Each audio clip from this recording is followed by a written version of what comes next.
Alright, hey everyone, how's it going? A little bit of a delayed start today because OBS didn't want to work, but I was able to get it working, so hey, all's well that ends well. Ugh. So today, what I plan on doing... Oh, I forgot I didn't close out the game. Oh well, who cares. Okay, so today what we're doing is we are going to finish whatever rapport conversations we have unlocked right now. Then we are going to watch all of the girls' Ring of the Maiden scenes. We're going to go visit the shrines, then do the final battle against Galerius.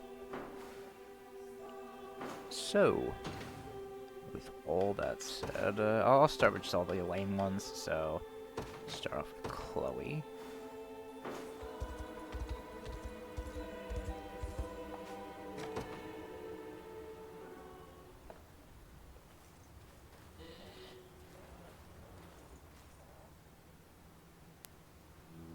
Yes, that's perfect, Your Majesty. I feel as though I might stumble at any moment. Ow! Forgive me, Chloe. Are you okay? I'm fine, thank you. I have to wonder, is learning to dance truly a necessary part of being a noble? It's strange hearing you complain about it. I always thought you were good at these kinds of things. If only. I've never been particularly proud of my dexterity. In fact, I was so clumsy with a blade at first, Joseph nearly put a stop to our lessons entirely. You clumsy? But praising your skill is practically all that Sir Joseph does. Now, perhaps. Such ability only came through day upon day of tireless training. Luckily, I had Lex and Scarlet there to support me, even after even the most minor of missteps. And you, Chloe. Am I truly as important to him as they are? What was that? Oh, nothing. Speaking of Scarlet, she recently asked me to teach her how to cook. And did you? Of course. She works hard, you know, though I can't say she's especially good at it. Still, it was obvious why she was pushing herself through it. To make someone she cares about a lot happy. Frankly, it was frustrating to think I never do the same. Anyway, it's not like me to get all upset like this. I'll see you later, Your Majesty. Wait! If only you could see what I see, Chloe. Perhaps you would realize just how much you do for us.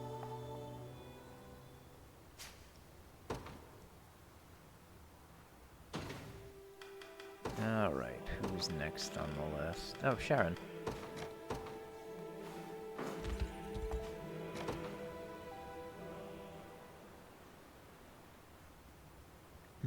What is she doing up in that tree? Huh?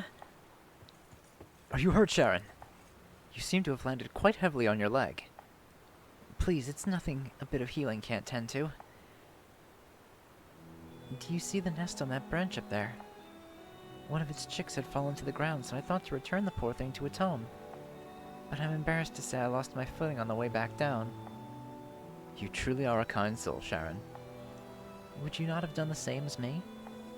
Well, yes, I suppose I would have. As I thought. In any case, we should move away from the nest before their mother grows too upset with us. You called me a kind soul once before back at Rondmort. I've thought much on that matter since that day. And I believe it's not the goodness of my heart which motivates such deeds, but simply my own selfish desires. In other words, the only reason I help people is because I myself wish to be helped. Forgive me for hiding my true nature from you, Prince. 'Tis nothing to apologize for. Everyone in this world is the same, I promise you. Whatever the motive, you've dedicated yourself to the well-being of others, and aided a great many people in the process. Far better that than to demand favors and offer nothing in return. You say that, but it's still a sin to act purely in self-interest. Then answer me this. Was it self-interest that drove you to return that bird to its nest, or purely compassion for an animal in need? Well, in either case, I'd rather you not help at all if you're going to get hurt while doing it, so... Thank you, Prince. I promise I'll be more careful next time. And should you ever require a steady hand to lift you up, I would be more than glad to volunteer. I'd like that very much. Look, Sharon, the mother bird has come bearing food for her children. You are the true kind soul here, Elaine.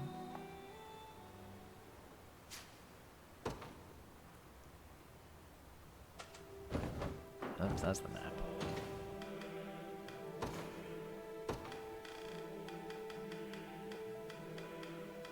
Alright, Virginia. Northeast. Oh, so it was just this one.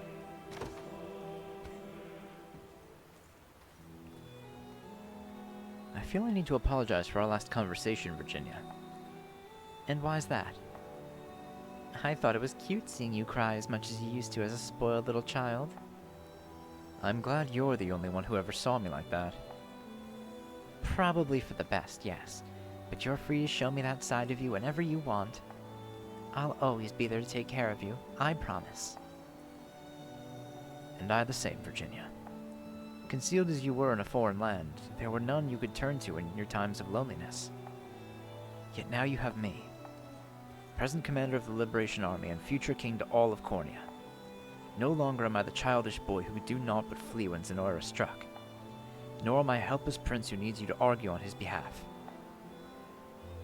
Share with me everything you felt in your days of solitude, and I promise we shall bear them together. I don't know, Elaine. I just... Think of nothing else for now, Virginia. With me, all you need do is speak from the heart. I want to go home. Back to Grand Corinne and back to our castle. Promise me that we'll live in Cornea again someday, and that we'll do so together. Please. I promise. And once we do, we can play in the garden just as we did when we were young. You have my word.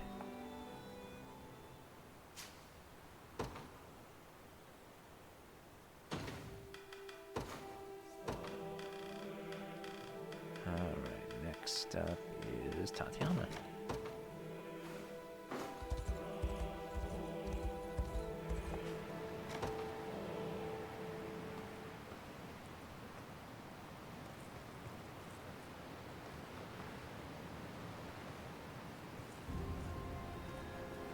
Who are you people? Well, well, well, looks like we found ourselves a rebel.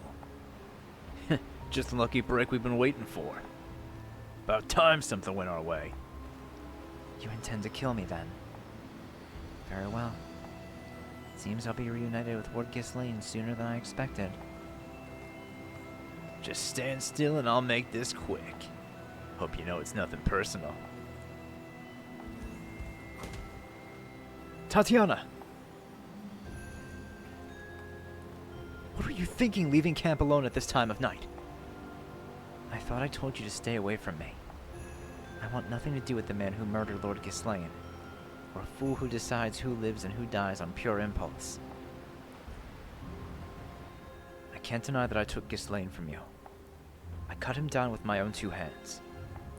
Yet those he sacrificed were not nameless victims. They had families, lives, people who cared for them. Just as you did for him. He no doubt believed his deeds to be a necessary evil, but I refused to stand and watch while your lord made unwilling martyrs of his own citizens. You know nothing of the horrors that plague brought upon us. Nor could I claim to.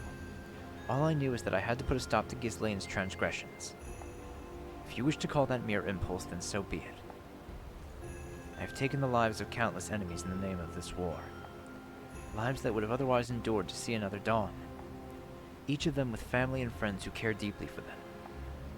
While I wish I could protect everyone who calls these lands home, I fear that's not within my power. Yet once I become king, I'll no doubt be forced to make even crueler decisions regarding the fate of my people. So hate me if you will, Tatiana. It doesn't change what I feel must be done. And I'm certain Ghislaine bore much the same resolve. You imply that you and he are alike?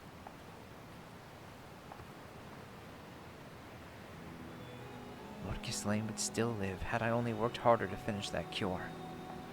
But Looking at it now, I realized that deep down, I was holding myself back.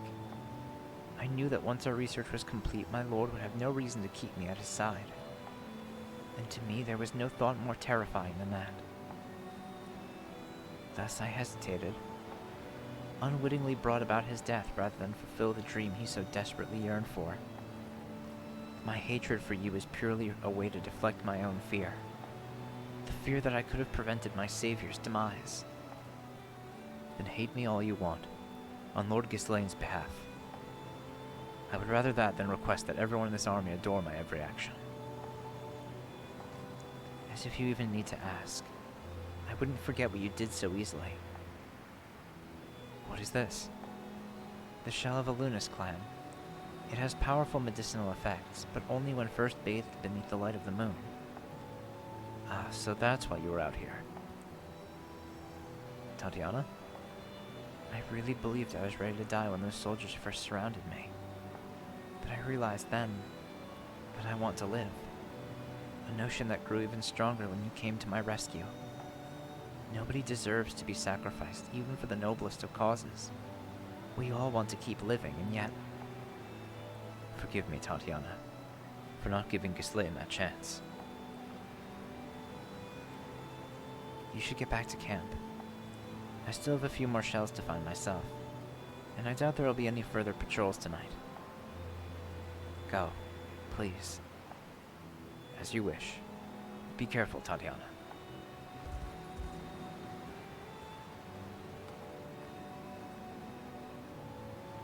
I pray you can forgive me, Lord Ghislaine. All I had wanted was to stay at your side, but now we stand separated by the veil of death. And while each new day brought you deeper into madness, I did nothing to prevent its monstrous advance. But I swear on my life, I'll rid our world of that foul disease, just as you had always dreamed. Farewell, my lord.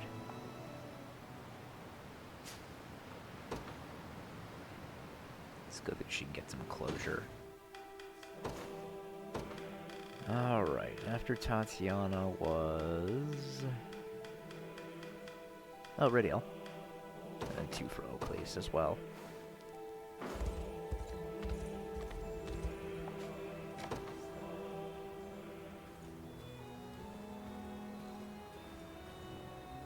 How would you feel about settling in Cornea, Ridiel? After the end of this war, I mean. Again, you find a way to catch me off guard. That wasn't my intent. It's merely that our prior conversation gave me a fair amount to consider. And I've concluded that I wish for my kingdom to be governed in much the same way the Liberation is. In my time as commander, I've come to encounter a great many people of various races and walks of life. Yet with the start of each day, we put our differences behind us and labor to reach a common goal. Such is the future I hope to build for Cornea as well. And I want for you to be a part of that, Ridiel. I'm not sure Joseph would agree with you there. 'Tis not his decision to make. Yet even if it were, he has long since confessed his trust in you. The only words he speaks of you now are those of praise for the excellent work you do in our name. You're too kind, Prince. I know you're only doing this to make me feel better. In the past, I would have hated you for taking pity on me. But now, I'm happy to hear you say it. Turns out all this time I've spent with you and your little army has changed who I am. For the better, in my view. Whenever I'm with you, Ridiel, I feel a certain ease deep within my breast. So it pleases me to know the Liberation is able to provide the same comfort for you. I've never heard that one before. And I'll consider your offer. I wouldn't want that kindness of yours to go unanswered, now would I?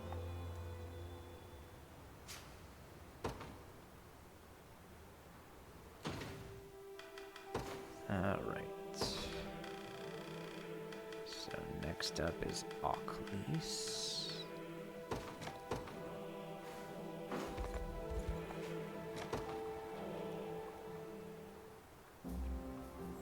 I demand to be part of your unit in the next battle, Elaine. And I would be honored to have you. Yet I wonder, is there a particular reason you're asking? Because you're better than anyone else at staying out of my way. and because we fight well together. When any wrong move could be the last you make, there can be no greater blessing than a trusted ally. You mean to imply you trust me, then? I'm glad to hear it. That was purely a hypothetical, I'll have you know. All I'm saying is that your skill is adequate. Which is a compliment in itself, coming from you. Thank you, Oculus. You've got some nerve. Take it however you want. And I confess, I trust deeply in you as well. Each of us bears strong proficiency with a shield, allowing us to press the attack while keeping our defenses raised. And given the swiftness of your blade and the precision of its thrusts, I know I never need to worry when I've got you at my side. Oculus? If that's truly how you feel, then you'd better just keep me there. At your side, I mean. And you had best not think of doing otherwise. Understand? She's getting all student for. I didn't realize she cared so much. Jeez.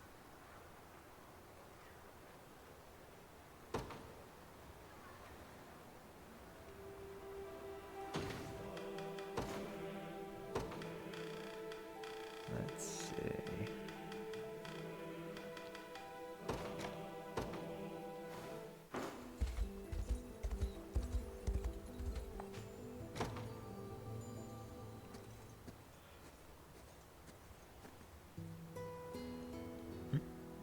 Hello there, Oculus. It feels as though I've been seeing much more of you lately, even outside of battle. Then it seems your feelings are playing tricks on you. At any rate, you needn't mind me. I'm just out looking for something is all. And what is it you're after exactly? The search will go twice as fast if we work together. I'm not here to answer your questions, Elaine.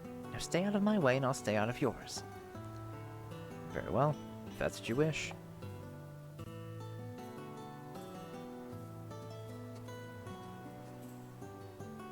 Why do you insist on following me, Oculus? What was I meant to do? What was I meant to do? Leave you in a forest to fend for yourself? You told me before that you trusted in my skill as a warrior, but it appears that was hardly more than a cruel lie. It's clear now that you think me too helpless to even leave camp alone. That's not true. You bear great strength, Elaine. Great enough to overcome almost any challenge that arrives before you. Yet our enemy is a deceptive one, and will stop at nothing to see you slain. Don't you understand? Why do you laugh? Unless... Forgive me, Oculus. I only said what I did in order to gauge your reaction. You mean this was all a carefully laid trap and I just walked straight into it? Indeed. Though that's perhaps not how I would choose to phrase the matter. In any case, I think I'm finally starting to understand you a little better. And thank you for always worrying about me. The enemy be damned. There's only one deceptive fool in this forest, and he stands directly before me. I'm sorry, Oculus. I have meant no harm. Now I beg of you, lay down your blade. You'll have to try harder than that if you wish to escape my wrath. I'll make you rue the day you ever dared cross me. Oh, man. I didn't think she was such a tsundere. Jeez.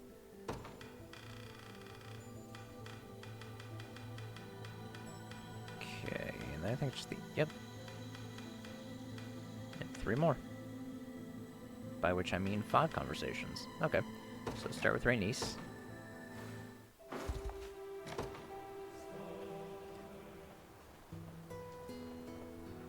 I should think it rather lucky that Zenoir and Arrow hit your back, yes? Better that than risk your wings being injured, I expect. 'Tis the opposite, actually. Feathers provide far greater protection than mere skin ever could. Thus I should have used them to deflect the blow instead of allowing it to strike me unimpeded. I never imagined they would be so strong, given how they look. Not to mention you can fly with them. I must admit I'm somewhat jealous. You are? My apologies. I suppose that's an impolite thing to say to an angel. Yet I understand the feeling well. I often used to be jealous of humans myself. I once even sought to sever my own wings in an attempt to become one of you. What could have driven you to do such a thing? Despite our similarities, there shall always be an inherent separation between my kind and yours. Some amongst us even look down upon humans as little more than vulgar creatures in need of our aid. In the world at large as well, our two races are never viewed as equals, no matter the situation. Hence, angels such as I find it difficult to truly sympathize with the sorrows of humanity. That distance is surely the reason Lady Scarlet left me here the day she departed for Palavian shores. I'm certain she cares not for what race you are, Rhaenys. Only that you are the same woman she remembers from all those years ago. Yet the question still plagues my heart. Is it truly appropriate for me to stand beside her? I believe you already know the answer to that. It's clear in the kindness she's always borne for you, as well as the sheer delight which crossed her face upon your reunion. Yes, you're absolutely right, my prince.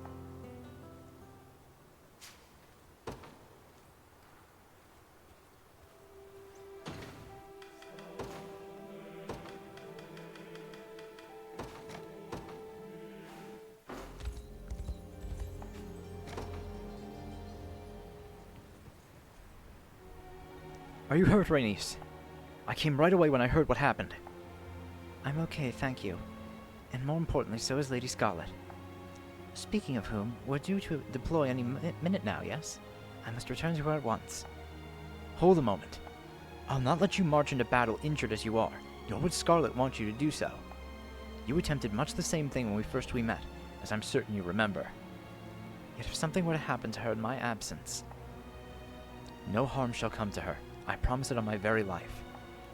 As for you, every moment of every day is spent thinking of someone other than yourself.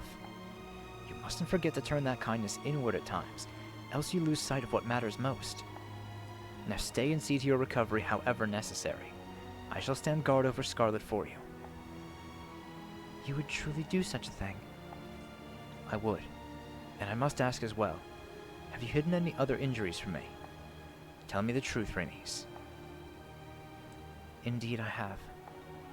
I thought as much. Tell me, how do I become as kind-hearted as you, my prince? I'm sorry? Whenever I speak with you, or with Lady Scarlet, I sense an inexpressible warmth lurking from somewhere beneath the surface. Yet every time I attempt to demonstrate that same warmth myself, to help you both as you help me, it seems all I do is cause you pain and distress. I've never once thought that about you, though it is difficult for us when you fail to look after your own well-being. So in my opinion, if you truly wish to show us kindness, you must first learn how to do the same for yourself. But how? Consider what you would say if Scarlet were hurt. You would ask her to rest, yes? All you need do is treat your own health and your own happiness, just as you would hers. I understand. Forgive me for making you explain in such detail. If I might add one last thing, Rhaenys. To push beyond your limits for the sake of those you love is another form of kindness as well. One in which you far exceed anyone else I've ever met. I'm glad you believe so, my prince.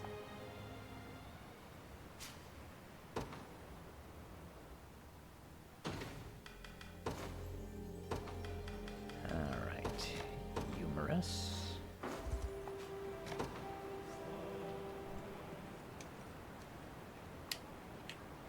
Oh, it's humorous. Perhaps I should...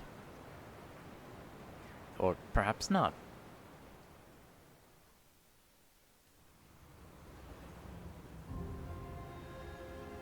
Hello, my prince. Forgive me for asking this, but why have you been avoiding me? I'm not sure what you mean. These past 3 days you've seemed to flee at the mere sight of me. What if I had hoped to speak with you? And did you? It must have been a rather important message if you wanted to deliver it yourself. Something like my expulsion from the Liberation. How could you even think such a thing? Scarlet and I chose to accept you into this army of our own volition. We know why you felt your actions necessary, and I would have likely done the same had I been in your position. That and Scarlet has missed you greatly in the years she left Albion. She has? Nothing I do can unmake the wrongs of my past. I'm well aware of that fact. But I also don't want to cause any more trouble for you or Scarlet than I already have. I'm sorry, Elaine. I'll try to be a little less distant from now on. Please, 'tis not a matter worth apologizing over. Maybe not, but I will atone for my lapse in judgment, even if laying down my life is the only way to do so. Do remember to be kind to yourself as well, Eumerus. I'll try.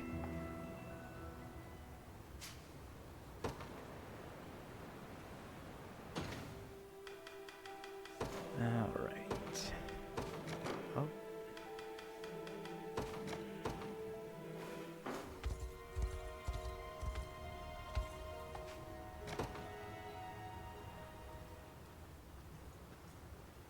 Hello there, Eumerus.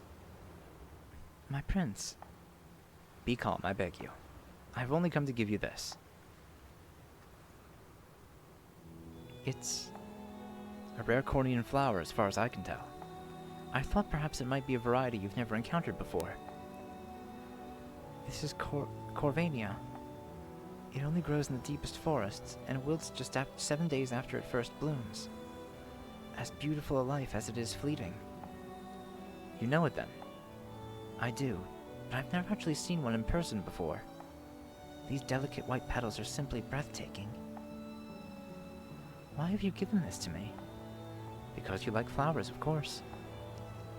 That's not what I mean. Ah, you speak of my intention.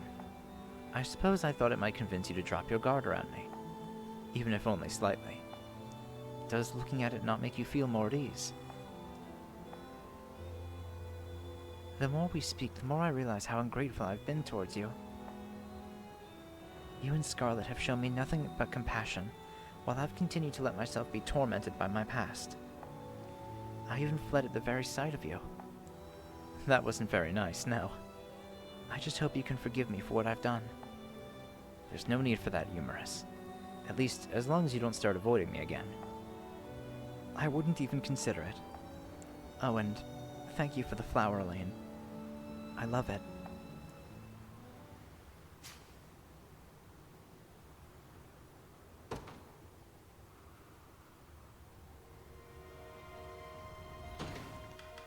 Alright, one more Elaine conversation with Amalia.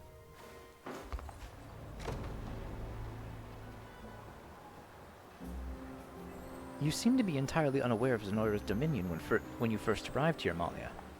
I take it that means the flames of this brutal war never reached your home. It's fine, yep.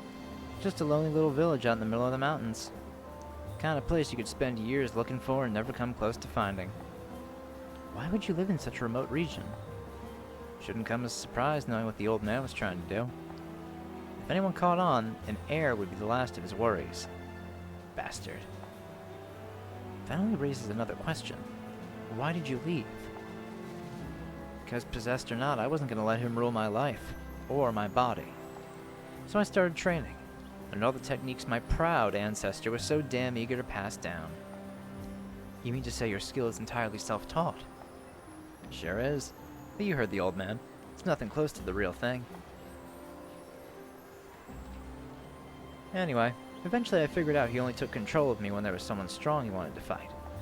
That's why I stayed put all those years. Didn't want to risk setting him loose on the world. But now I never have to worry about that again. I suppose not, no. Still, all that time and I had no idea there was a war going on right outside my doorstep. Of course, the Colosseum's the only thing I was after when I left. Whether you intended it or not, you were forced to help us defend its walls. I imagine you rather enjoyed that part, though, given the powerful opponents you were able to face. You get me better than most, do, Elaine? Long as there's people to fight, I'm there. Even without the old man pushing me to do it. But I'm glad you decided to join us rather than our enemies. Thank you again, Amalia.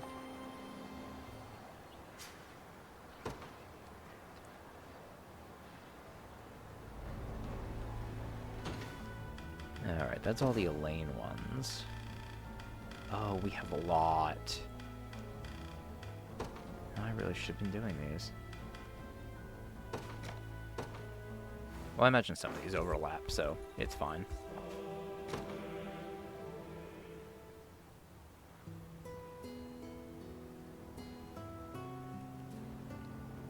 All I have to do now is promote this pawn and victory will be mine.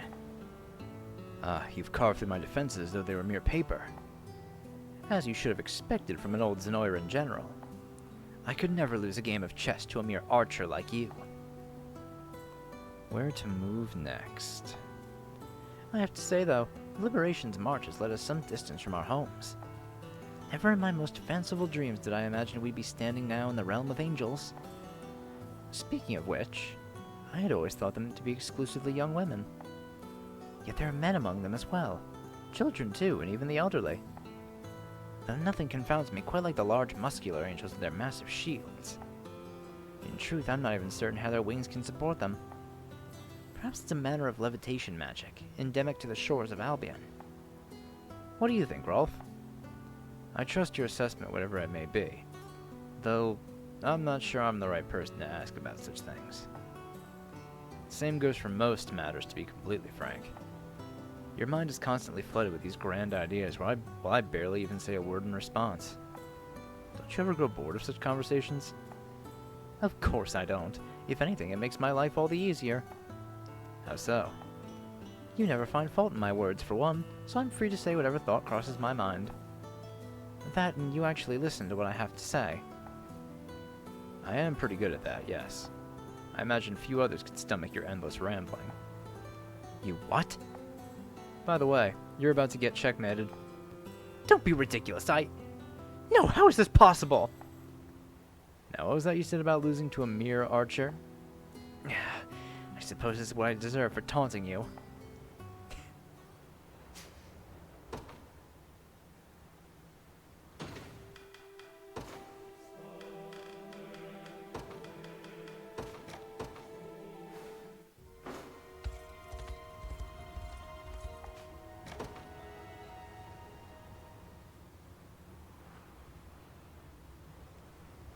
Off you go.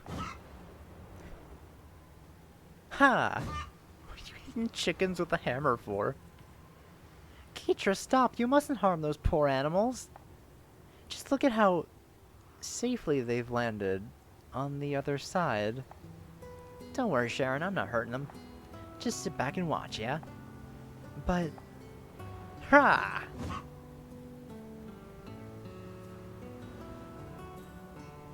Anyway, those chickens were just staring at the river when I got here, almost like they were trying to find a way across. So I figured I'd help, and a quick couple of smacks was a lot faster than trying to get them all over to a bridge. That's quite the method, yes, but it appears to have been an effective one, if nothing else. I must say, I'm always surprised to see the power your slender female frame is capable of producing. I can't imagine the harsh training you must have gone through to reach this point. I wouldn't call it training, really. I mostly just messed around when I was a kid. Smacking my friends with pillows or catching huge fish with my bare hands. It's no wonder that I ended up going for the hammer after that. I mean, it's basically the same kind of stuff, just with metal now. My parents never came around to it, though. Kept trying to get me to ride a horse like a proper knight. A familiar struggle. But in my eyes, Keitra, you're every ounce the knight they wished you to become, and much more. I just hope they agree with you on that.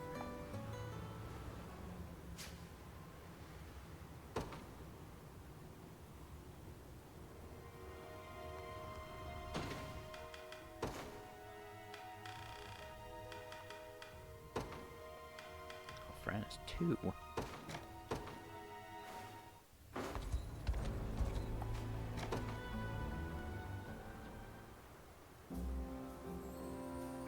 I heard you got into another fight, Keitra. And with more mercenaries, no less. I was hoping you wouldn't find out about that. What about your promise? You said to be careful with your words. Do you know what those mercenaries are calling you now? A rabid liberation dog. Well, if they weren't talking about me behind my back. That's not an excuse and you know it. Do you know how much trouble you've already caused the Knights of the Rose? Most of the other orders want nothing to do with us now, likely in fear of what your hammer might do to them. Who cares? All this etiquette stuff's never been my thing, and it never will be. Same goes to the princess, you know? This isn't about etiquette, Keitra. You just can't keep lashing out at even the slightest provocation. Say you make enemies with the wrong person and push them to do something drastic. They might even try and ambush you. What then? Isn't it obvious? I'd smack him in the next week. And there's your problem right there. Violence isn't always the answer. If you'd only learned that, maybe the rest of our army wouldn't turn and walk the other way when they see you coming. Do they really do that? Now it's time we start working on that self-restraint of yours. And how are we going to do that? It's simple enough. Take a look at these. I had the mercenaries in our army write down all of their grievances with you. It only came out to, 500 pages. You've got to be kidding me. What we're going to do is, I'll read out each complaint one by one, and you just have to stand there and figure out how to manage your emotions while I do. Hold on, friend, I never agreed to this. What surprises await us, I wonder? Don't you dare! The first belongs to one of our archers, who's chosen to keep themselves anonymous.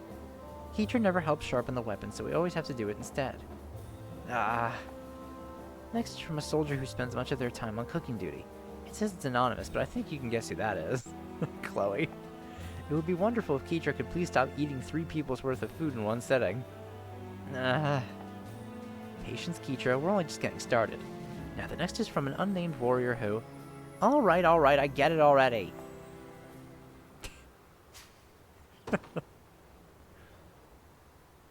Reading out the fucking army's grievance list against her.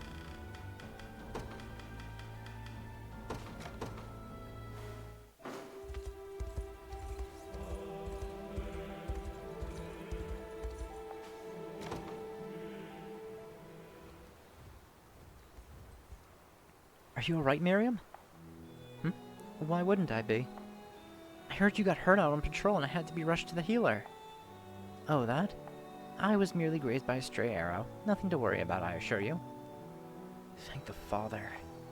In any case, I only have my own recklessness to blame. Such is my punishment for pressing too far into enemy territory. It's funny. You're normally so composed, but then you go and do something rash like this.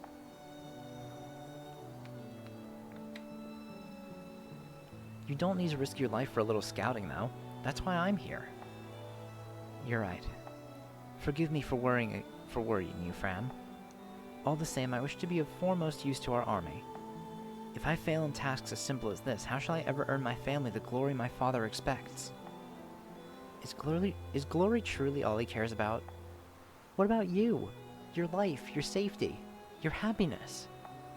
If fame matters more to him than you do, then he barely has the right to call himself your father. You've said quite enough, Fran. My father's demands stem only from the regret he bears for swearing fealty to Zenoira, a matter in which he had little choice. I'm sorry. I'm just worried about you, Miriam. And seeing you hurt like this makes me afraid that one day you might not come back to me. Thank you for saying so. Yet I've realized something, observing you and our princess so many times, and so many others. Hard as I may try, I shall never be a warrior of your innate talent. But before I was born, my father's greatest wish was for a son to carry his legacy, but he sired me instead. Which is precisely why I greet every task with the diligence of 100 men. It may not always bring the results I wish for, but it's the only thing I have. The only way I'll prove that I deserve to exist at all. Has anyone ever told you to lighten up, Miriam? Though I will say, I really admire how serious you are about this stuff. It's exactly the kind of good influence Keetra and I need. In a way, you're almost like the sister neither of us had. I'm glad to hear you say that. Although Keetra claimed me to be more of a nagging mother than anything. That's our Keetra, always the charmer.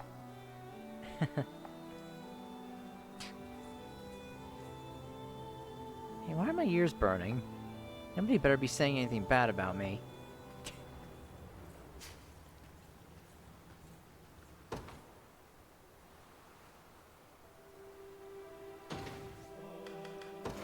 Oh man, I should have taken a nap when I got home from work.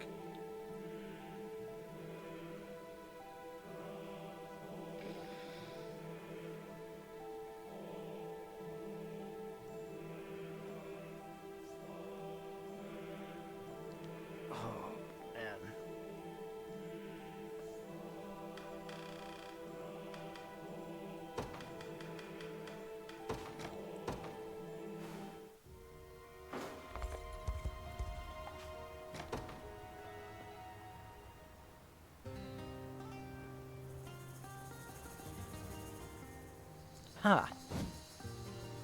Huh. Getting some training in, Keetra?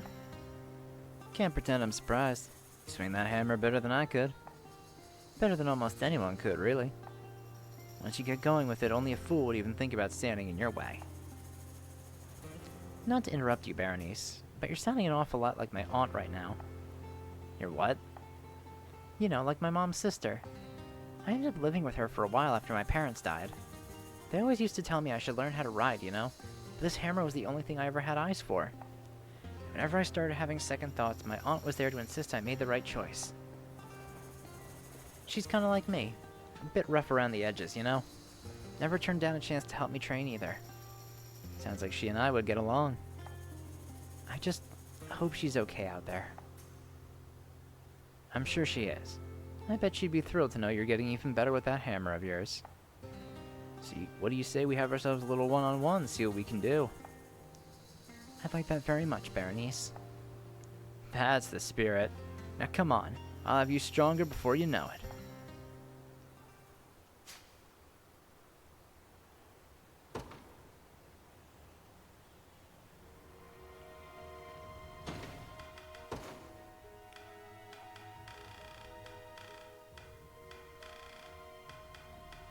Okay, we're getting there, I guess.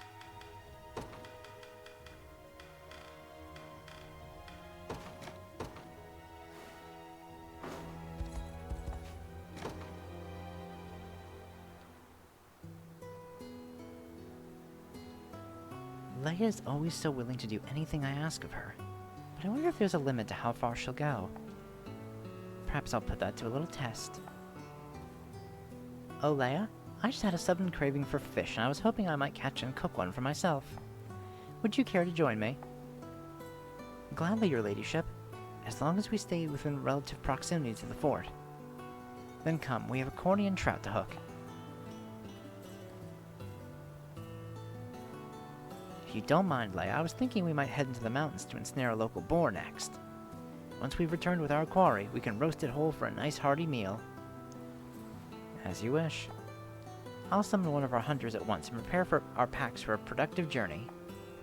Thank you. I look forward to it. Tell me something, Leia.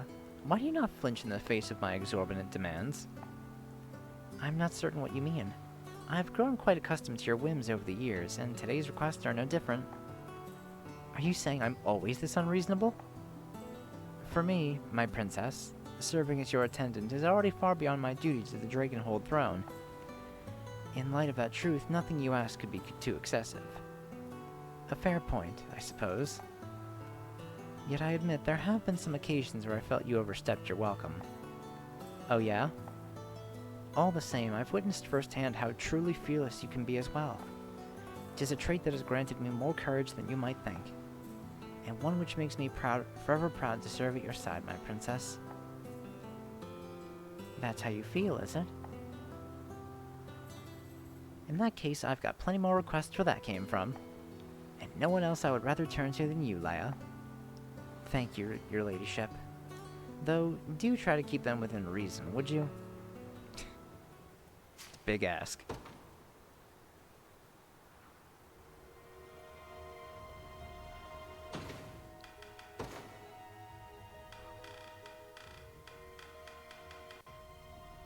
Oh, I'm gonna go close my blinds. Maybe less the light will help me stay awake.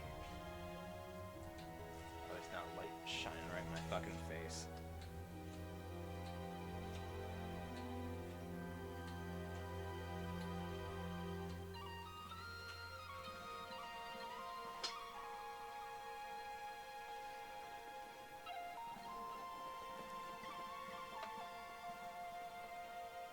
Prim and Hilda.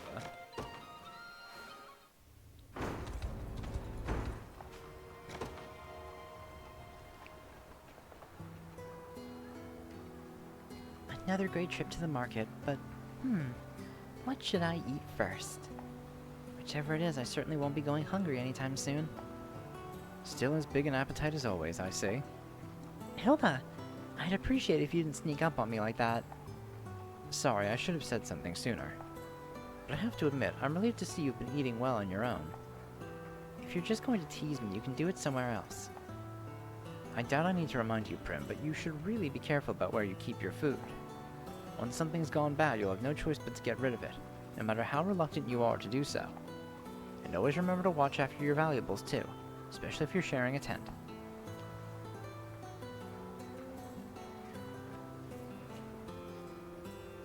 You never know what manner of foul bandit might attempt to steal them after all. I know, Hilda. You've told me these things countless times over the years. What else? And never involve yourself with a well-spoken man. There's no telling what cruel intentions he may hide beneath his debonair mask. Actually, it might be a bit late for that. What? Sorry, it's nothing. Well, never forget to stay alert. Keep your guard raised, and if you ever need help, you know where to find me. Hilda always has been rather quick to worry.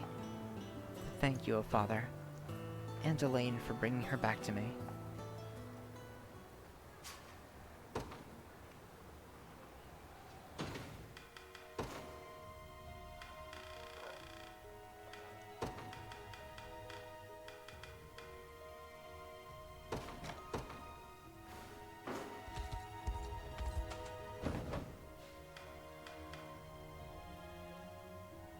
Oh, I only have a few left, actually. I thought I had so many more.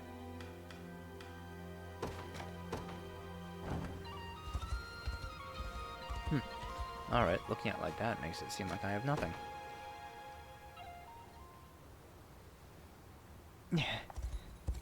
What's happened, Selvi? You look utterly exhausted. Is that you, Monica? I require nourishment. And you shall have it. Just stay strong while I fetch you some food.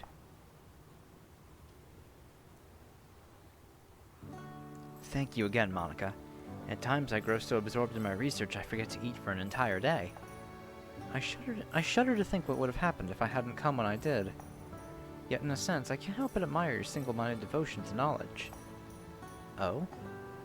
When I was young, my parents kept me on an extremely strict schedule, one which saw my time devoted to my studies and little else.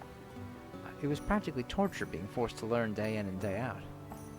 And no matter how intently I watched the hourglass, the flow of its sands was always painfully slow. All that to say, I admire your motivation, Selvi. I can never find the energy to spur myself on as you have. Fascinating, yes. But I confess my research is the only pleasure I know in life. Surely you have other joys which drive you forth, though. Joys beyond the pursuit of scholarship. Well, I suppose I do enjoy a nice cup of tea beneath the starlit sky. Yet my instructors shun such fanciful hobbies and urge me ever towards the noble and sublime. How very callous of them. While it's true I delight in my research, it's not out of some vain search for the sublime. I simply found where my curiosity lay and chose to pledge my life to its calling. That's all. I hope to do the same as you someday. I'm sure you will, Monica, and I can't wait to see where your passion leads you.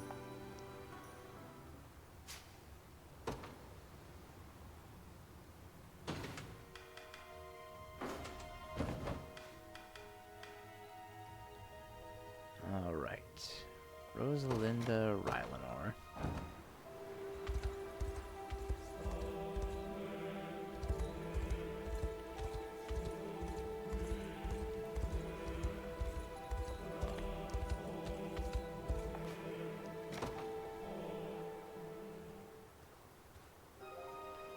Rylanor? Teros, I had thought you turned in for the evening. I was planning to, yes, but you seemed a little more uneasy than usual as you took your leave. I couldn't sleep without finding out why. I suppose I shouldn't be surprised you noticed. Surely not after the decades we've known each other.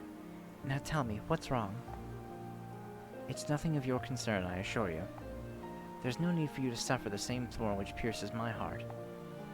Maybe not, but I'm better at removing thorns than you might think. Go on. If you insist. And thank you for your compassion, Teras. It pertains to the soldiers who once stood beside me in the brutal fight against Zenoira. Once my mind was freed from their foul magic, I noticed several of my men had gone missing. Later I learned they had returned to the forest soil and became one with the divine. No. I can't say for certain who was responsible for their deaths. And every time I inquire about it, my fellow attendants seem to shy away from the subject entirely. As such, I've come to believe they perished at my own hand. If that's true, then blame for their passing lies solely with me. How could you say such a thing? You only ever acted as a decoy in order to keep me safe. Many have laid down their lives in my name, Rylanor, a list which almost included you as well. That's a burden only I can bear. And if I ever hope to repay their sacrifice, I'll have to do so by winning the peace they desperately desired. But Terras... It seems that thorn found its way into both of our hearts in the end. I'm glad to know your pain, if nothing else. But despite all my claims to the contrary, I have a feeling we're no closer to removing it now than when we started. It appears I'm not the only one too serious for their own good. That's precisely why we make such a fitting pair. One that's stood the test of time for decades now, and one that will continue to do so for decades to come.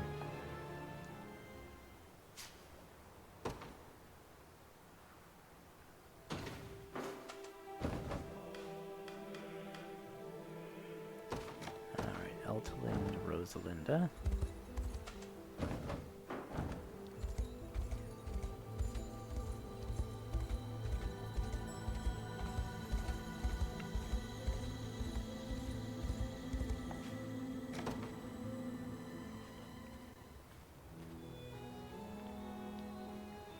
I must say, Ionisa, I'm still thinking about our most recent tea together. That cake you brought seemed every bit a real mushroom, chocolate dirt and all. I'm glad you liked it. I had it made especially for you, you know. The way its delicate flavors complemented the tea. I suppose I should never have expected anything less. To be honest, I had such fun that day, I'm certain a smile still graced my lips as I fell asleep. It's good to see you're still as excitable as ever. I have to ask, though, did you enjoy yourself as well, Ionisa?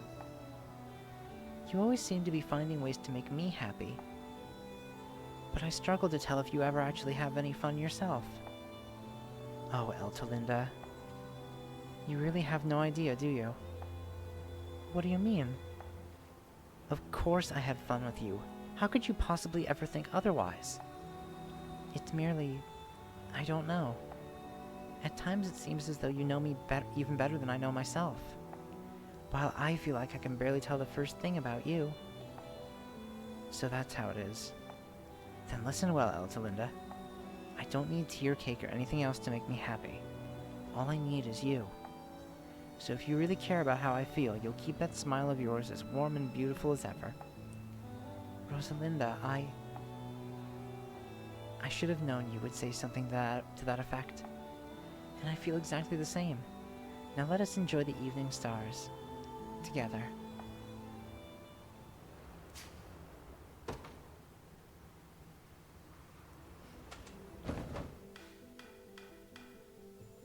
Ridiel and Galadimir.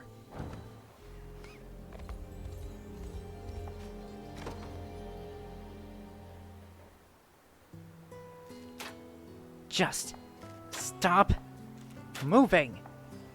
And now you're mocking me, are you? Damn birds.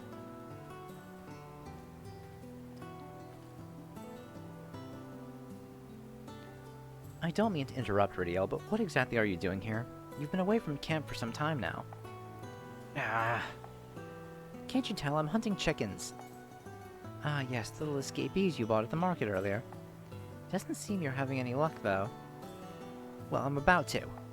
Just stand back and watch me. Very well, then. Let's see how true those arrows of yours can fly. I don't understand. Why can't I hit them? It certainly isn't a matter of skill, I assure you. The issue lies in your lack of patience, Ridiel.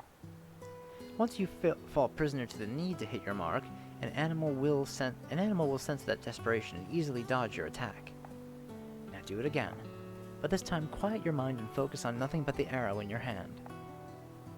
Alright, I'll try.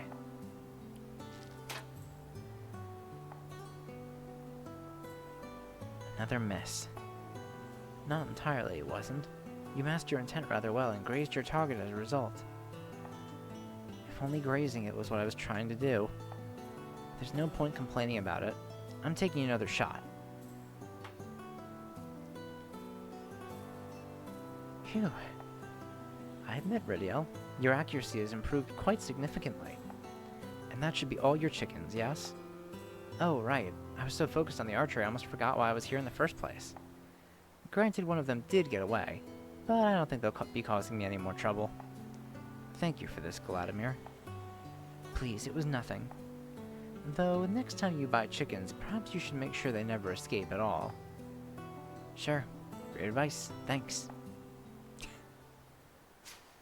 Okay,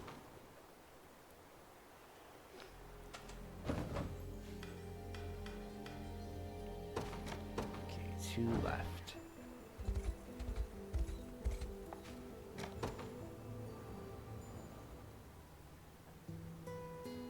You should have seen him, Ramona.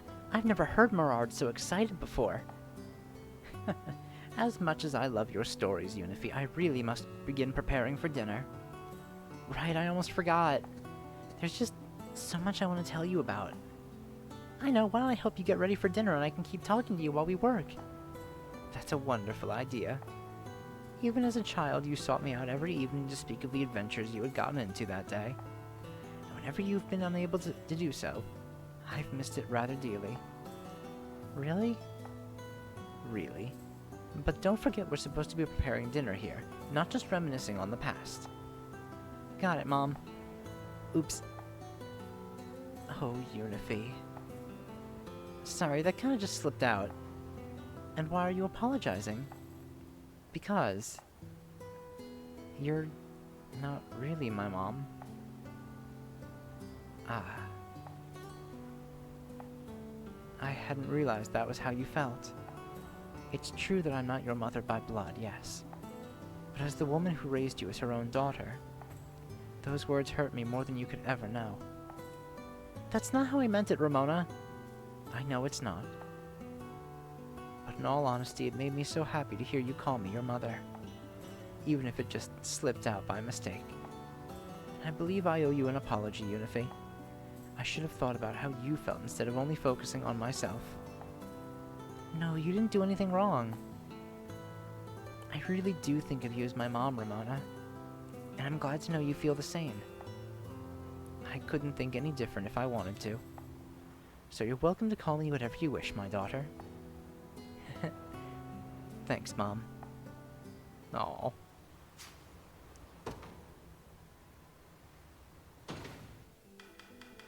I've come to really like Unifi, too. She's great.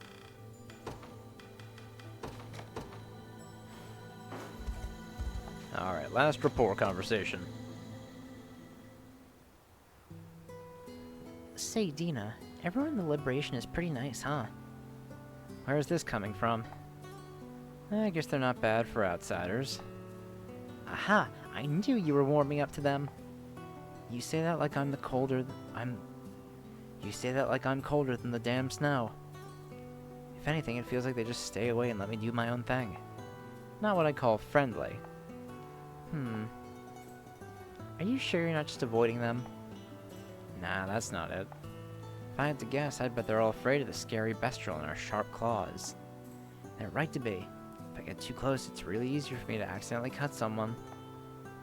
You know what that sounds like to me, Dina? You don't want to hurt anyone, so you're subconsciously staying as far away from them as you can.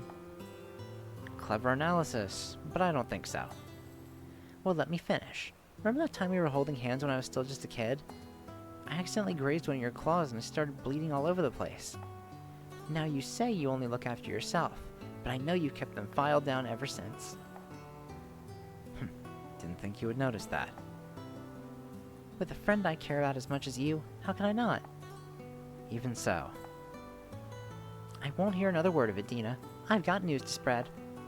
News? What news? Listen to this, everyone. Dina just told me she's only been distant because she cares about you. Unifi, wait! Get back here this instant! That fucking girl. Unifi's great. I've come to like her a lot, too. Alright, so now that that's all said and done, it's about time we start one of our 2 main events. So what I'm going to do here is I am going to save. And then I'm going to drop another save. So I can come back to this one. But we'll continue going on this save. On save 1. Okay. So we are going to pick Scarlet to give the ring in the end. So we're going to go down the... I mean, minus Clive and Alvin. We're going to go down the list instead, all the girls. And then last one we do will be Scarlet. So let's start with Chloe.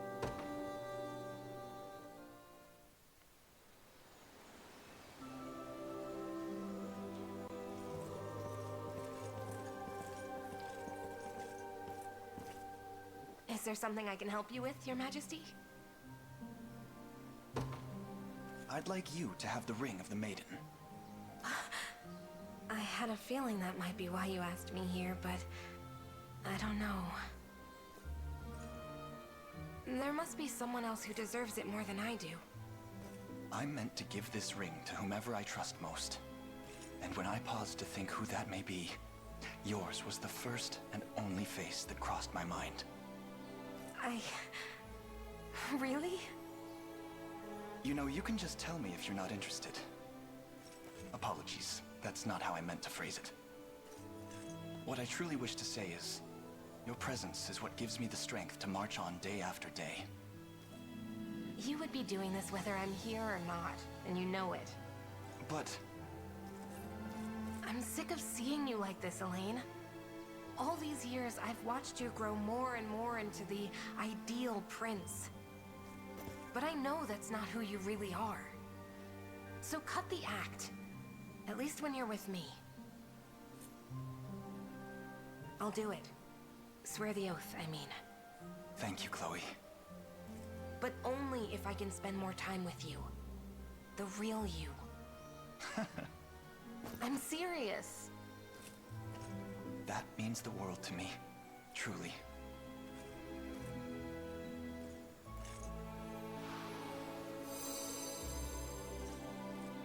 You'll have to prove it then.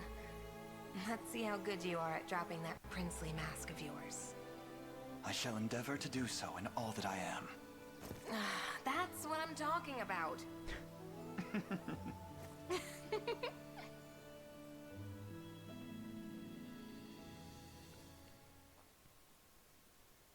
Alright, so there is a scene that plays afterwards, but we will check out all of this when we do the last one. So let's reload the game.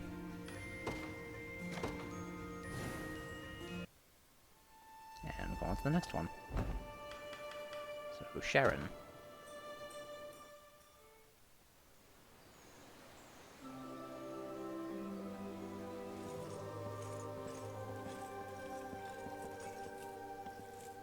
I was told you've need of me, Prince? I'd like you to have the ring of the Maiden. You would bestow so holy a relic on me, sir? I would. Time and again, I found myself restored by your sublime healing magics. And in truth, simply having you at my side brings me more warmth and comfort than even the most soothing of flames. I only hope you'll grant me a chance to return that favor. I'm not sure I understand. Then allow me to expound.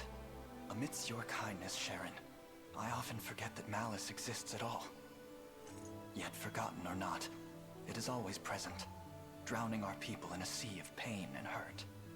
Or so it would, were you not there to mend it. But who shall heal you when you falter?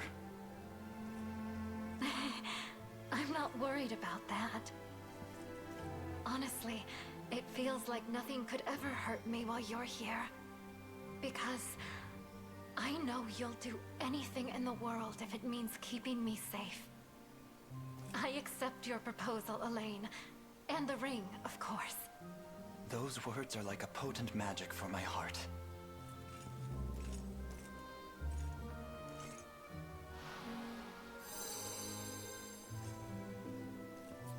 Elaine, I fear you'll be hurt protecting me. But if you are, I'll be right there to heal your wounds.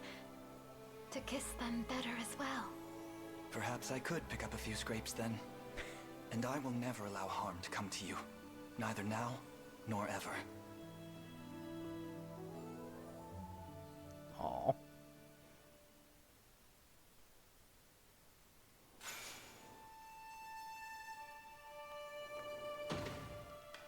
Alright. Oh no, let's return a title. That was close.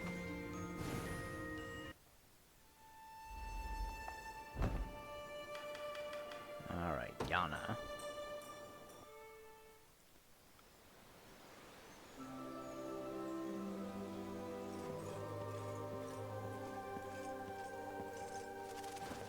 You wanted something, Prince? I'd like you to have the ring of the Maiden. Well, this is a surprise. I've walked this earth for countless years and never once received such a bold proposal. Yet I would have no other, Yana. Your wisdom, your experience, and your kindness are simply put, unparalleled. I ask that you not only guide my way, but stand beside me as my bewitching bride. I admit, I was thinking I'd take up my old job as court sorcerer once the war was over, but... Queen, Your beauty would light the castle no matter what role you took. Though, I was hoping you'd choose to light my life as well. What do you say? I say that I yield. Oh, the way she hides her face with the hat. I've lived tens of thousands of days in my life, but this one is surely the happiest of them all. You mean... I'll have that ring now, and I promise, those Zenoiran fools won't touch a hair on your head as long as I'm here.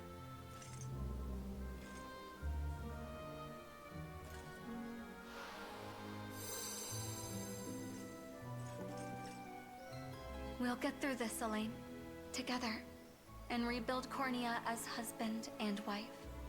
I would have it no other way. The fate of the world rests in our hands. So why is it that I feel so blissfully warm?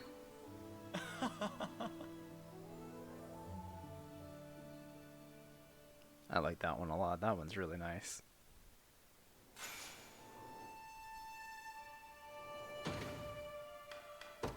Alright. I think next up was what, Fran? Yep. Oh, the Griffin.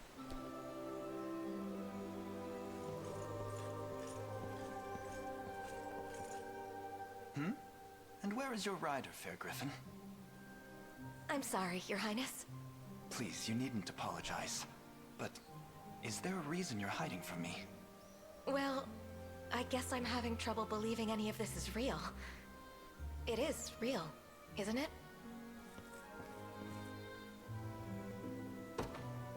I'd like you to have the ring of the Maiden. You would? Indeed. There's none more deserving of it than you. Oh, what do I do? Can this really be happening? Fran. Forgive me, my prince. I'm just struggling to take this all in. The blame lies with me for surprising you so. The truth is, I've been enchanted ever since we took to the sky together. Not by the thrill of riding atop a griffin, but by how I felt doing so with you. Should you accept this ring, we shall fly together for the rest of our lives, and attempt to surmount our fates in the process. Yet I will bear no fear, as long as we walk hand in hand. So tell me, Fran, would you be willing to make another dream of mine a reality? To be honest, when I first heard this talk of rings and rights, I secretly hoped I would be the one you ended up picking. All that to say, I would be honored. I'm glad to hear it.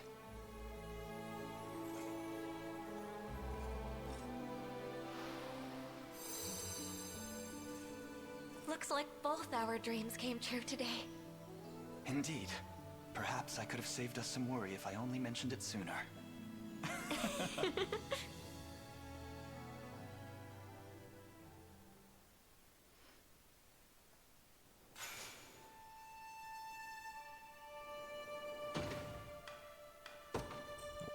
Almost went on save there. It's also a good thing I have that backup file so I don't, just in case I accidentally hit save. Alright, Nina next.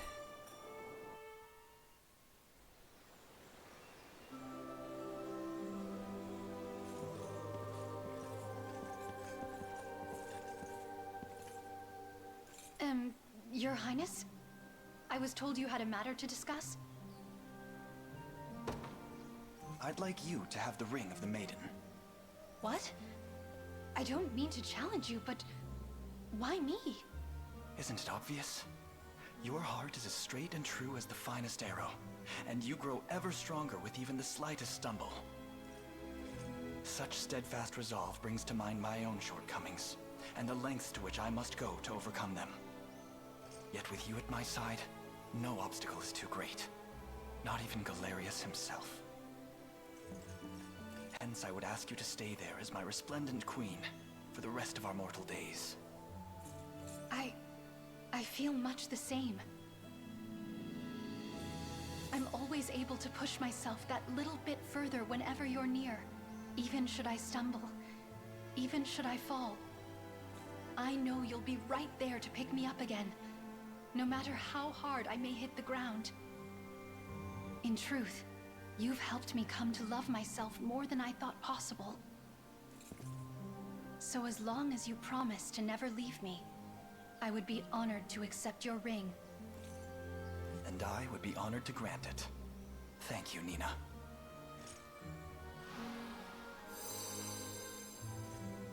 I've never known a joy this intense in all my years, though I'm sure our life together will bring plenty more. Indeed it will. Today marks our first step down a new path. One we walk hand in loving hand.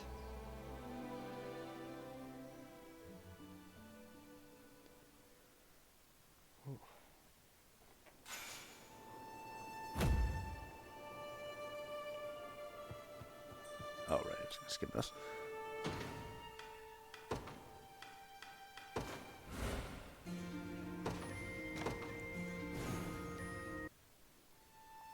Alright, next up we have Miriam. Fucking long ass list, dude. Oh man. Gonna be here a while.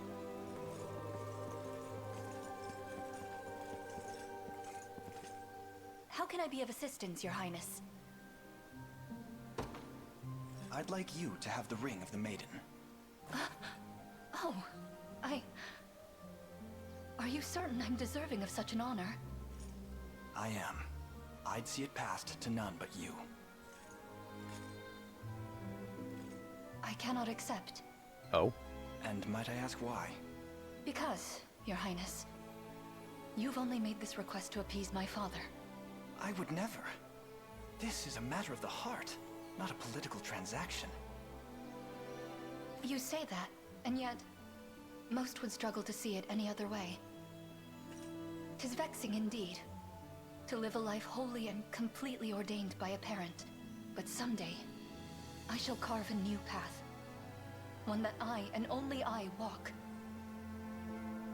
So forgive me, Your Highness. As I am now, I have no choice but to refuse. Miriam, wait. I asked you here because the ring belongs to you, not your father, and certainly not anyone else. I mean that with every ounce of my being. And if I may, you already walk beneath your own sun. A star that burns not through filial obligation, but immense strength of will. Now please, tell me how you truly feel. Elaine, I trust you speak those words with the purest intentions. And I thank you for announcing them. In sooth, when I heard you had summoned me here, well, my heart nearly burst forth from my chest. I want nothing more than to feel that same feeling every day of my life. To stand beside you as your loving betrothed. And I promise, I'll never hide myself from you again. I want you to see me as I really am. Nothing more and nothing less.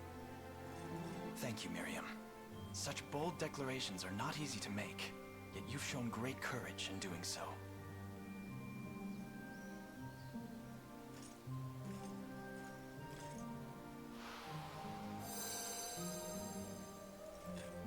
I must be wearing the most untoward smile right now, but I fear I can't help it.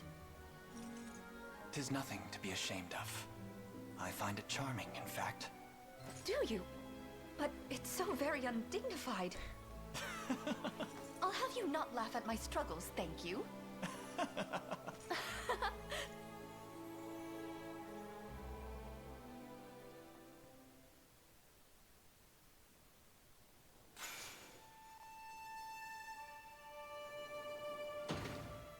Alright.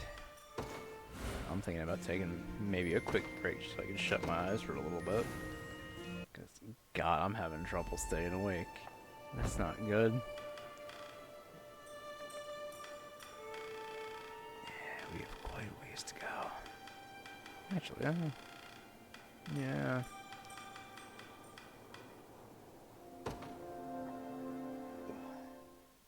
I think I might do just that. I'm gonna take like maybe like a 15-30 minute break. Because I'm having trouble staying awake and I really do What's want up, to do Prince? more of this. Got something you want to tell me? I'd like you to have the ring of the Maiden. Look, I know this thing's about trust and all, but I'm not exactly the maiden kind of girl. You sure? I am. There's none other I would ask this of. You've got some weird tastes. But hey, I'm not judging. Is it truly such an odd request? You're pure of heart, Kitra. True to yourself, and strong besides. Which doesn't even account for your compassion, your kindness, your diligence, your dedication. With a partner as marvelous as you by my side, the ring's power will surely never falter. Kitra? Just stop! Okay. Did I say something wrong? Of course you did. You're being way too nice to me. Ugh, I don't even know how I'm supposed to respond to that. Don't laugh! Sorry. Still, I guess I can't really say no after all that, huh? Fine then. I'll do it.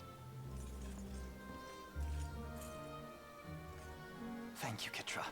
I'd have it no other way.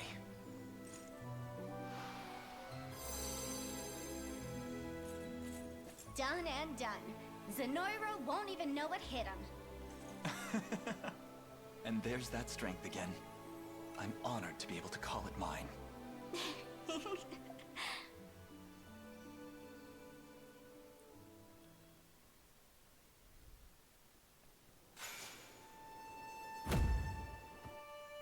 Alright, so yeah, sorry to do this again, but because I fucking need to. Real quick, I'm gonna take just a very, very short break.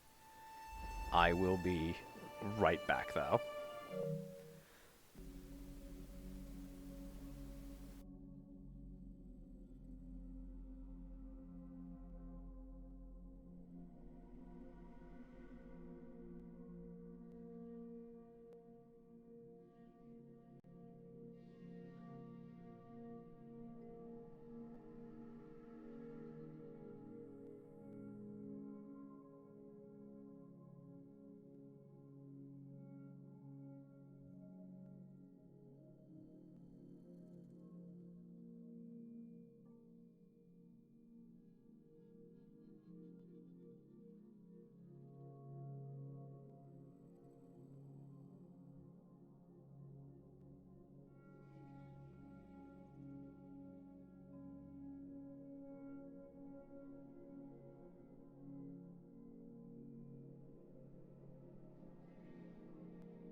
Alright, I'm back. Whew, I feel better now. I needed that break. Okay, so last we left off, we did Kitrez. So Berenice next.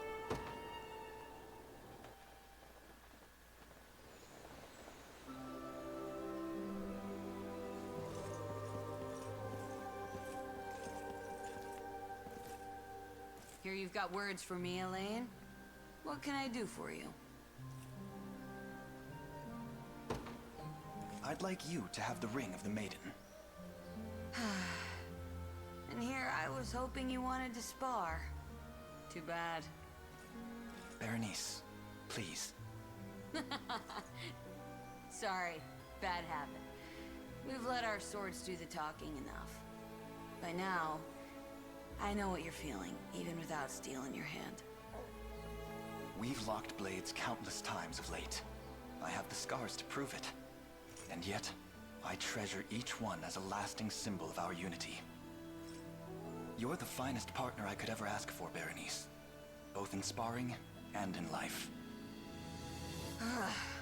I saw this coming from a mile away, but I had no idea it would feel so embarrassing.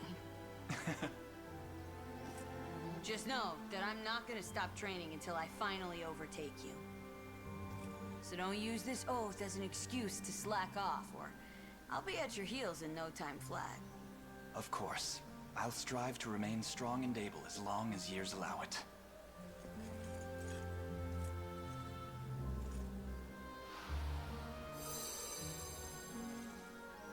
Guess that's it then.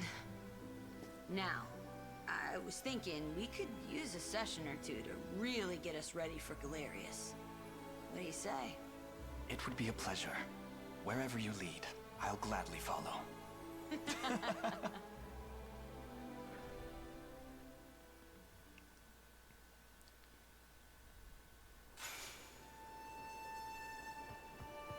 Oh. Wonder why I did 2 skips there. Alright, next up.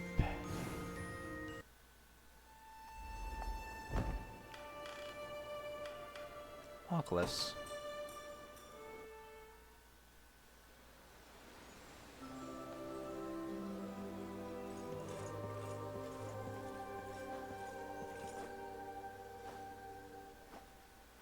I've come as you asked, Elaine. What seems to be the matter? I'd like you to have the ring of the Maiden. Explain yourself. We've shared many a fierce battle since the day we first met back near Ronmore. And in all that time, I've yet to find another who I would trust more intensely with my own safety.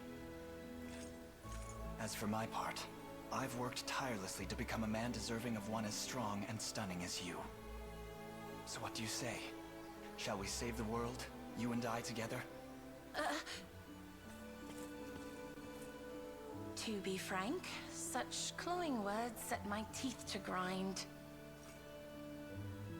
But, well, this is hardly the first time I've found myself bemused by your candor. And I suppose, somewhere along the way, I've actually grown fond of it. Do you understand? I believe I do. But I'd rather hear the sentiment in plain words, if you will. How is it that you think of me, Oclise? You'd make me spell it out for you?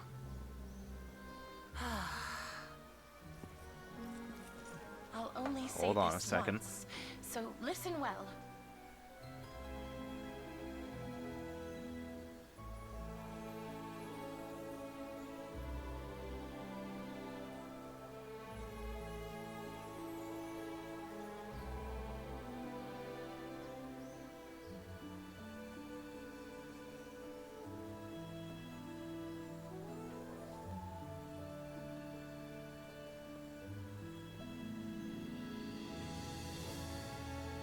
Alright. I don't know what the hell that was, but... While I admit you do have a naive air about you, Go on. I've never once doubted the keenness of your blade, nor the kindness of your heart. I care for you deeply, Elaine. Would you mind repeating that? Just one more time. I think you might be pushing your luck there, Elaine. I most certainly would. I already told you, once is all you get. Now then, I'll take that ring, if you still wish to give it. It's all I could ever dream of.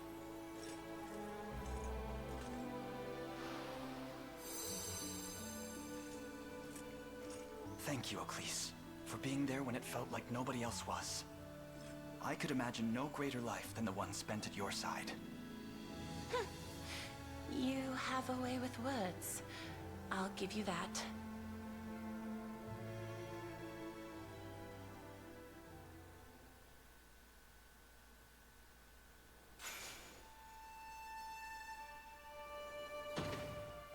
All right.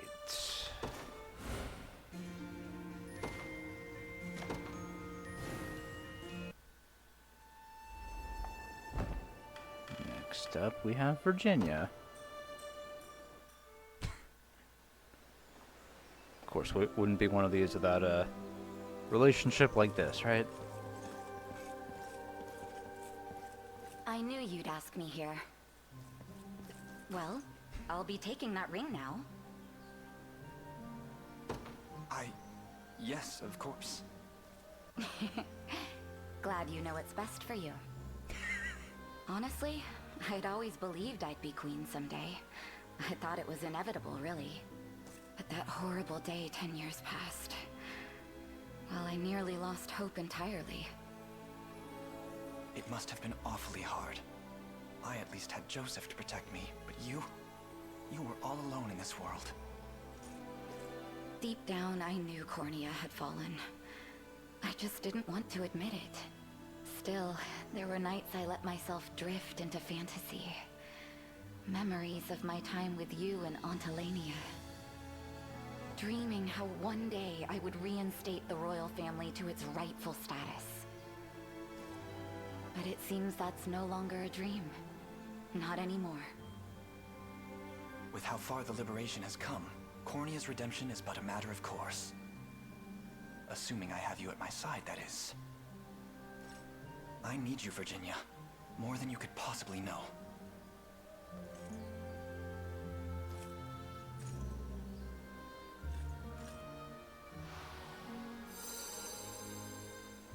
Our covenant is sealed then. You can come a bit closer if you want.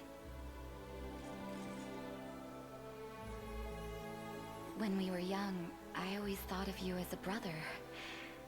But you're so much more to me than that. Now come. Cornea awaits its new king. And queen.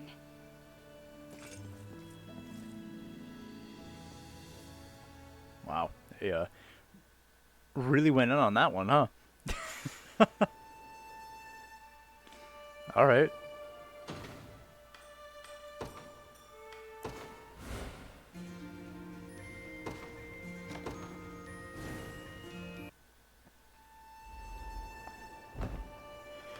All right. Up next we have Leia.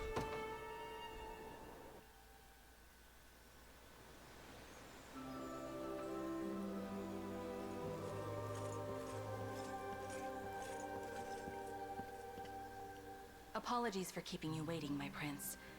Is there something I can help you with? I'd like you to have the ring of the Maiden. In truth, I had believed it's some grave error that I found myself asked here. How could I possibly be worthy of such an honor? Hold your gaze high, Leia. We've spent many a sleepless night of late, locked in gripping conversation. And while time may slip through our fingers like so many grains of sand, some thoughts never fade from my mind. How dedicated and kind you are. How true to yourself. How utterly stunning in every way. I'm not sure how to respond. I never had anything growing up.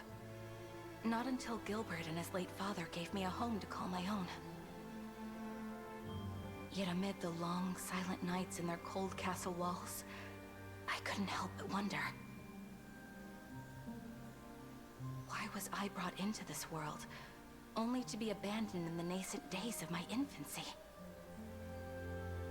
Leia.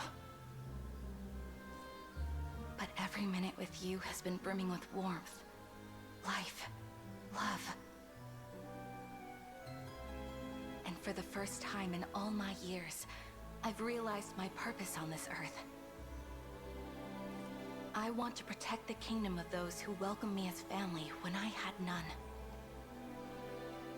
That, and I want to do so beside the first man who's ever made me feel loved as I truly am. I've waited my entire life for this moment, and I wouldn't dare let it slip away. My answer is yes, Elaine. You'll never be alone again, for as long as I live. I shall be with you, always.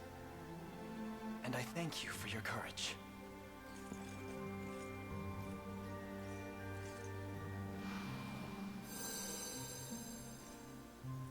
I'm thrilled to hear it. And should sleep ever elude you, I'd be more than happy to while the night away in loving conversation. I can't wait.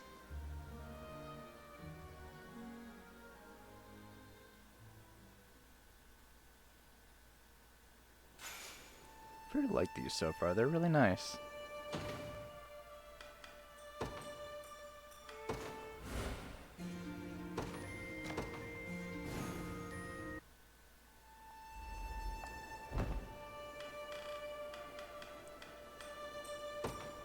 Oh, give me Berengaria next.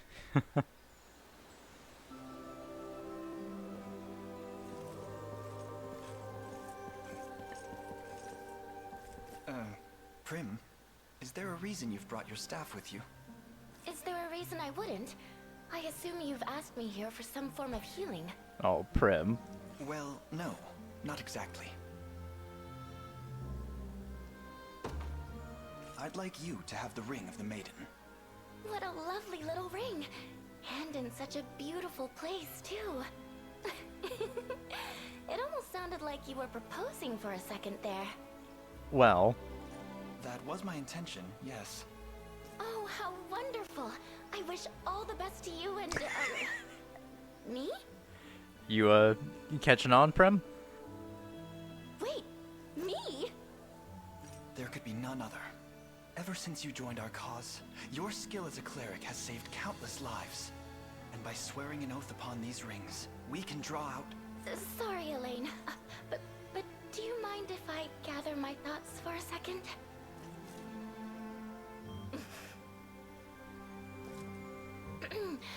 Now, what were you saying again? I'm ready to hear it this time.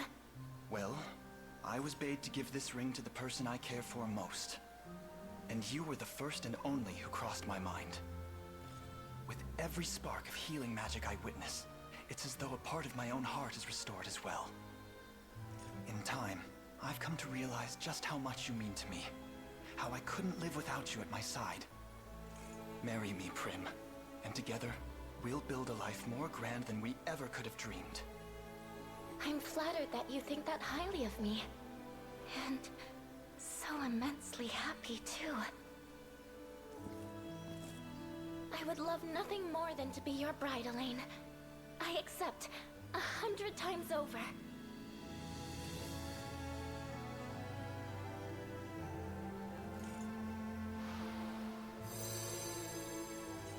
I'll never forget this day, Prim.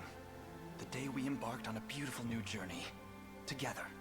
I just worry what my sister will say when she learns I got engaged before her.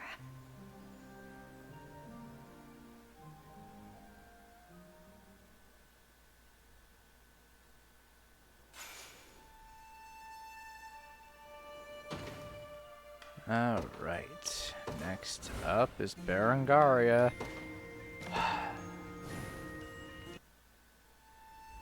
Again, if If I wasn't going with Scarlet, it would have been 100% her.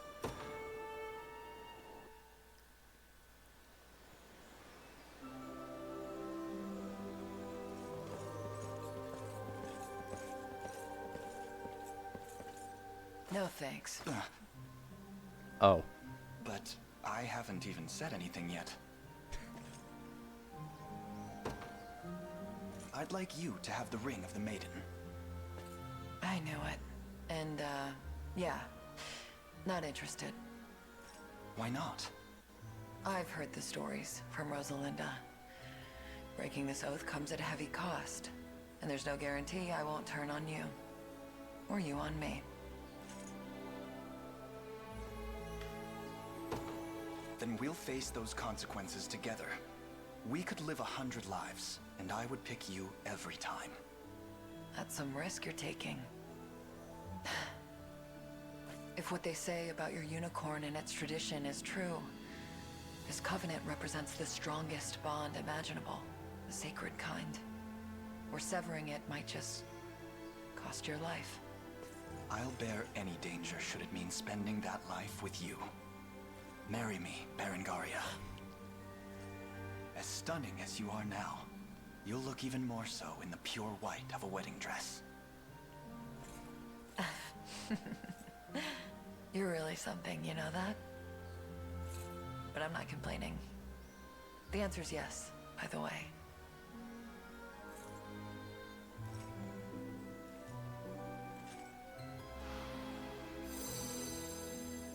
I love you, now and always. And I hope you're ready to put up with me for the rest of your life. Your laughter, your tears, your pain. I'm here for all of it.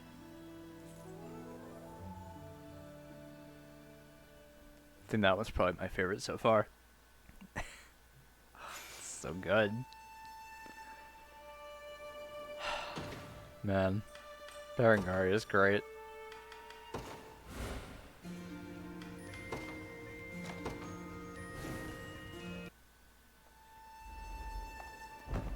Alright, so next would be Melisandre. I've taken quite a liking to her as well. I mean, not as much as Berengaria, but, you know. Elaine, is this what I think it is?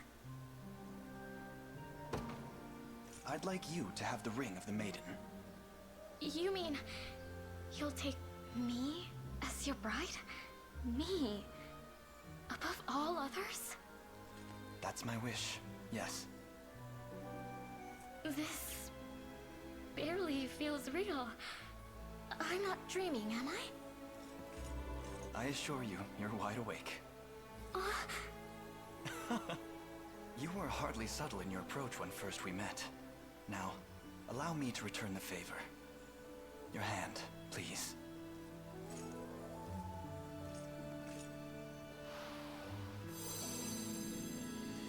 And with that, our oath is sworn. Oh, Elaine. I, Melisandre Maye, pledge to stand at your side through whatever may come. Through times both good and bad. And I know what I said before, but don't go taking any wives but me. Or consorts. I promise. You're the only one I could ever need.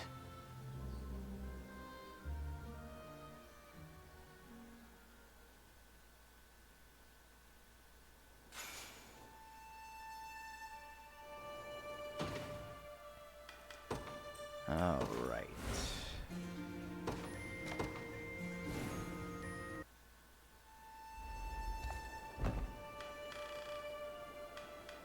Monica next.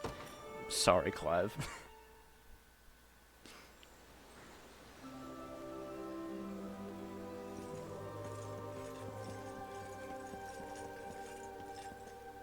Was there something you wish to discuss, my prince? This is quite the lovely spot for a chat. I'd like you to have the ring of the Maiden. That's a bold declaration there. we first locked swords, I saw in you a knight of firm convictions, and truly immense skill. With one such as you beside me, I'm certain we can bring Galerius to heel. So that's how it is. You desire my strength, yet care not for matters of my heart. Father forbid. I assure you, that's not how I meant it. I only ask this of you as the one I trust most. The one I love. Oh, but it is fun to watch you squirm. Pray, do not tease me so. If you insist. But allow me to return your sincerity in kind. I could never refuse this offer. Not after the next king so boldly professed his love. As you know, my life has long been devoted to Cornea and her people.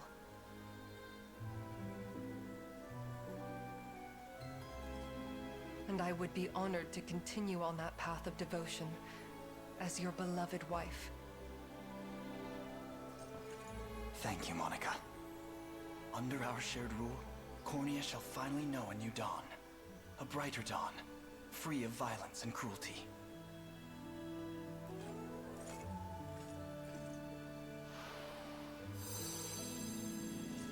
You know, I never realized just how cute this little ring would be. I wonder how that ex-fiancé of mine will react when he sees it. Maybe we don't have to do that to him. Please, don't torment the man more than strictly necessary.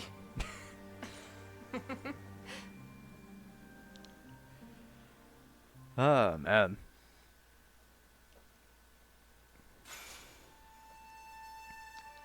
No, I do have Clive on this list. Maybe I should give him the ring, too. Oh, no, that's save. Almost did what I thought I was going to do before.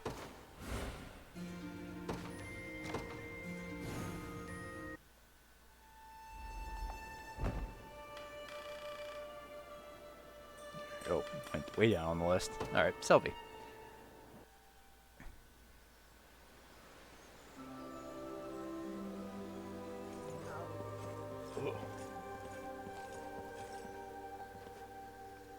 Yes, hilarious joke. Well done.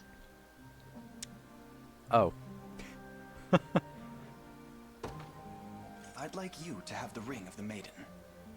Glad you had your bit of fun for the day. I'll just be going now. Did you hear me, Selvi? This is no joke. What? You mean you're serious? Entirely. There's no one I'd rather spend the rest of my life with than you. The ring is yours, assuming you want it. How could I say no after such a romantic proposal? Nobody else treats me the way you do, Elaine. And I feel exactly the same. I couldn't imagine life without you. Now, how do we do this? You can start by giving me your hand. So this is the ring of the Maiden.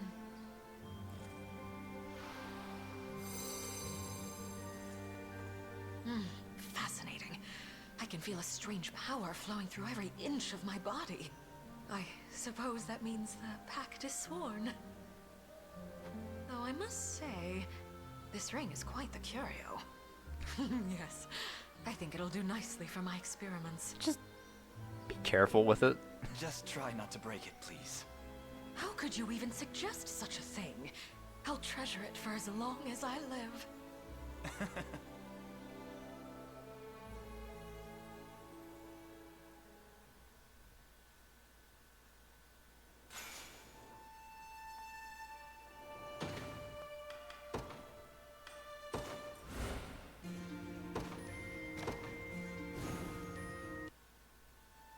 I think we're about halfway down the list now, right? Yeah, I'd say that's about half.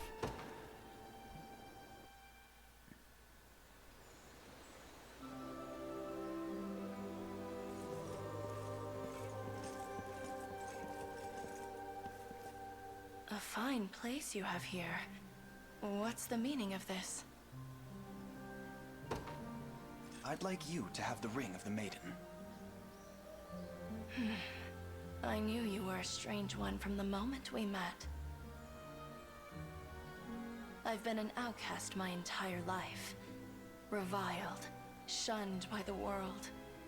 But you and Lord Ghislaine greeted me with acceptance, not hate. I merely did what I felt was right. Then tell me, what happens once you give me the ring? First, we bring Zenoira's reign to an end. You and I, together. After that, I could entice you back to Cornea. Perhaps as the royal physician. Or more, if you were so willing. Looking to keep me as close as possible, I see. Are you sure you're ready for all that entails? I've never been readier for anything. This ring is proof of that. I can think of no greater way to observe your death than to stand with you in life. Just know that I'm not giving it back, even if you change your mind years in the future. Nor could I ever want you to.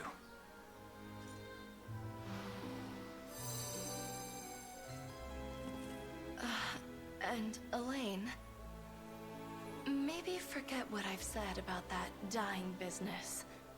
I don't think I could bear losing you.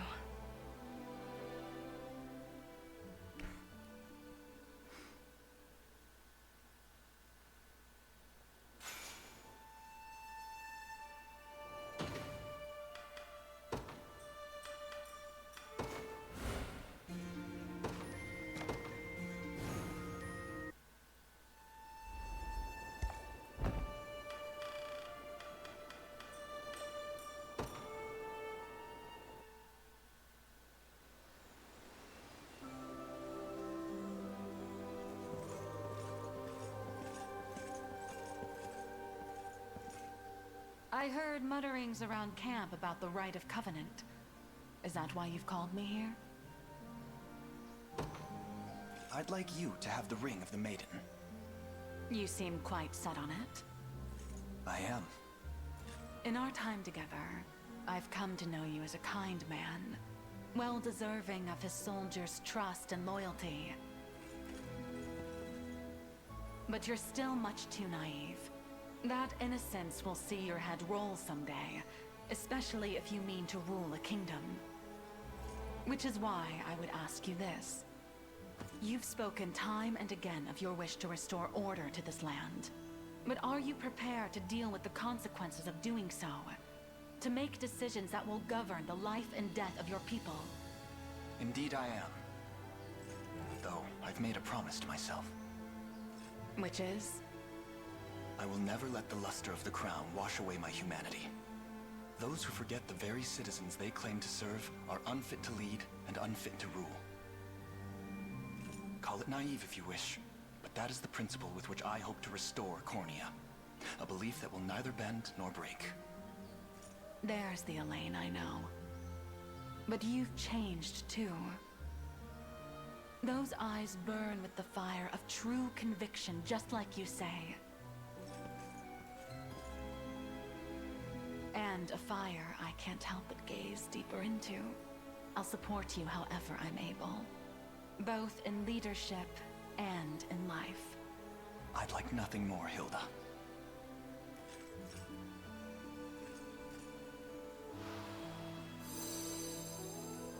That's that then. You may have much yet to learn, Elaine. But being a warm, gentle soul isn't one of those things. Never lose that. With you at my side, I never could.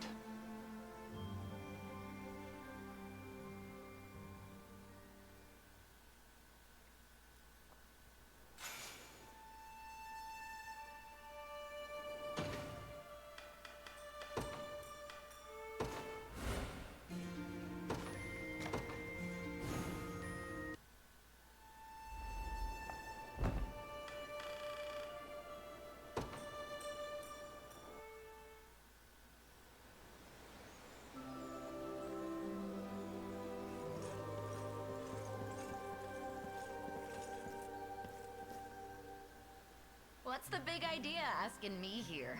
Guy like you's probably got 100 better choices. I'd like you to have the ring of the Maiden. Funny joke.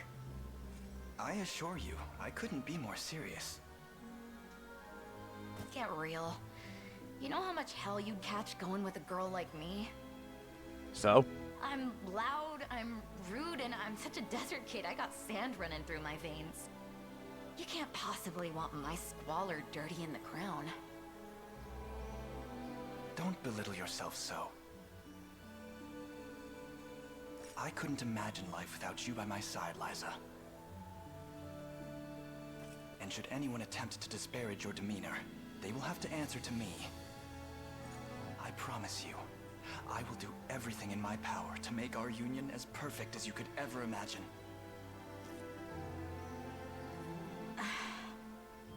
I guess I could be convinced if you're that set on it. Fairer words have never crossed my ears.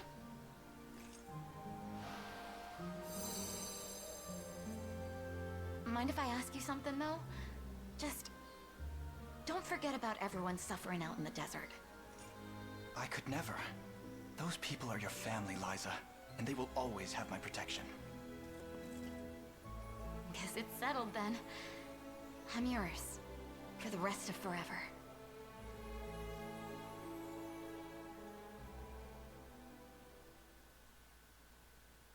I'm really glad I decided to do all these. They're really nice.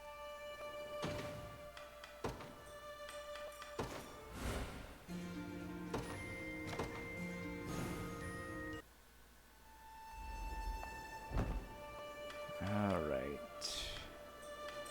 Rosalinda is next. I forgot I had Little Lagos on here too.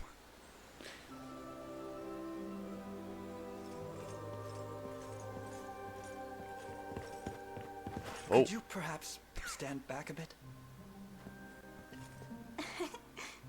I see someone's made up his mind. I'd like you to have the ring of the Maiden. You realize accepting would make me the Queen of Cornea, yes? Naturally. And what? Is that all you have to say? Tell me how you truly feel, Elaine. I love you, Rosalinda. From the very bottom of my heart. And I want nothing more than to spend the rest of my days at your side. Well, that's more like it. I'm ready.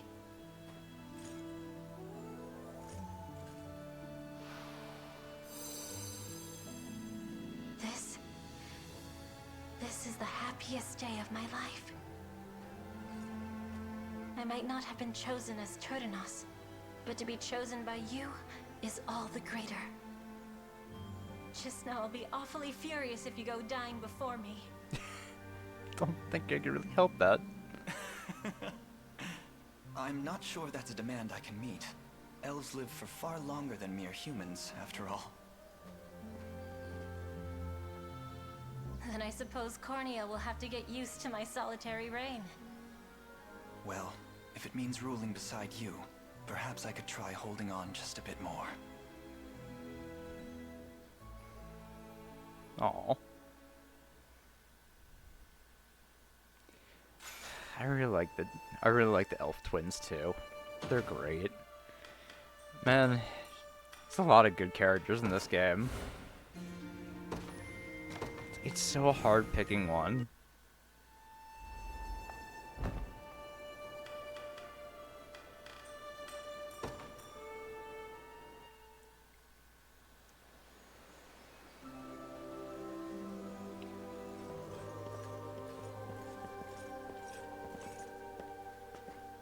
I hear you have something to tell me, Prince? I'd like you to have the ring of the Maiden. This isn't something to be joking about. And at a time like this, no less. It's no joke. I wish for you to accept this ring from the deepest depths of my heart. But that means you... Really? Is it truly such a startling suggestion? I believe I've made my feelings quite clear. I guess I have picked up on it, but still. Who goes thrusting a ring at someone out of nowhere? The shot could have killed me. You're right. I should never have surprised you like this. It's funny. All my life I had cursed my mother for settling down with a human. Swore that I'd never follow the same path, not in 1,000 years. But you've changed my mind. I'll wear that ring with pride. I couldn't ask for anything more. Thank you, Ridiel.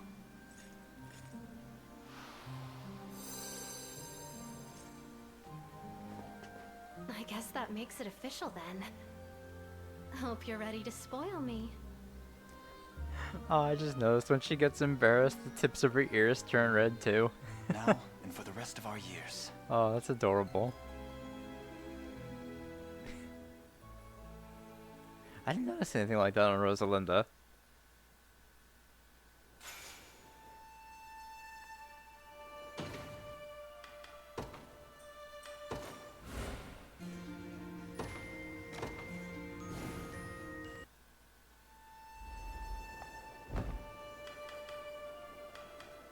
Alright, Celeste next.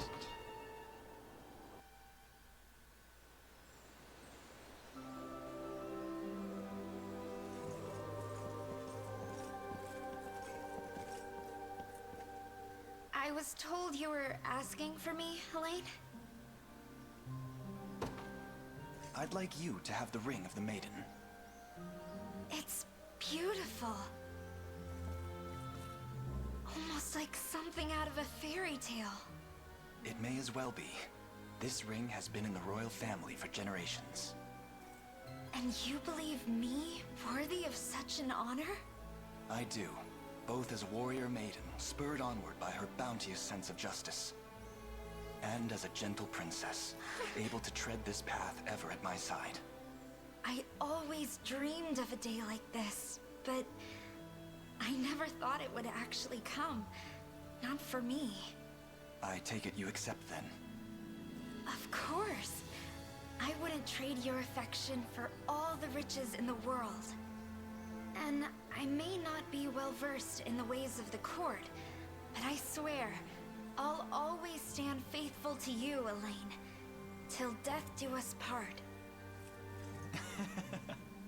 Those words came as quite a shock the first time, but now, they're the finest poem I've ever heard.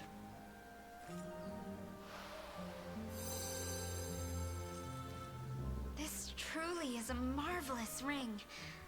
I'll have to make sure my griffin doesn't mistake it for a snack instead. Please do. Yes, please do that.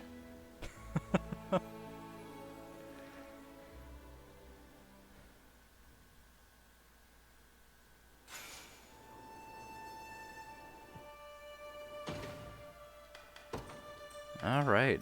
Well, not many left now.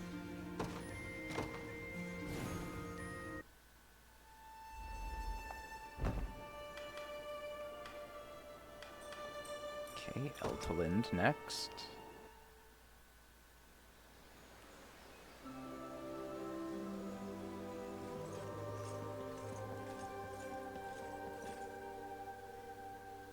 I hear you have need of me, Prince? I'd like you to have the ring of the Maiden.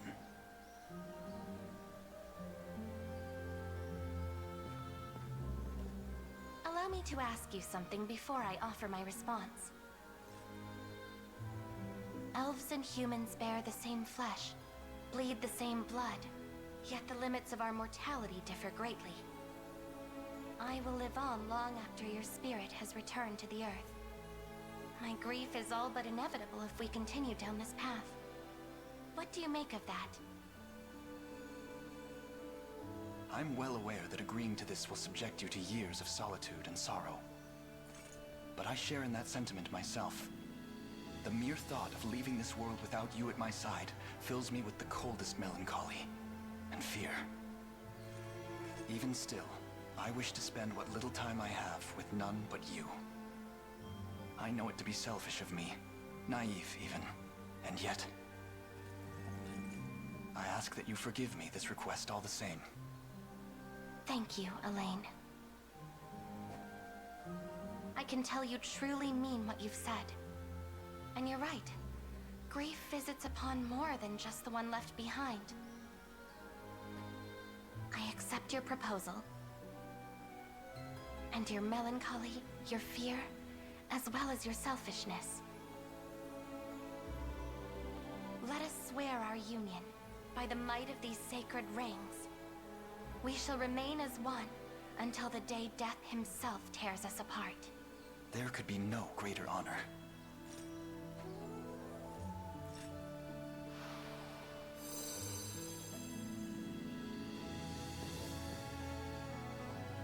As long as we have time to share in this life, I promise to share it with you.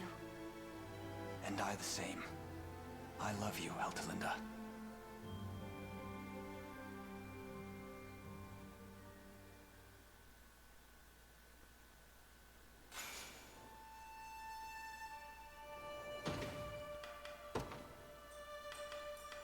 I believe next was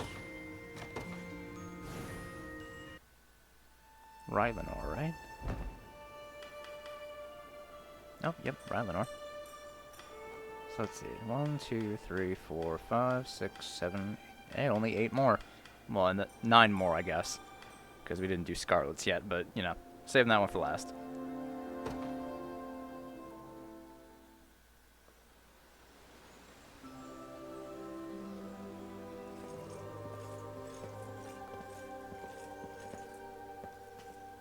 You summoned me, Elaine? I'd like you to have the ring of the Maiden. Surely you haven't thought the matter through if you're asking this of me. I have. I could imagine none other serving the role, Rylanor. I hope I haven't offended. Not in the slightest. You're an exceptional man, Elaine. Possessed of a strong heart and a sharp mind. And above all, a kindness few could match. In truth, my feelings for you have grown unabated since the day you so warmly tended to my leg. And to hear those words cross my ears has brought me a greater joy than I ever thought possible. Then allow me to further bolster that joy. Our time together has been brief, perhaps, yet I've observed the grace with which you conduct yourself. The selflessness. I have to admit, such qualities have seen you occupy a genuinely cherished place in my heart. Elaine, Would you do me this honor? Yes. 100 times, yes. I will treasure this ring for as long as I live.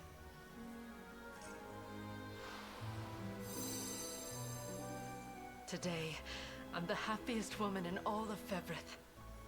Yeah, your ears do it too. And I the happiest man.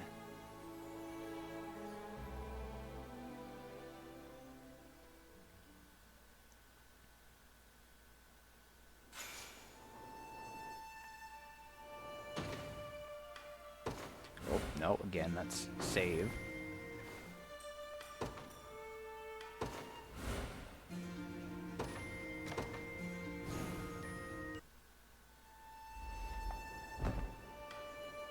Alright, next up is Gladmir.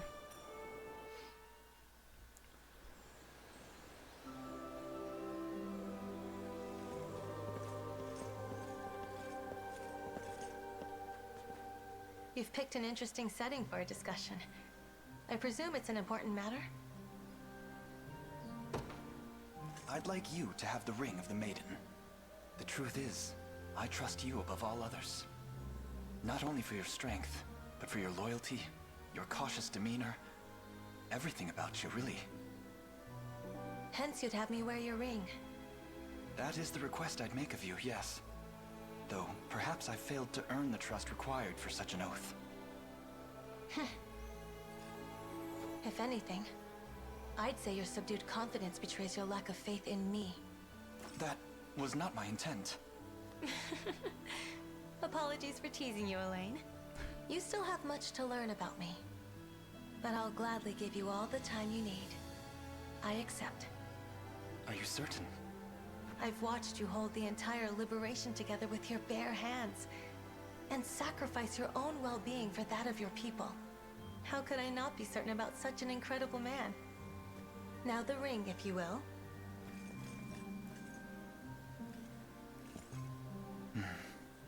I should have known you'd have me beaten in a war of words.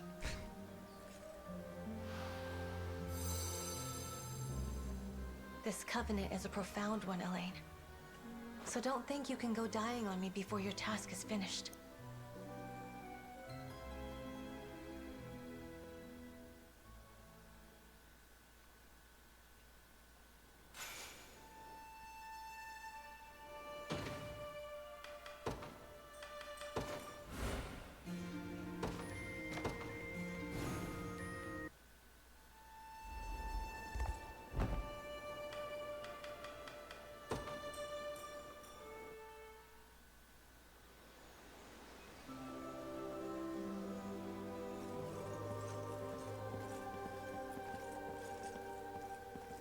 Well, I'm here. What's this about? I'd like you to have the ring of the Maiden. Huh? What is it? If you're asking me that, then... does that mean I get to be with you... forever? It does, if you're willing to accept. I could picture no brighter future, Unifi. Huh. You know, I've never had a real family. Not that I can remember, at least. I mean, I do have Morard and Ramona, and they're the best foster parents I could have ever asked for. But I've been thinking... I want something more. A family I can call my own. And I want it with you, Elaine. So it makes me really happy to know you feel the same. I as well. In truth, I've never been happier. I take it this means you'll accept then? As if you even have to ask.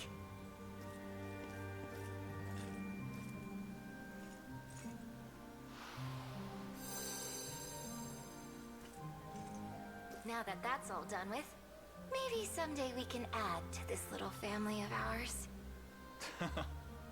A nice idea, but I fear I only have one pair of rings. Elaine, that's not what she means. That's not what I meant. Fucking dumbass.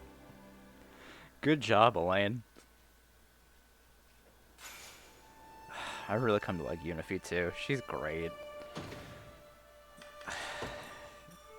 Again, really hard to like pick a favorite. Man, there's so many that I like.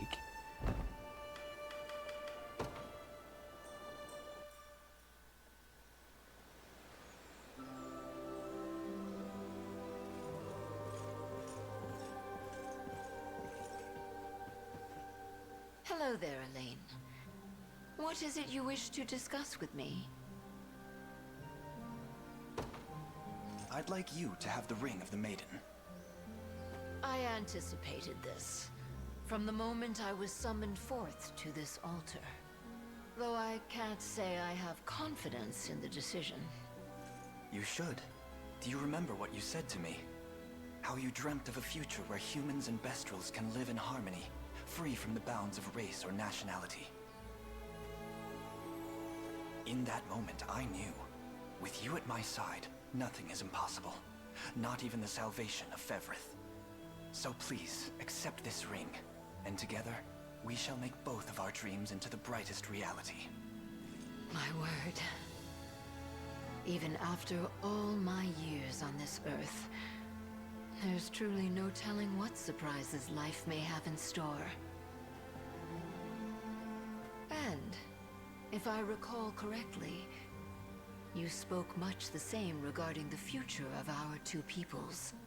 How you believed they could overcome their differences and march as one to the same beat. Well, you should know that I share your hunger for peace. Not merely for Bastorius, but for the world over. A better life, and a better home. I could never spurn the chance to bring such a transformation to pass. I accept. With great pride. I had faith you would. Thank you, Ramona.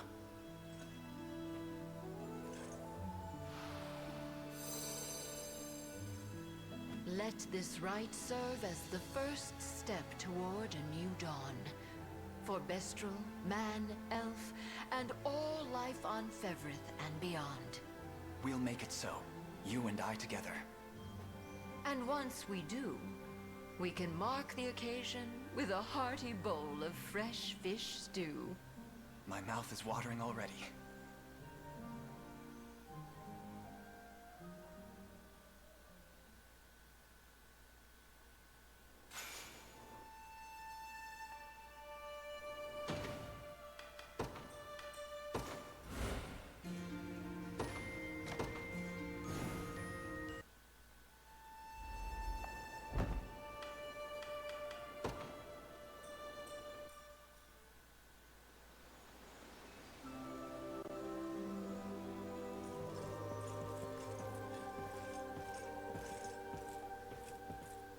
Need something?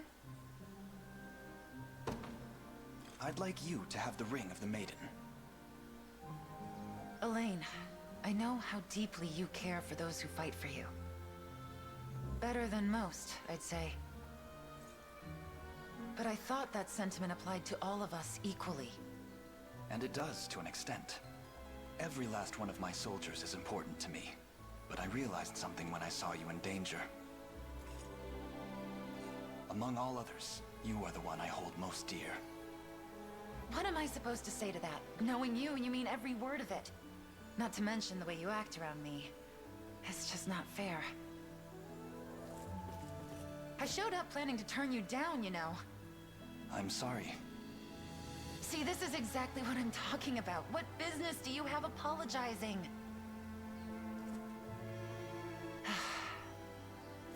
Fine. I'll stand by you. To the very end. Thank you, Dinah, for saying yes, despite yourself.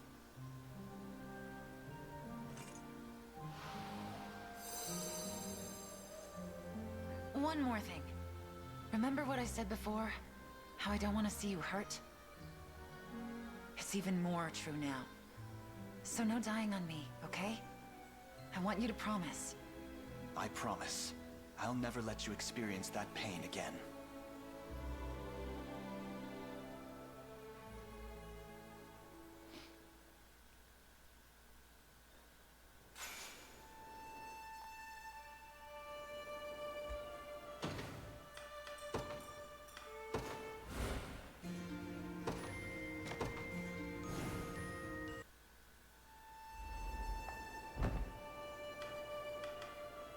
Alright, down to the last 4 now.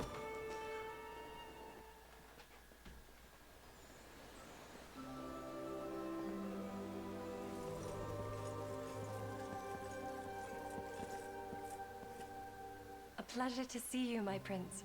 I was told you've need of me? I'd like you to have the ring of the Maiden. Me, sir? But why? I've seen firsthand the kindness and strength with which you rise in defense of those you love, even when gravely injured yourself. And I could hope for no greater qualities from the one who will bear this ring, and soon serve as my queen. Such tender words. When I first arrived at this altar, I thought it some manner of mistake, that I could never fulfill a role so grand. Yet I admit, hearing the contents of your heart spoken plain has swept those doubts far off into the ether. You and I shall change this world, my prince, into a place where none need ever suffer again. We shall not know rest until it is so. To be with you is everything I could have ever dreamed of. Thank you, Rhaenys.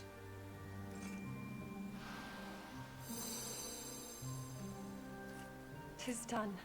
Should the cold clutches of doubt ever take hold of me again, I shall grasp this ring and remember the heavenly moment we shared here. And, of course, the striking proposal you've graced me with. I love you, Elaine.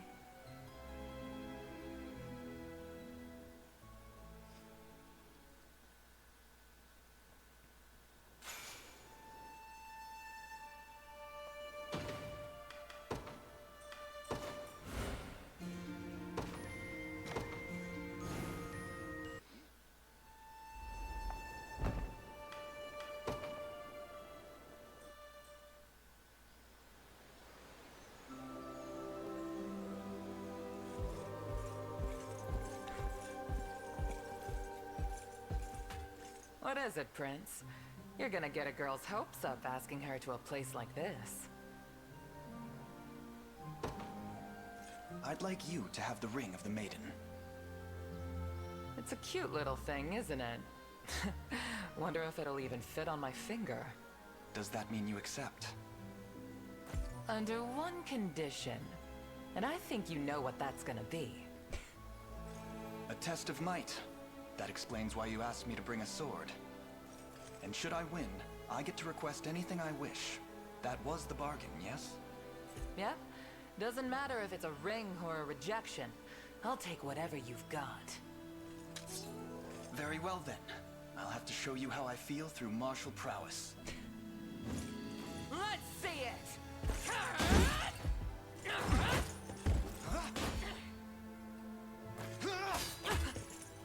It seems I've won. Sure does. That was great. Just what I'd expect from a man looking to be my partner. I'll take that ring now. Might not fit on my finger, but I can wear it around my neck, no problem. Thank you, Amalia.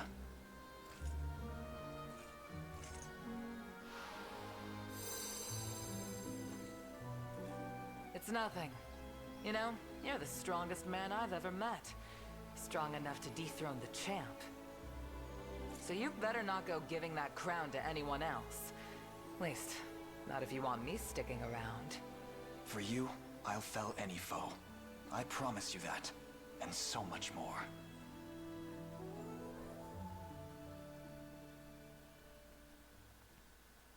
So what is that, the second combat-related one we had? Just find it funny. It's good though. I like it.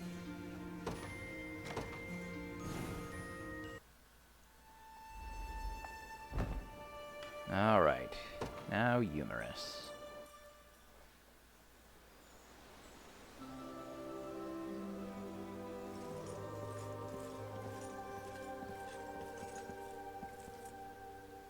Why?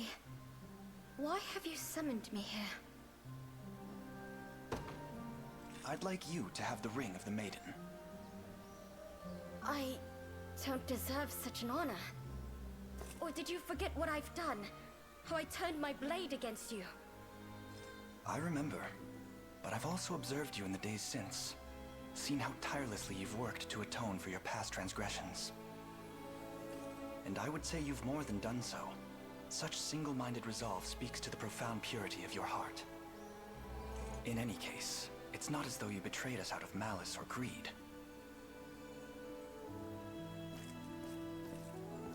So please, Humorous, let this bitter dance of self-reproach end here and now. From the moment you accept this ring, your sins will be no more. You shall stand among us as an equal. You're kind, Elaine. Far too kind. But I do like that about you.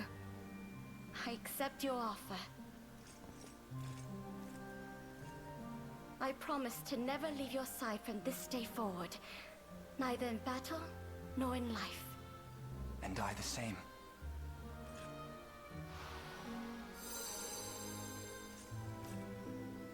Never again will you be forced to suffer alone, Humorous. Not while I still live and breathe. Thank you, Elaine. My heart is forever yours.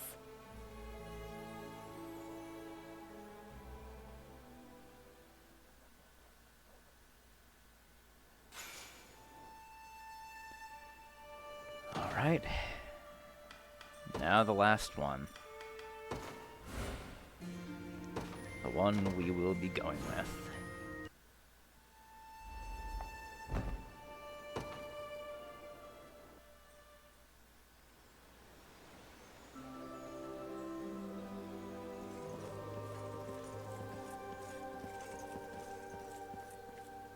What is it, Elaine? I'd like you to have the ring of the Maiden. Isn't there someone else you'd rather give it to? Or am I just the most convenient choice? Not at all. The rite of covenant can only be performed if the two parties are of one mind and one heart. Is that true? The rings will suffer no lies. It's you, Scarlet. It's always been you. These feelings I bear are not mere friendship, but a love both deep and utterly profound. I finally understand that now. You know, I always thought it was my mission that kept me standing beside you. But I realized something back when we were separated. I treasure you more than I could have ever dreamt. Then stay with me, Scarlet, until the day we both drift off into eternal slumber. Nothing in this world could make me happier.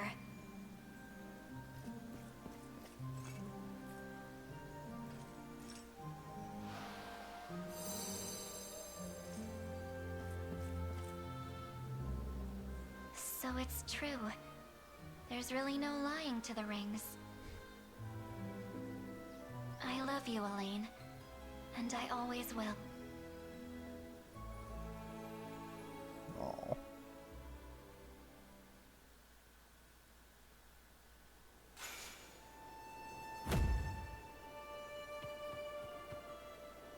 Thus, the ring has been restored to its true power. I'm sure it will help when the time comes to face Galerius. Let's head to the sanctuaries, Elaine. I'm sure the sages will lend us their strength now that the ring is restored to its true power.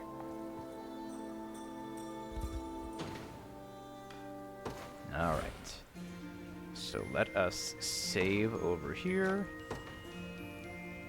And this will be the file we take to the end. Alright, so let's check out the rings, of course. So Ring of the Unicorn, base AP +1, all stats +5. Then base PP +1 for the Ring of the Maiden, and all stats +5. Okay, so that'll go on Elaine. And you don't need the Carnelian pendant anymore. Oh, I do have a spare lapis pendant, so let's do that.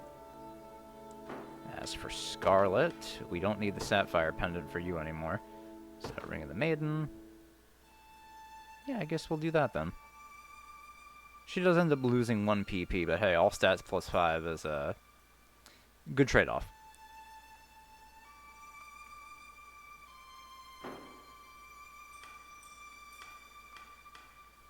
Yeah, I think we're good then. Alright. So now that we have married Scarlet, let's go off to every sanctuary. Oops. Okay, so we'll start with the one in Cornea.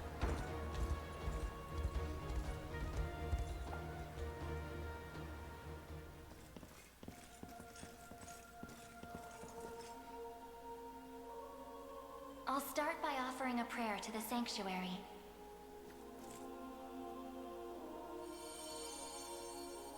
He who bears the ring of the unicorn, present its grandeur before me.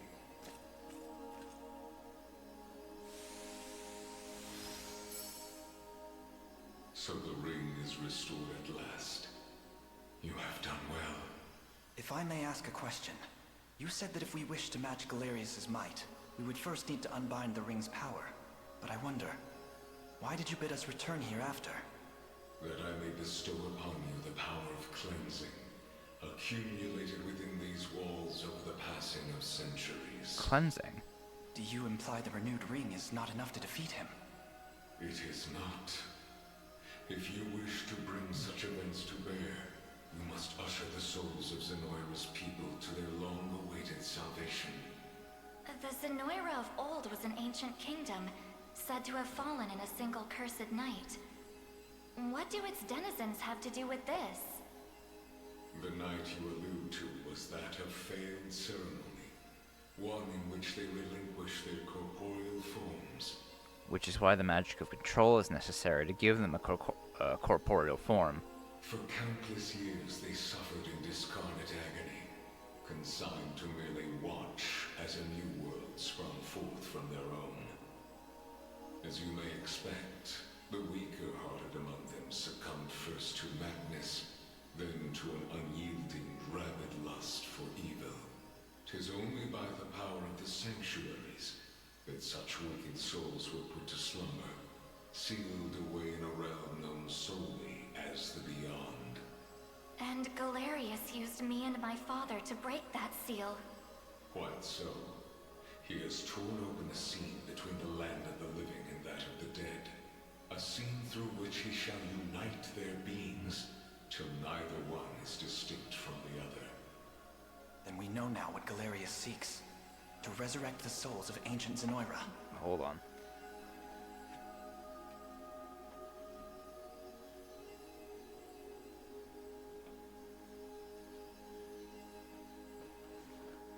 Should he succeed, this world will be met with grave disaster.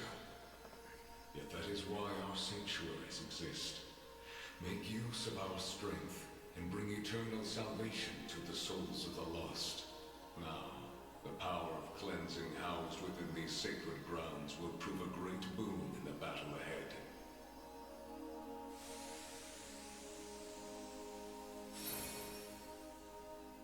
Your will is my own, righteous Prince of Cornea. The ring's gotten stronger, Elaine. I can feel it. Ringbearer, the sanctuaries of Fevreth further seek your call. Deliver your presence unto each in turn, that we may aid you when the fated time arrives.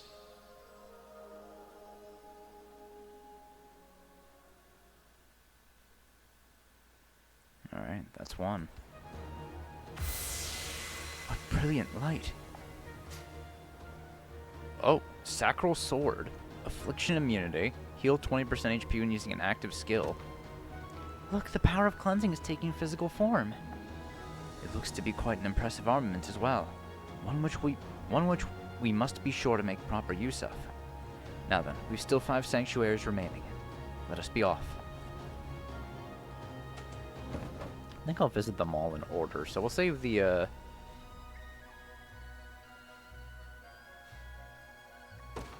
save the Zenoiran one for last. Let's go to Drakenhold.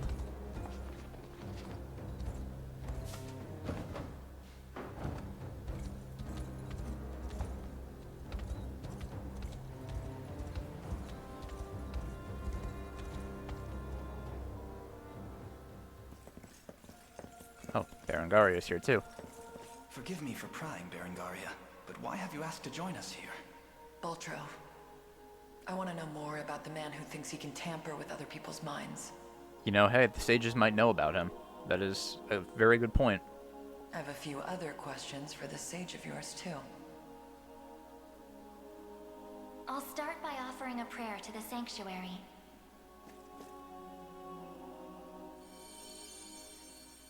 He who bears the ring of the unicorn, present its grandeur before me.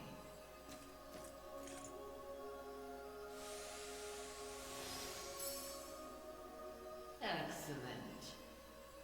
Hope you're in the explaining mood, Sage. There's a sorcerer working with Galerius. Goes by the name Baltro. What can you tell me about him?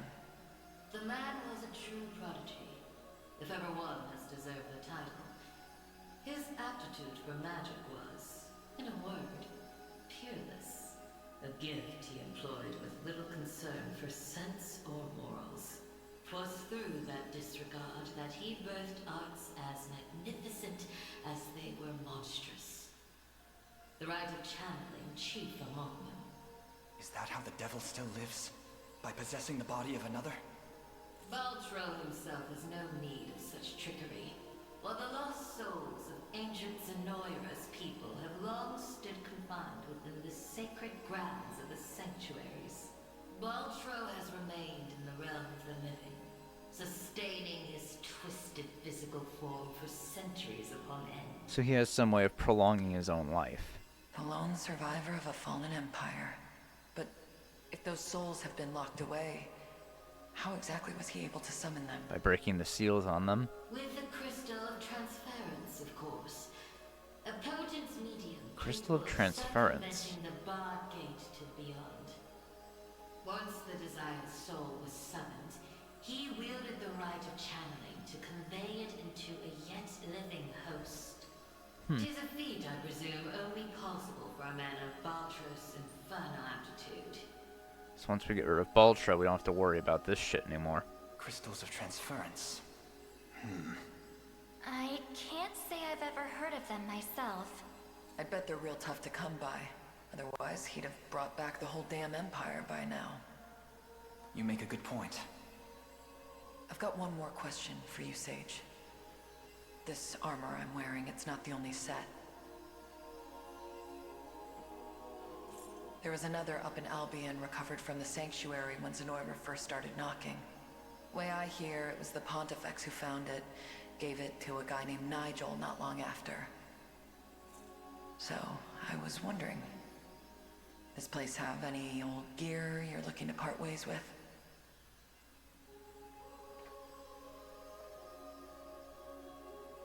Alas, all armaments stored within these walls have long since been evacuated. Yet the power of cleansing remains pure and true. Grasp it tight, and it shall surely bring you succor in the days to come.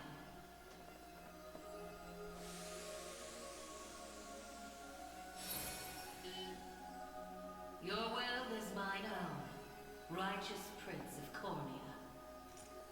The ring's gotten stronger, Elaine. I can feel it. Ringbearer, the sanctuaries of Fefrith further seek your call. Deliver your presence unto each in turn, that we may aid you when the fated time arrives.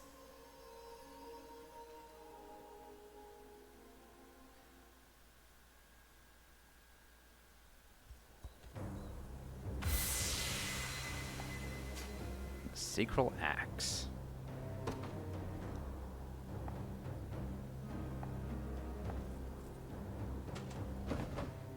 Alright. Can't believe I've never gone off to this one before. Actually, how the hell did I get to this one? Let's see.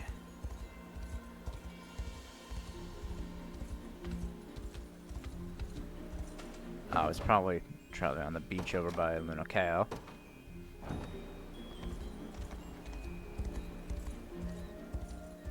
I guess I never went down this way, huh?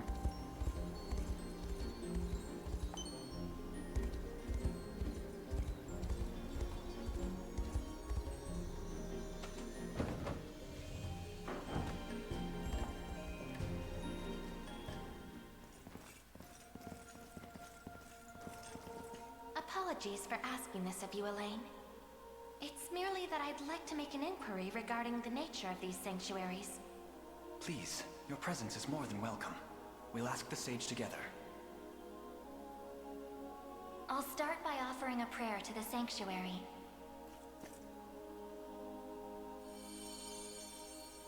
He who bears the ring of the unicorn, present its grandeur before me.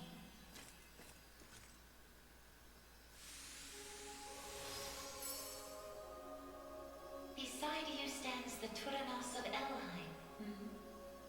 The ring of the unicorn would remain ever bound were it not for you, or for your ancestors, who conveyed the rite of covenant through a great many generations. For that, you have my utmost gratitude. 'Tis a kindness I scarcely deserve, O wise sage. But if I may, I wish to ask a question of you. For what purpose were these sanctuaries constructed? To house errant, wandering souls, those of the fallen Zenoiran Empire. Yet that raises another question still. How is it that Zenoira met with ruin? 'Twas an act of hubris immeasurable. In search of the forbidden gift of immortality, Yeah. their sorcerers made sacrifice of a divine being. Ah. The great and noble unicorn. So that's what invited disaster to Zenoira. Such vile disregard for the natural world. Indeed. And greed only drove them further from their own humanity. Amidst the slaughter, they sought to elicit the creature's purifying energy, and in so doing, break free of the shackles of mortality. Yet the cleansing fires of the unicorn glow impossibly bright, violent in their rejection of vice and villainy. For the wicked-hearted to harness such a power as their own would be a contradiction of its very purpose. 'Twas a miscalculation of the most fatal ilk. With the beast's dying embers, the fury of the unicorn struck Zenoira's people. Their skin burned, their flesh was rent from their bodies, and their souls were condemned to wander for the rest of eternity. Holy shit. How horrible. 'Twas the greatest irony, then, that the rite proved a success in the end. From the ashes of tragedy rose but one survivor. Baltrow. A single girl. Oh. Capable of communion with the divine unicorn her countrymen had so cruelly Single girl. defiled. So there was another survivor besides Baltrow.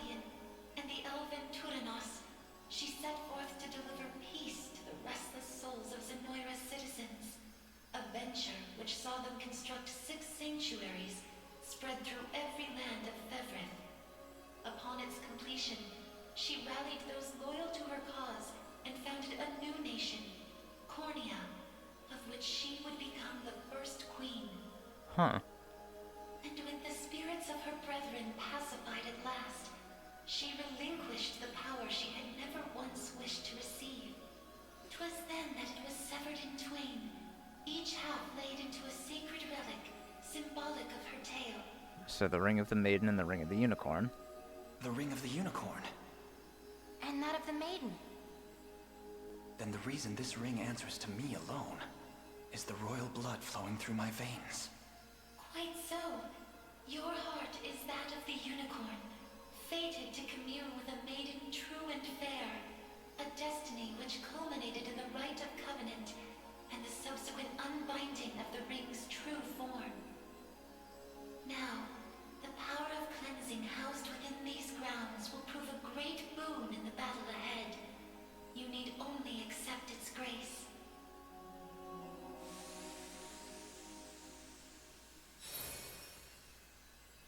Your will is mine own, righteous Prince of Cornea. The ring's gotten stronger, Elaine. I can feel it. Ringbearer, the sanctuaries of Fevrith further seek your call. Deliver your presence unto each in turn, that we may aid you when the fated time arrives.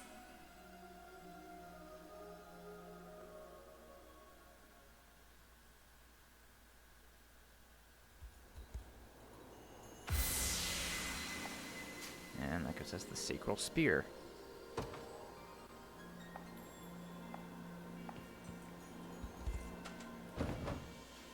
Alright, so let's go to Bastorius next. That's a wall I just ran into.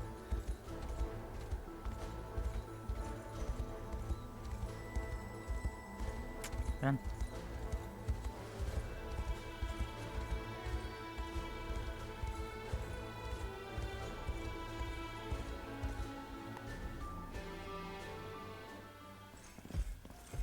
Oh, Unifi and Morar joining us. Sorry for making you drag us along like this. Please, there's nothing to apologize for. I take it you have a question to ask. We want to see if this sage knows anything about the blue. It's the only reason we even got in here, so... That is true. If we didn't have the blue, we couldn't even approach this place. I'll start by offering a prayer to the sanctuary.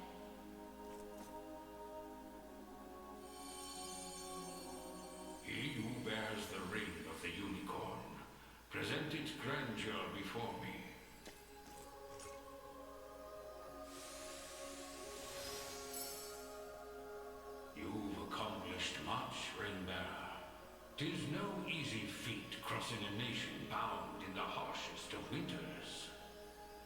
mean to interrupt, wise sage, but I was wondering if you could answer something for us. What exactly is the Bastorius Blue? You refer to the azure stone on your person, yes? It is magic made crystal, cultivated by the elves of yore. Long ago, when their kind still called Bastorius home. So the elves used to live in Bastorius. There were elves here? That era too saw Sonoira's reign encroach upon every region of Fevrith. The elves to the south, secure behind Ervelda's veil, espoused neutrality and insulated themselves in the forests of Elheim. Yet those in Bastorius did not possess such luxury. Instead, they forged a powerful crystal capable of transforming their bodies into those of colossal beasts. Astrals. But they could turn themselves back, right? Such a technique did exist, yes. Though, unfortunately, it has long been lost to the passage of time. Should have guessed as much. Still, Zenoira must have had some reason for wanting the stone so bad, even though they didn't use their mind control to try and get it. I suspect you allude to the rite of channeling. As I understand it, Bestral physiology is far too distinct to house a human soul, making the rite a futile venture. That does explain why no Bestrals were possessed by Zenoirans. In its place, they likely sought the crystal for its similar mastery over the hearts of your race. All in the grand hopes of bridling the same strength they failed to overcome so many years prior. Some story this thing's got. Now, we lack the time for further conversation. Allow me to imbue your ring with the power of cleansing. Use it well, and bring an end to Galerius' cruel ambitions.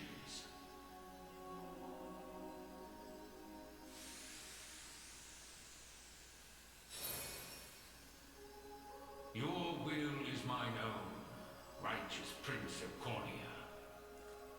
The ring's gotten stronger, Elaine. I can feel it.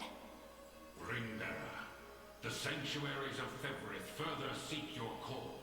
Deliver your presence unto each in turn, that we may aid you when the fated time arrives.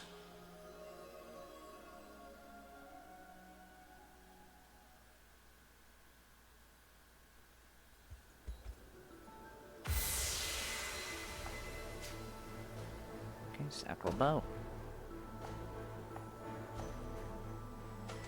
Alright, off to Albion.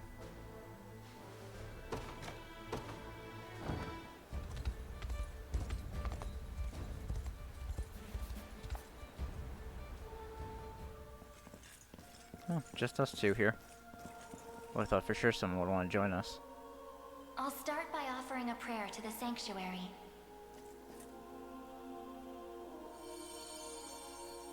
He who bears the ring of the unicorn, present its grandeur before me.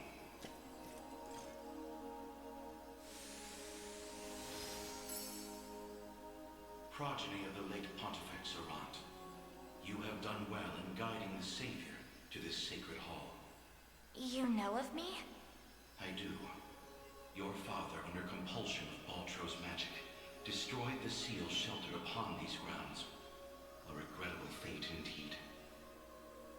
Excuse me the question, wise sage. Why is it that those of the pontifical lineage are able to break the sanctuary seals? 'Tis a tale even older than the orthodoxy itself. But that's over 800 years. Indeed. I speak of ancient Zenoira and their sorcerer's quest for might beyond mortal bounds. A pursuit which brought them to Palavia and the holy power of the almighty unicorn. Right. Enraptured by its supreme brilliance, they began to experiment, using the citizens of Albion as their subjects. In time, those experiments birthed a new race entirely. The Angels. The population you know as Angels. What the hell? That's not possible. Yet their only distinguishing feature were the wings on their backs, a mark of failure for the sorcerers who conceived them. The experiments continued unceasingly, but only one success emerged. A man capable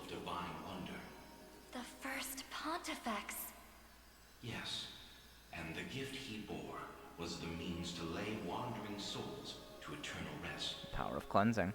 But how does that relate to the seals? The purpose of Evereth's sanctuaries is twofold. The first is to soothe the vengeful spirits of old Zenoira. The second is to accumulate an energy most sacred, the power of cleansing. Galerius impelled your father to set loose the souls bound to the sanctum, to break its seal as you know it. In so doing, he divested these grounds of one of their vital duties.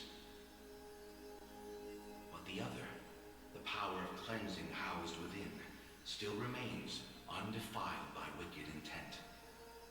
My father must have foreseen the breaking of the seals all those years ago. Which explains why he asked you to one day guide me here. To impart the power of cleansing upon my ring, so that we may stop Galerius before it's too late.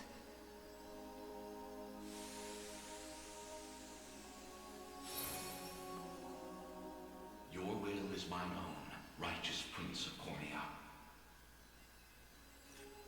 The ring's gotten stronger, Elaine. I can feel it. Ringbearer, the sanctuaries of Evereth further seek your call. Deliver your presence unto each in turn, that we may aid you when the fated time arrives.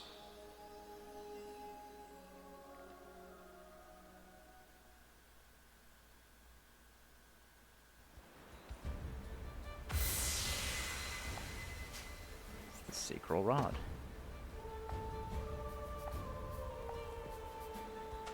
Okay. Off to the Zenoiran Sanctuary.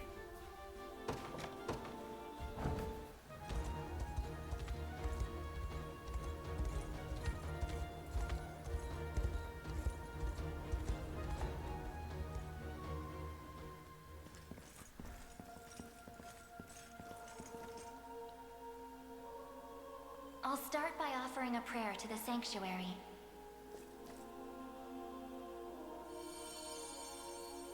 He who bears the ring of the unicorn, present its grandeur before me. Patrick Sites.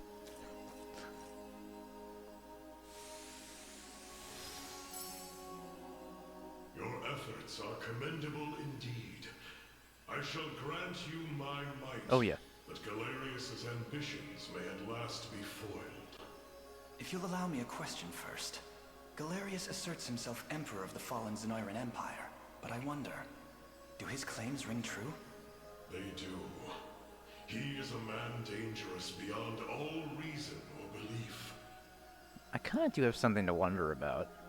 In truth, Zenoira's people were not born on Fevrith soil, but hail from another continent, beyond the Great Seas. Their populace enjoyed countless years of peace and prosperity, ushered in by magical advancements of the highest order. Yet, after a contested succession sparked civil war, the very magic which once enhanced their lives now stole them away instead. And by the day Galerius emerged victorious, Zenoira was naught but barren wastes, inhabited chiefly by the corpses of the damned. Faced with such cold conclusion, most would have considered him a king absent a kingdom. Yet Galerius would not be denied his reign. Mustering what few pitiful subjects remained in the realm of the living, he set off to seize a new shore as his own, Fevrith. Then the ancient Zenoira we're familiar with was actually an invading army from a far-off continent. The modest fiefdoms which dotted Fevrith could but thrash and flail beneath Galerius's insurmountable might. Only Elheim, shielded by the boughs of the divine Erhelda, was spared utter decimation. If that same conqueror now blights our lands as well, can we assume General Valmor was possessed by his soul? That's what I was thinking. I don't believe we can. An energy so ineffably evil likely derives from something else entirely. Oh? How do you mean? Were he merely revived through the rite of channeling, Slaying the host would banish his soul back to the frigid gates Right. beyond. But we already killed Galerius, and he still lives.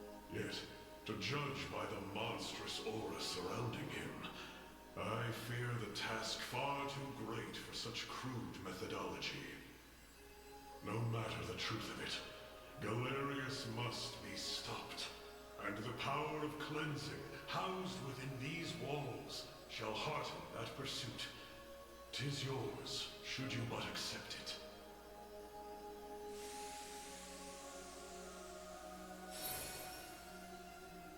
Your will is mine own, righteous Prince of Cornea.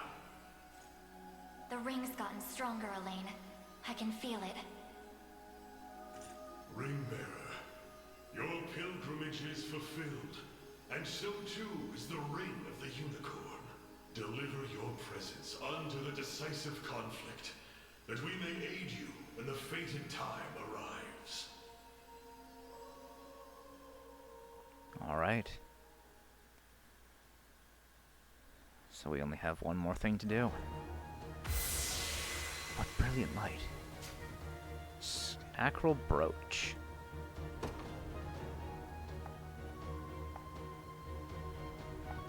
Now that we're done, I can feel a potent sacred energy radiating from your ring. Then all that remains is the final battle. Let us make for Grand Corinne and topple Galerius once and for all.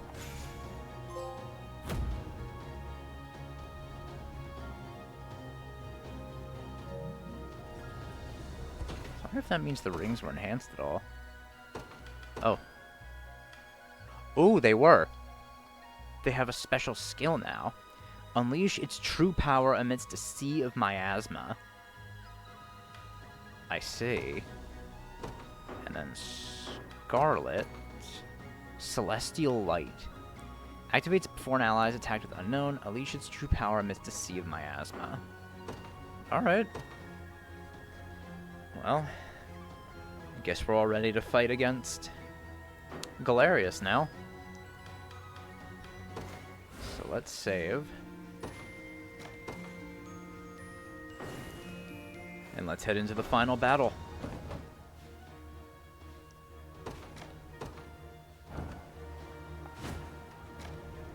With the route to Grand Corinne secured, Elaine steels himself for the long-awaited confrontation with Galerius, Emperor of Zenoira. I've had this unlocked since the beginning of the game. It's finally time.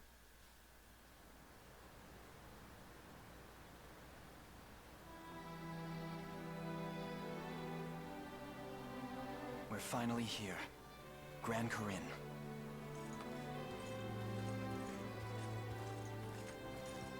Not a day passes that my mind is not filled with memories of this place. And how, despite my duty to Queen Elenia, I fled its walls when she needed me most. I've yearned for this moment for so long, yet it scarcely feels real now that it's finally come before me.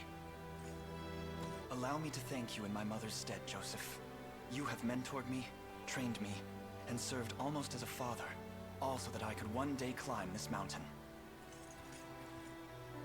Yet we stand now not at the apex, but looking ever upward from its base. The path ahead is steep and treacherous. I ask that you save such words until we've weathered its ascent. A point well made. This day, we dethrone Galerius, shatter Zenoira's foul ambitions, and usher in a new age for the people of this continent. One free of the tyranny and despair they've grown so accustomed to. I hope you're watching, Mother. For in the battle ahead, your son will finally see you avenged. And light restored to Cornea at last. To every shadow-ridden refuge throughout Fevrith.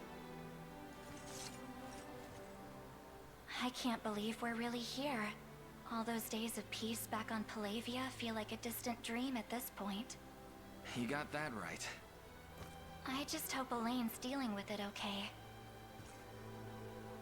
10 years we've known the guy, and we've never once seen him rattled. He'll be fine. The same stoic way he always is. Yeah. Thank you, Lex. What's happening? Such tremors can only carry ill tidings. What wicked energy? Oh. Urgent news, Your Highness. Zenoira's soldiers have begun putting the people of Grand Corinne to the sword. The whole city's one big mass grave. Has Galerius lost his mind? What could drive him to do such a thing? That miasma appears to be a magic almost identical to their mind control powers. Not only that, but they're using some sort of crystal to diffuse it throughout the city. Yet we have the ring, made whole once again by the blessing granted in the Rite of Covenant. It should prove capable of combating the spell head-on. If the sage's proclamations are to be believed, Galerius intends to make the entire city subject to his ruthless rite of channeling. But the sages gave us more than just words. They gave us strength, too. The strength to stop this ritual before it even starts. In any case, only one course of action remains. Prepare to march, everyone.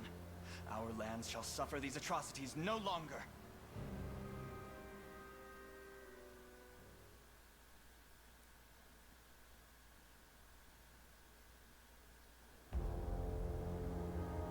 Draga Castletown.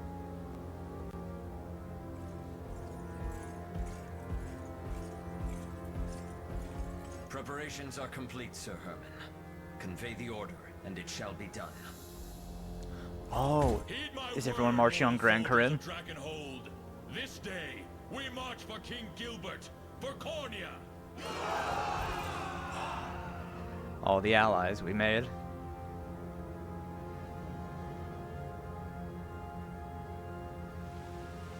Grand Corinne Castletown.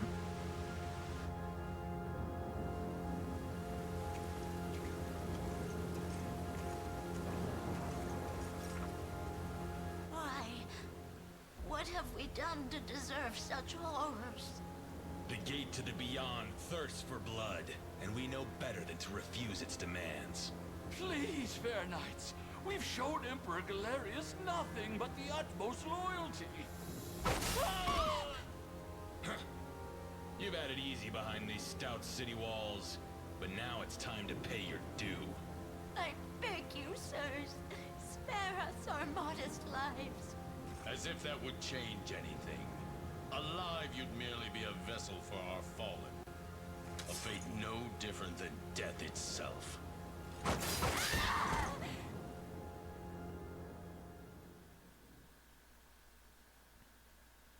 So what the hell are they trying to do then? So, you come before me at last. How many centuries I've awaited this day. It is an honor to bask in your glory once more, my liege. Ere long, the wrongs of the past will be wiped clean, and Zenoira will know the peace it has desired for so many years. Your summoning is but the first step toward that exalted rite. And I take it our role is to ensure none interfere. Precisely. The gate to the beyond has been flung open, and your duty is to defend it no matter the cost. Consider it done, my liege. Upon my honor as your most humble servant. As long as I see battle, I care not about the reason. Now if we're done here, I have an axe to sharpen. Worry not, my liege. Any who stand before my hellfire shall be reduced to not more than ash. We'll be bathing in blood before you know it. Just as vicious as I remember. Now go. Strike forth in the name of Zenoira Reborn.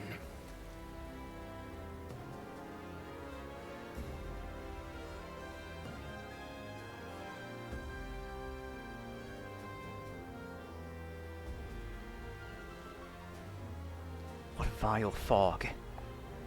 If I may, Your Highness, I believe it's somehow linked to the magic of control which once laid claim to our minds. How are we supposed to get to the castle through that? Good question. There's no telling what'll become of us if we stray too close. A moment, my prince. Look there, at the city's edge.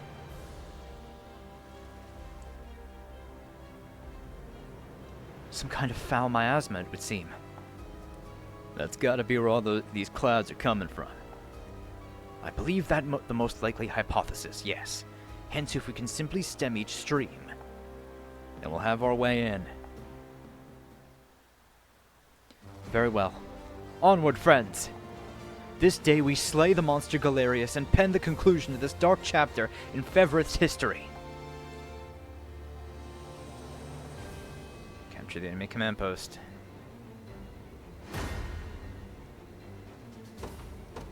Alright. So what are we starting with? I think I'll put down... Oh, whose unit do I want where?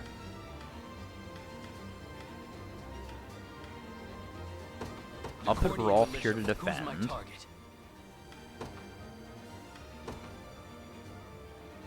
Lane this way. Do you need something? And let's go Berengaria as well. Good choice. I want to have Berengaria face off against Theodora. I feel like you might get something from that.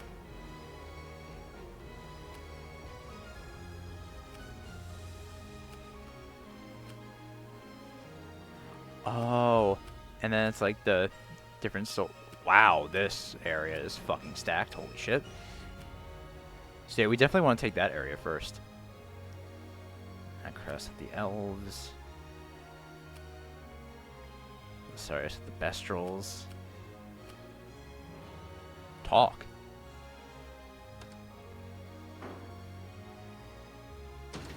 We have stage conversations? With Dina. Well, I do have Dina deployed. Interesting. There are conversations that I can do with Dina here. Oh, those are snow petals. That's why. I wonder if they're like berserked or something.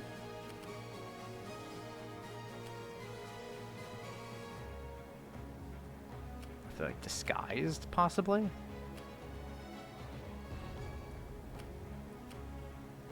Those are the only stage conversations we have.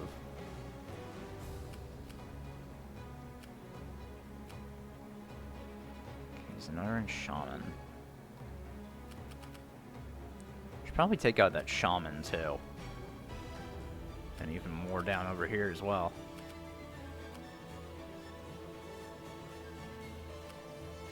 Let me deploy Fran's unit as well. To the skies. I stand okay. ready. So we'll start by having Fran go over this way, attack the shamans. March.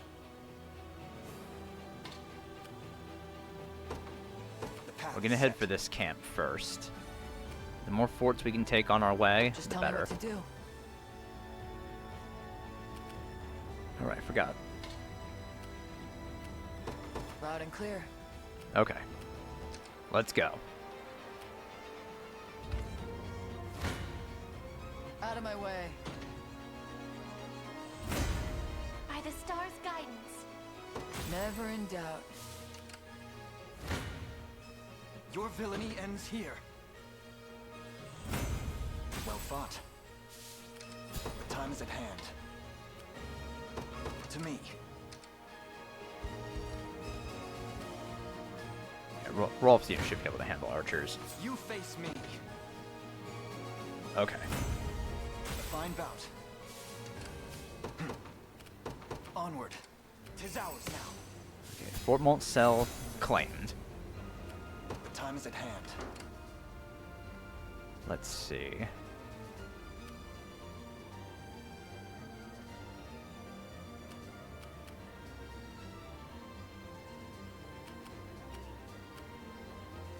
I don't need to head over this way. I will need to go over there at some point. That's going to be with the unit that has Dina in it. We march. So for now, I say let's make our way over here. You won't make this mistake twice. Not even surprised. For all of Bastorius. Try me. Yep. They're beaten. Shame Monica went down. She'll heal. You're nothing.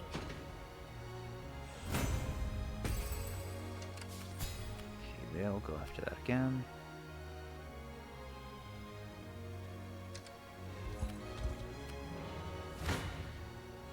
Face me and be cut down. Let's see just how strong I can get. 'Tis the fruit of my labor. I stand for all elfkind. Higher still. Nothing's stopping me now. Okay. At your service. So let's start using the rain effigy. Out of my way.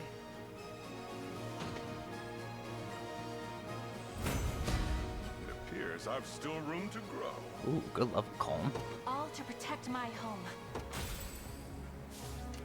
Okay.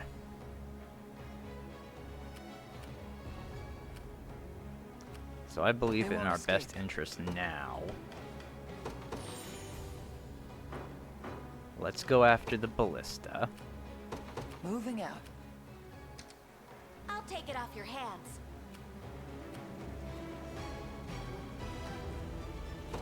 Let's go here with rain.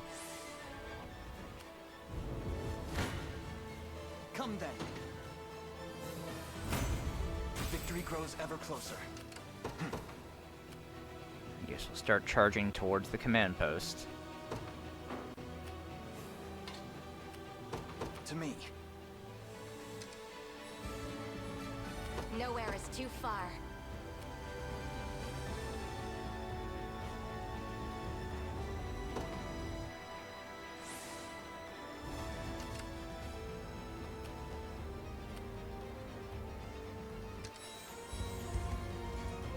You who come before the blazing blade of Zenoira, I seek naught but the strongest warriors in all the land. And any who dare bar my path shall meet the same fate, friend or foe alike. Oh. What? Now prove how fiercely your flames burn within. Okay. Well, I mean, that makes things a little easier. You're kind of a fucking dumbass for doing that, but thanks, bro. Are the other guys gonna do the same fucking thing?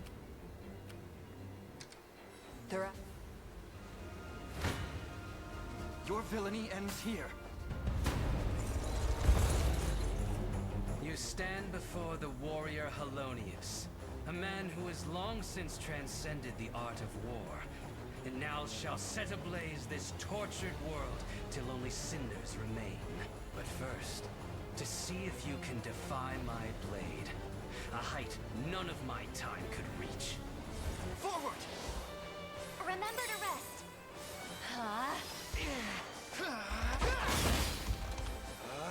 It's already almost fucking dead.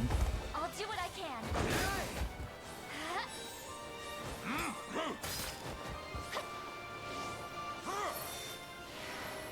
Be cleansed. We can do this! It's mine! I have it! Dumbass. Fucking killed himself. Ooh, jeez.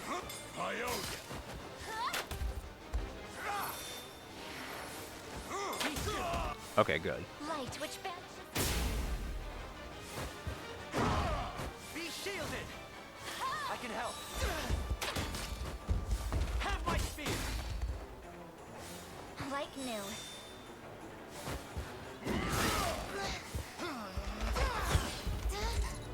Fine job.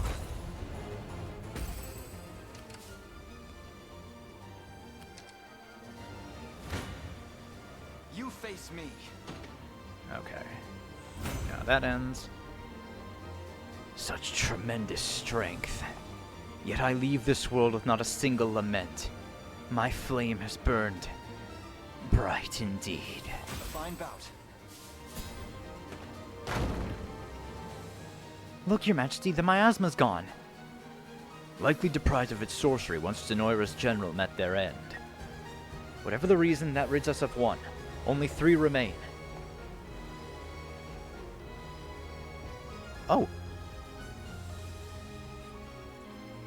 My liege, your loyal servant Herman has arrived in your defense. Reinforcements from Dragonhold. They certainly know how to make an appearance. Hear me, brave soldiers of the Dragonlands. The time has come to settle our debt to Elaine and the Liberation. Now commence your march. Demonstrate your pride as a warrior of Dragonhold. Herman joined the Liberation Army. I would love to talk with these guys first, though.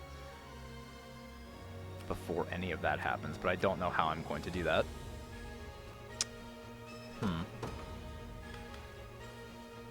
That's Yana's unit.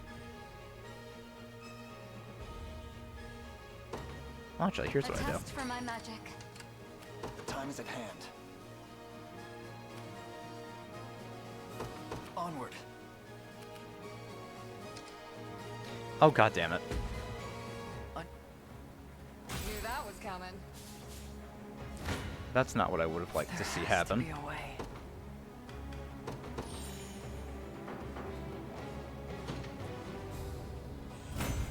Ignorant fool. Just tell me what to do. Got it. You. What next? Ready.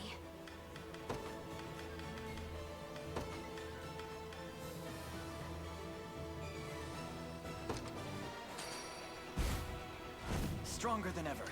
We march. I'll show you what a witch can do.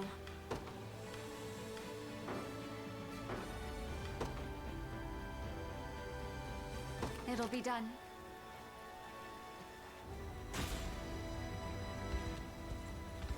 That's what you get. Your villainy ends here. On my honor as a knight. The time is at hand. The path is set. Simply say the word.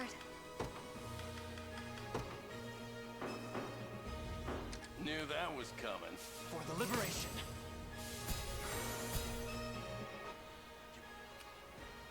Ready. Oh, god damn it. You won't make this mistake twice. This is nothing. I'm pleased with this.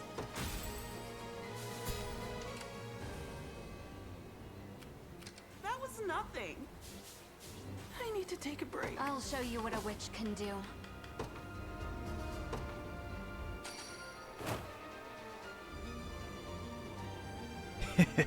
It seems somebody wants my spear in their gut.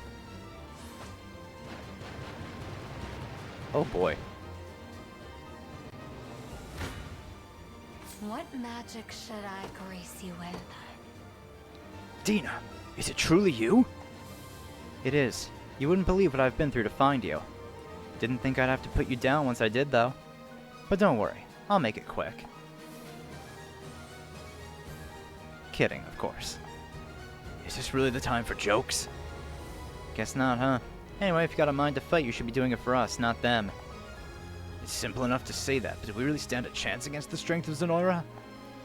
With Elaine at the helm, I'm sure we do. Not a doubt in my mind. It would have been nice if I could get to them before the other ones arrived, but, you know, oh well. Don't worry. My bow's Oh, those feeling guys are gonna lighter fucking than die, holy shit. Alright, They won't escape. Just tell me what to do. Well?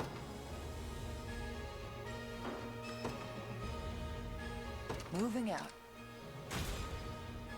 well, that's a shame. Here I am.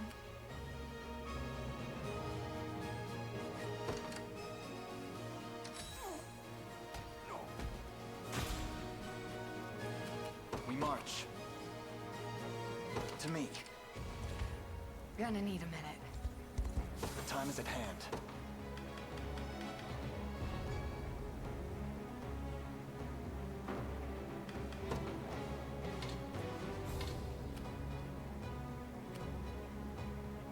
Onward. Alright. We'll do that. You guys... Oh, you're using a heal. suppose I should do something about that, huh?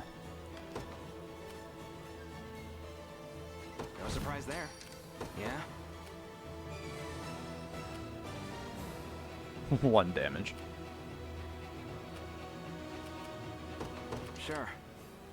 Let's take what's ours.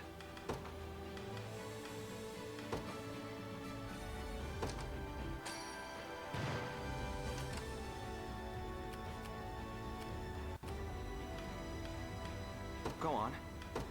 Yeah? There in a second.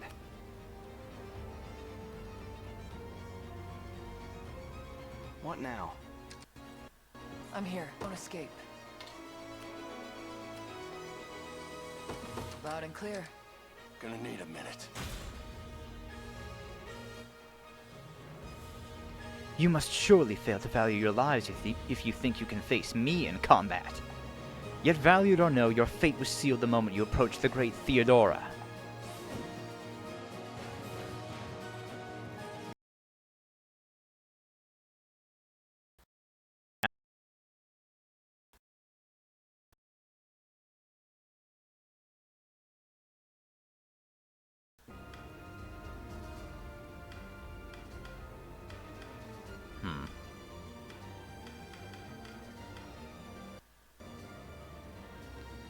Unfortunately, I don't have anything that...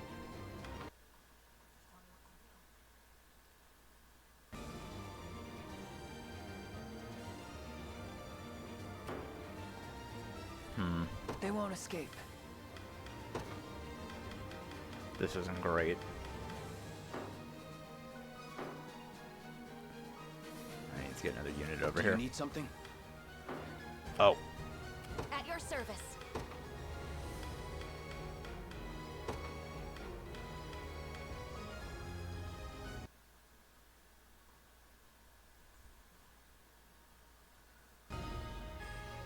Well?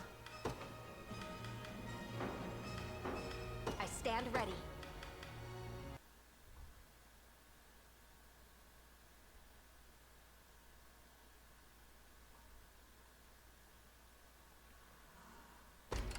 Just tell me what to do. Got it. At your service. At once. They're after me. Come then. Product of my devotion. As you command.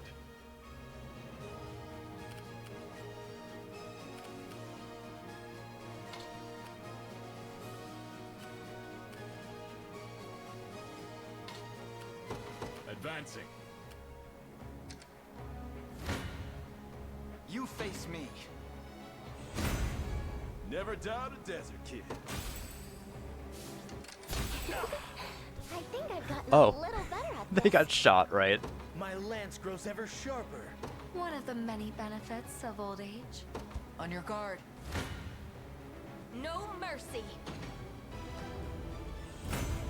Victory is ours. Nowhere is too far. At your service.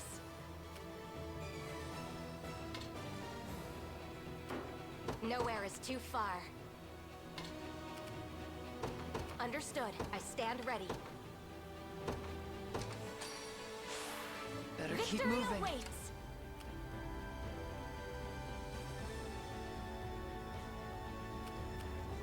Okay. Go on. Yeah?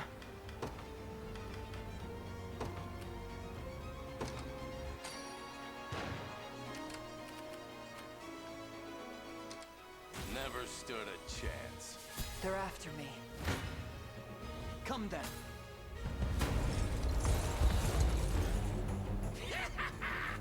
I've slept centuries waiting for this day, rebel scum. But now the sweet taste of blood will finally cross my lips. Prepare for a fate far worse than death. We'll not fail. It's kind of weird. This isn't a bestial. This is just a fucked up man.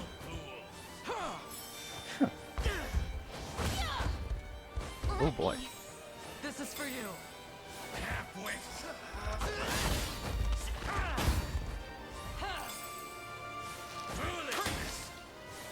This is it. Good. Nice, Aubin.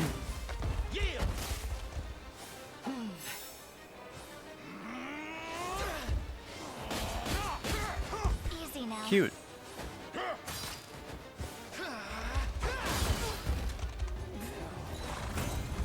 That one went down without any problems. How could this happen to me? Not that it matters. I'll return to these lands once the rite is complete. Victory grows ever closer. That's another down. Only 2 more to go then. Indeed, and it appears their ranks are beginning to tire. But we mustn't drop our guard for even a moment.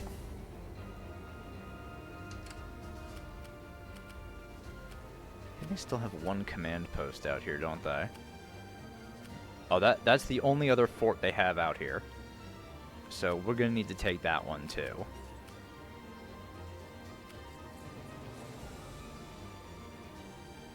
Okay, so what I want to do now...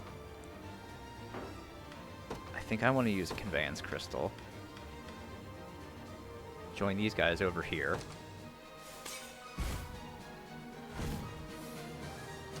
The time is at hand.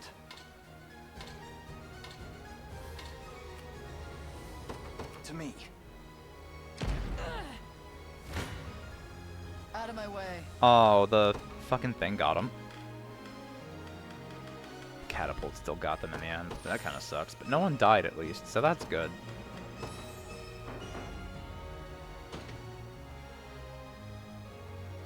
One dude lived on 10. That's about right.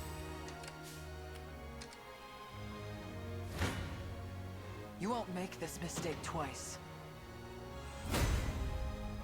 I've not reached my ceiling yet. Diligence pays dividends. Alright. Well?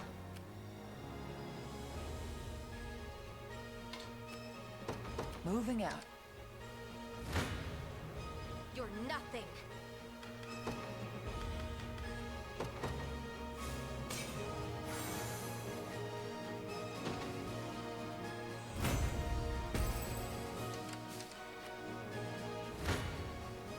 No mercy.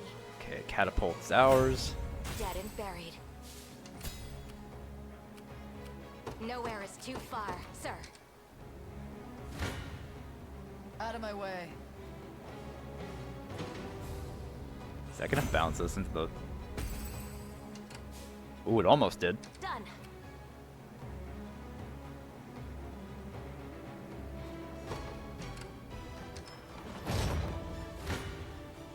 You won't make this mistake twice. Never in doubt. We'll never lose. Can't do Oh no, much. Unify. They won't escape.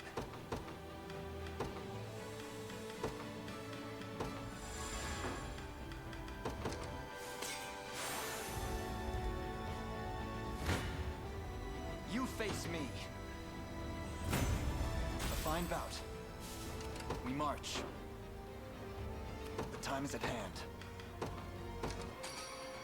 Excellent. Oh, we just Tell whiffed. me what to do. Loud and clear. Out of my way. Ah, how I've missed the splendor of battle. A delicate dance between life and death, where only one shall see the final applause. Don't bow out too early, I'd like to savor this as long as I can. Oh, I thought there'd be a conversation. A gift. It's a shame there wasn't. I'll not be outdone. Not bad. Freeze!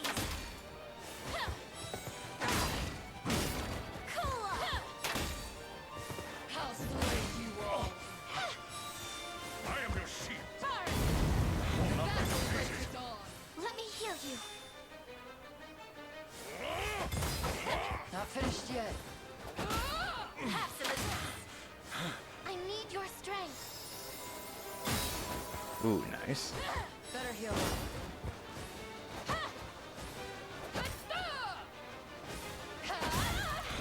Oh, Leia.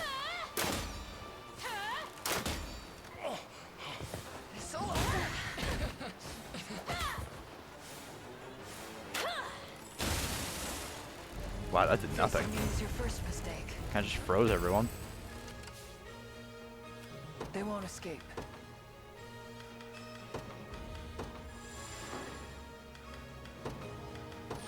Alright, second verse, same as the first. Your villainy ends here. Victory grows ever closer. We march. Onward. 'Tis ours now.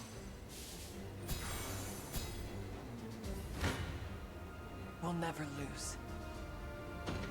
Jeez.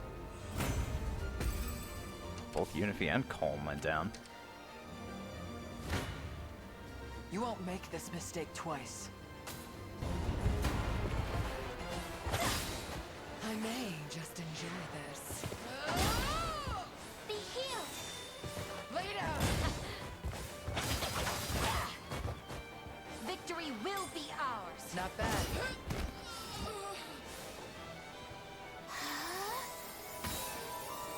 Not finished yet. Let me heal you! You're mine! Better heal up. Okay, what hits? There we go. No time to stand around. You've done better than I expected. Yet my strength is nothing compared to that of our Emperor. How shall you fare against him, I wonder? That's what you get. 'Tis our third general defeated, my prince. Meaning that there's the last one. Momentum is ours, yes, yet we must be careful not to lose it. Advance with all haste. Well?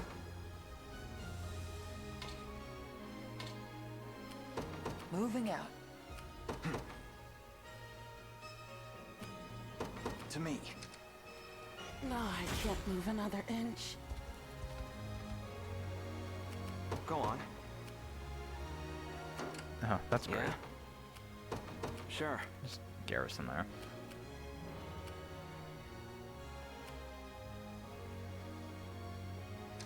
You want to run? That's fine. Made it. You dare challenge me here amidst a swirling torrent of dark energy? What utter fools you are. My servants shall crush you where you stand.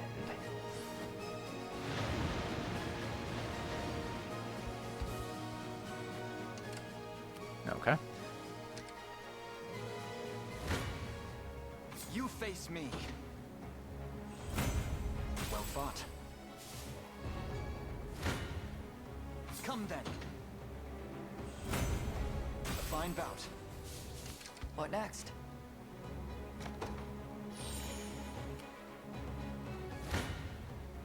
You face me. Well fought. Come then.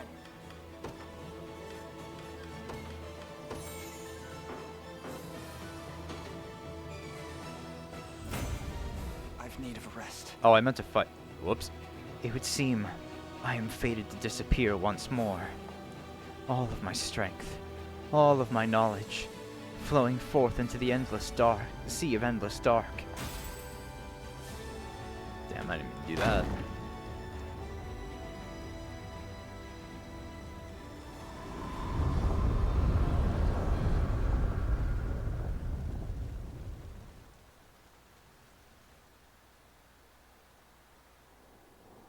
Grand Corinne.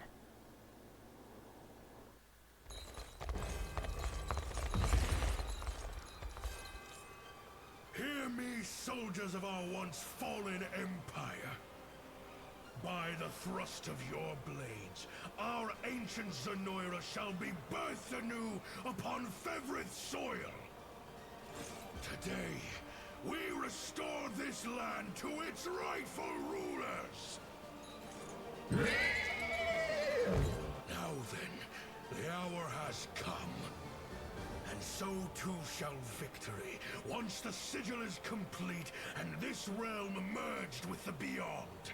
Defend the castle at any cost, and deliver salvation unto the people of Zenoira!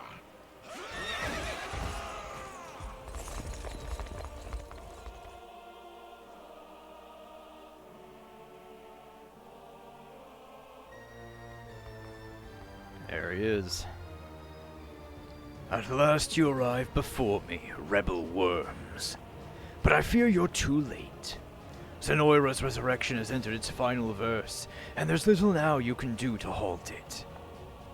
Enough of your empty boasts, Galerius. This day you shall answer for my mother's murder.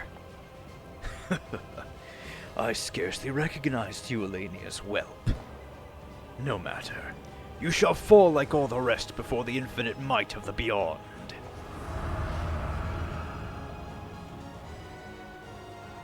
Be careful, everyone. He's drawing upon the miasma's power. He intends to cast his crude magic of control. Yet how from a distance this great? Despair before me!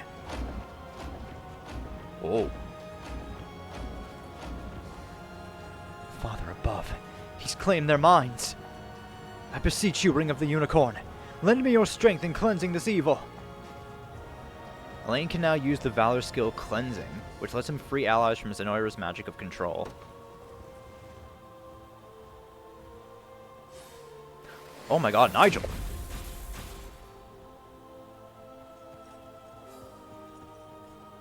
Forgive the delay, Elaine. The Reverend Knight Nigel has arrived in your service. You came all the way just to aid in our battle?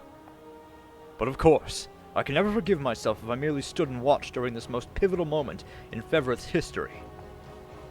Now then, our hearts beat in unison, Elaine, and together we shall lay waste to Galerius once and for all. Hey, welcome to the fucking team, Nigel. Oh, hold up. What do you have a stage conversation with? Oh, Senatio.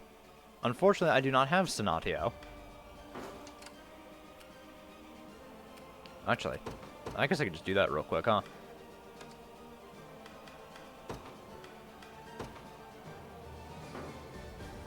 By my divine bow, have you need of my skill? Departing at once. The time is at hand.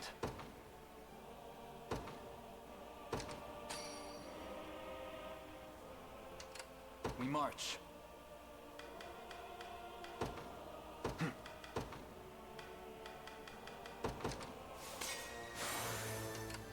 We march. The path is set.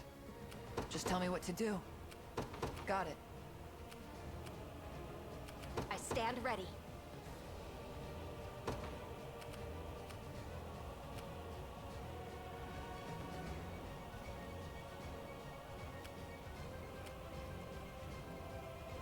Simply say the word.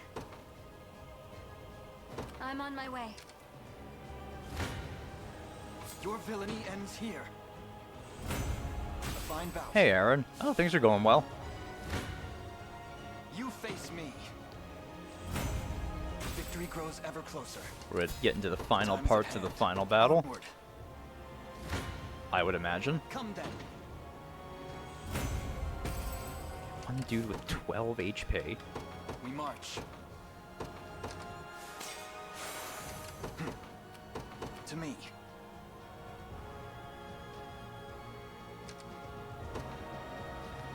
Could you not have arrived in a more timely fashion, Sir Nigel? I had assumed you would come at once upon receiving word of our march on Gran Corinne. I wish I had such strength of resolve. Yet I was hesitant to vacate my post as the Basilica's guardian, a role which Lady Scarlet entrusted me herself, as you're certainly aware. You always have been the dutiful retainer, yes. Still, it gladdens me to see I've not arrived too late. Join me, Senatio, and together we shall see this sacred task completed. But of course, Albion's rebirth is nearly upon us, Sir Nigel.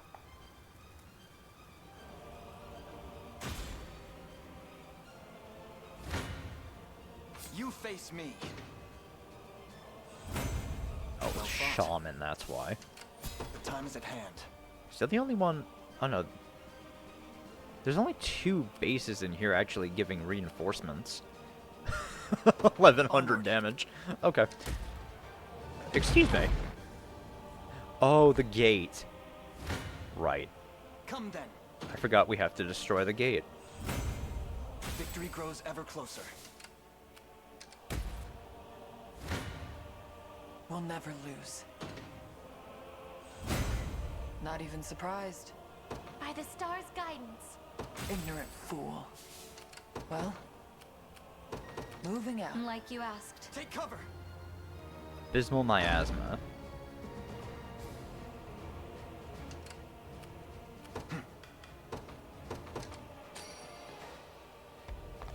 Okay.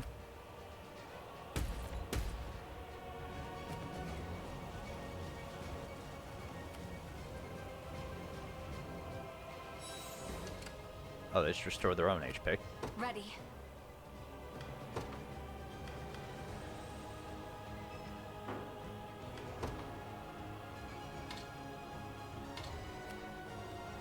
It'll be done. Alright, we can at least take out some guardians over here. Oh no, that dude's just gonna walk onto that magic mine. Good job, dude. Your villainy ends here. A fine bout. They won't escape. Just tell me what to do. Got it. The time is at hand. To me. Rather try to stem the Your fate is reinforcements. sealed. Oh wow.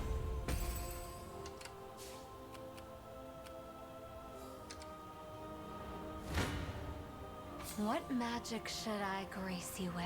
Oh boy.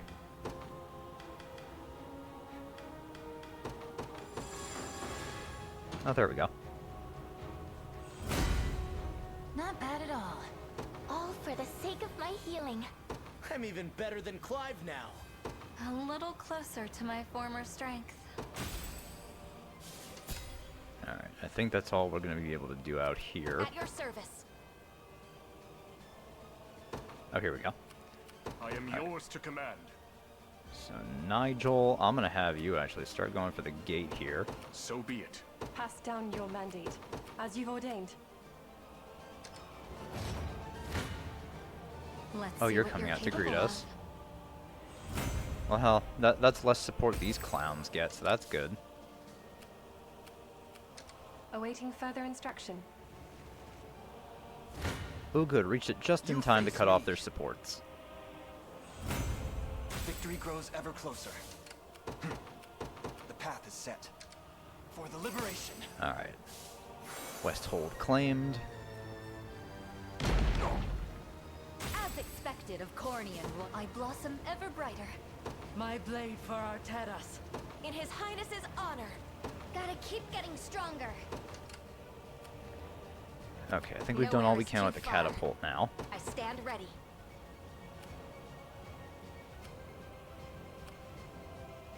Understood. Let's have them make their way into the city. All ours. Well, Okay, that does. loud and Let's clear. do that. We march. To me.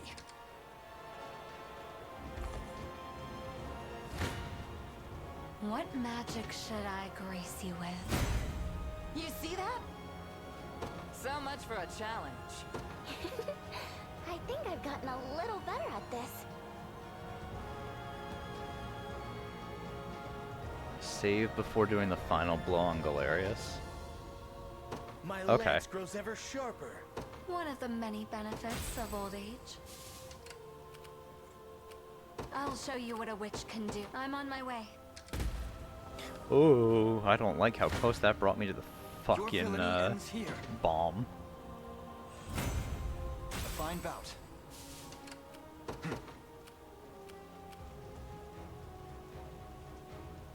Because he's about to use control again.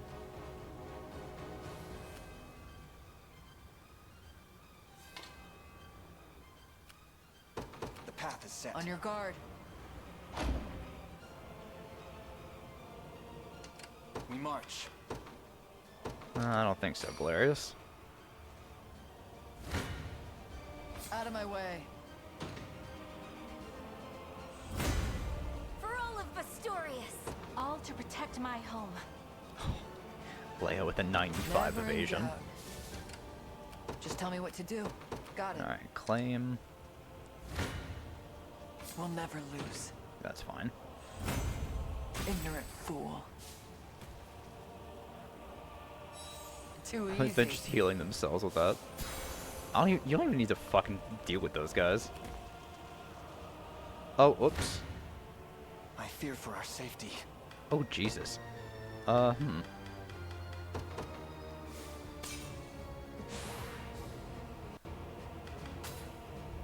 Did not mean to get so close to him, but alright. The hour of reckoning is soon at hand, and none shall deny my people their glory. So come if you wish, powerless fools. Meet your demise before the axe of Galerius, almighty emperor of your meager world. You've crushed a continent beneath your heel, oppressed its people, trampled its fields. Yet still you claim to deserve its crown. It ends today, Galerius. Now perish in the light of Fevrith Pure. With me. By the darkest form. I'll not let up. Ride. I'll restore you. Victory is assured. Have my spear. Twist. Grant me your strength. The rock.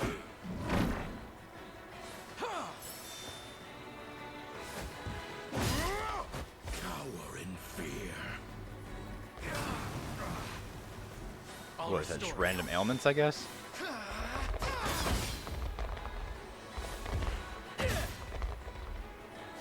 I'll help. Oh, wait, is he gonna use the... Let me. Use that again? Oh, Jesus. Yeah, figures that... Oh, and he heals after every battle, too. Okay. The time is at hand. Onward, we march.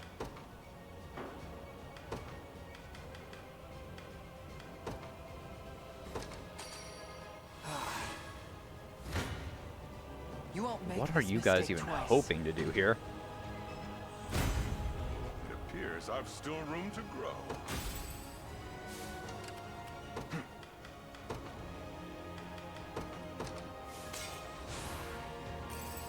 Fortune smiles upon us. The time is at hand.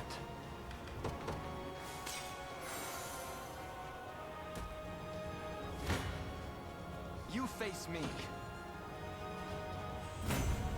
Victory grows Okay, ever no more closer. reinforcements. We march. The path is set. At your service. At once. 'Tis ours now.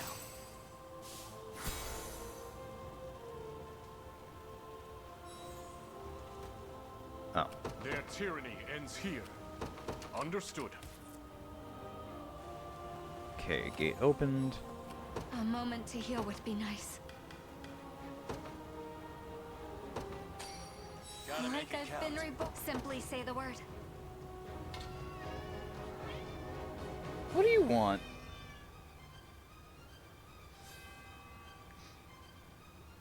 Jeez. It'll be done.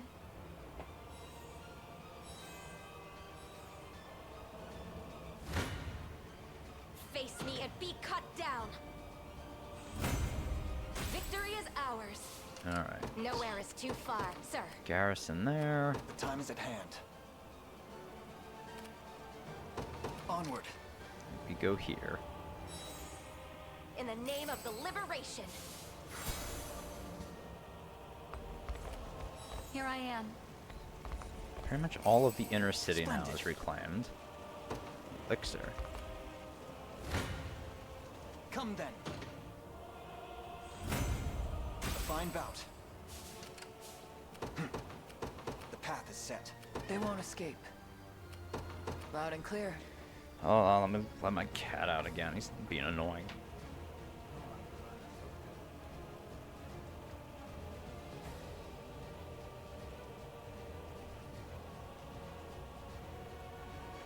Oh boy.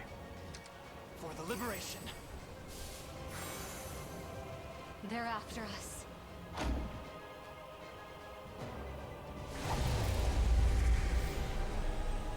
It would seem I've expended all my strength. So be it. I'll crush you with or without these feeble pawns. Oh, so he can't use control anymore now? Cute. Oh man, look at that general going all the way to fight Emperor Galerius. You're a brave man, sir.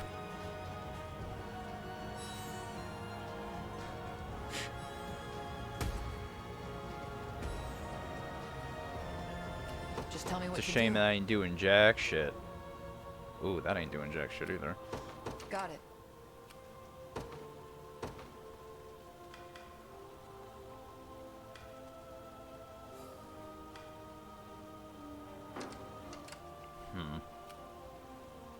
The time is at hand.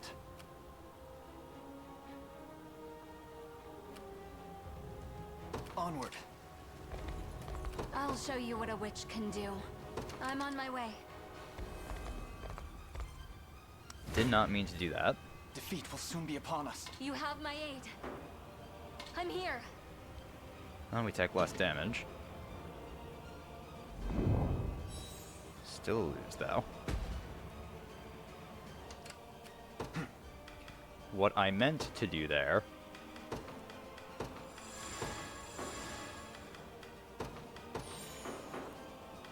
was I wanted to use Valorous Order.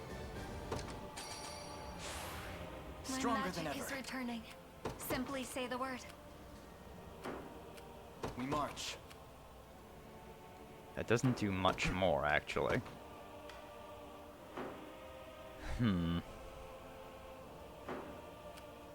Well, moving out. Like you asked. Staying here for now. They won't escape.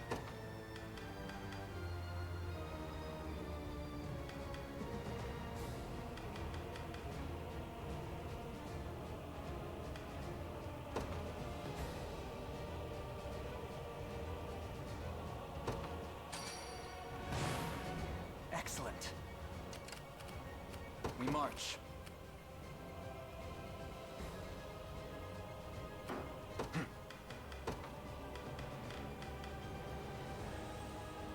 Oh, that's nice.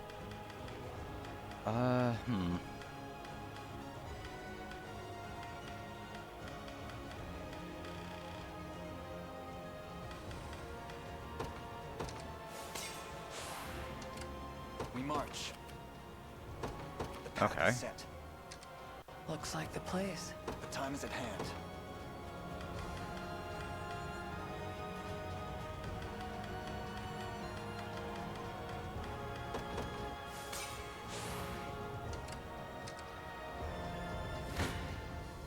You face me. You have my aid.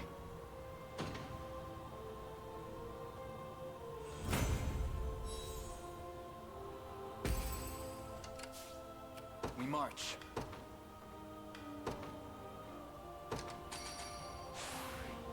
I'm Stronger grateful. than ever.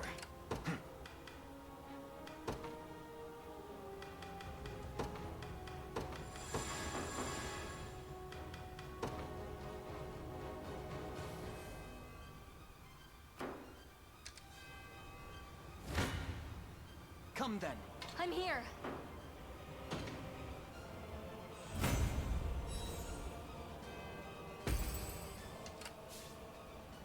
Oh, no one actually died that time.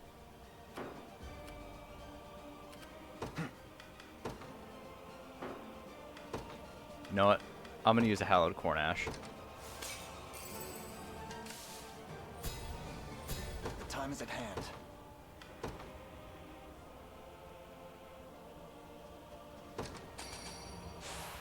My Excellent. magic is returning. We march. Oh, that doesn't quite do it. Just tell me what to do.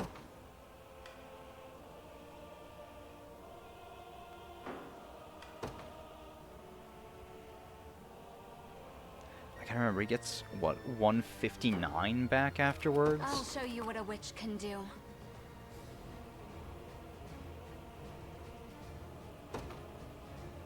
It'll be done. The time is at hand.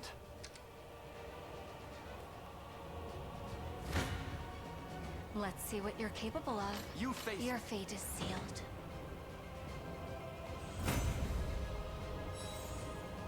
$152. We might want to reassess. We march. Oh, we're so close. Well, I just need like, one more little push.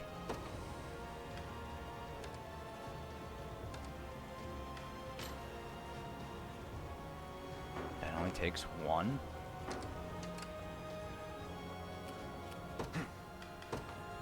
Let me use another Hallowed Cornash.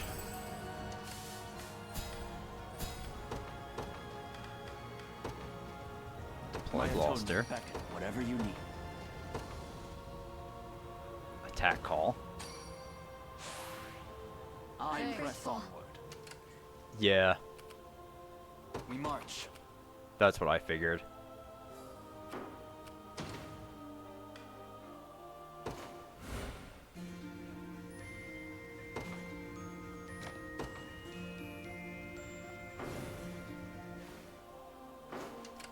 The time is at hand.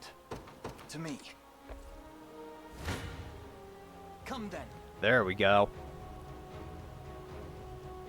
You have my aid.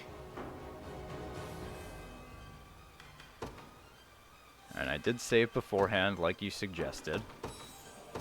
I'm unsure as to why, but I'm assuming there's another phase to this fight.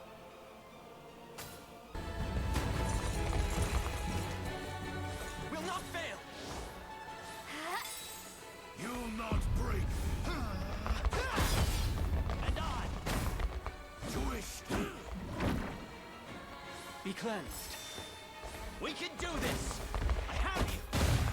Right. Light which banishes. The rock.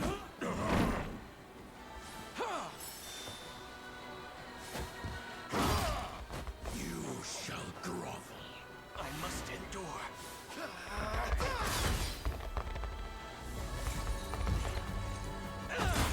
There we go.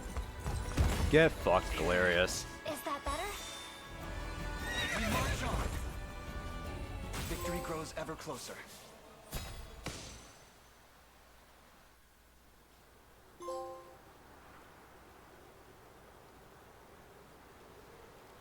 Yeah, 74%? Nice.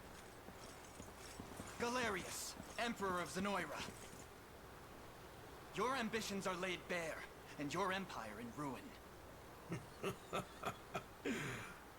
If you hope to speak, you'll find me no willing participant. I have no words for you. End this. Now.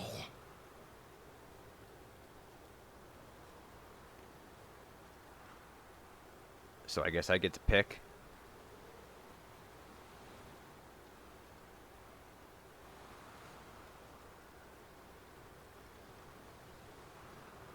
I'm gonna pick the second one. Galerius, you saw in Fevris innocent people mere vessels to house your own fallen empire. But as long as I live and breathe, you'll never inflict such callous devastation on our world. How do you know of that? Piteous ghost of an age long past. I shall grant your soul the freedom it desires. You will not. How is he still fighting? My brethren were robbed of their corporeal flesh, left to wander in the void of nothingness for 800 years. Their pain is my strength, and my body, their fury given form, while the souls of Zenoira remain trapped in the beyond. Their emperor shall shall never know defeat! Your Majesty.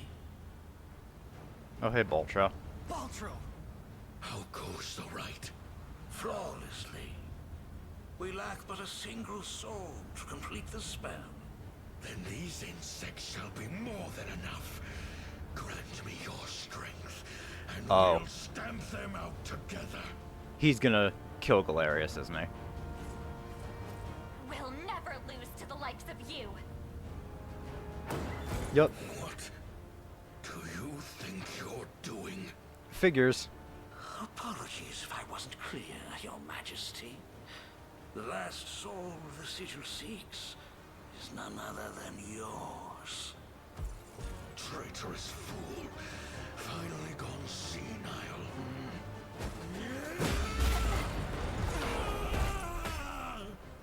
Oh. Is that you, Mother? Your Majesty. But how? Mother! What the hell? Thank the Father. She's okay. Speak to me, please.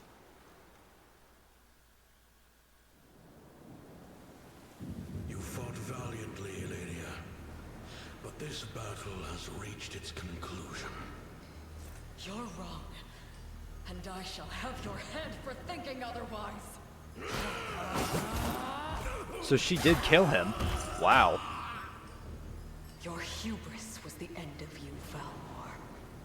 So Valmor died. And then I guess Baltro put Galerius' soul in Elenia. Huh. What sorcery is this?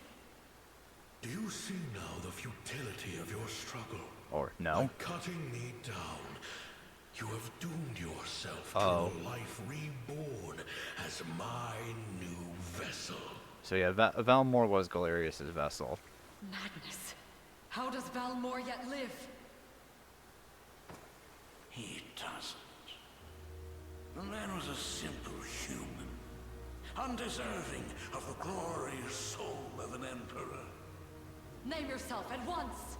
I am Baltro, sorcerer of the great and storied Zenoiran Empire. The very empire whose armor was passed through Valmor's family for generations on end. It was I who bound our emperor's soul to that armor. So that's how Valmor got possessed. I can't move. So it's true. The Cornian royal family bears the blood. Yeah, I figured B was gonna be like a true ending. No matter. Your feeble flesh shall now play host to Galerius, ruler of all creation. And there's Renault, Alcina, and Hodrick in the back too. And Gailey.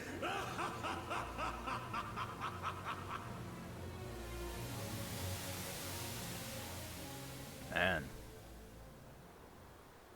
I never imagined he possessed such frightful mastery over the bodies of others.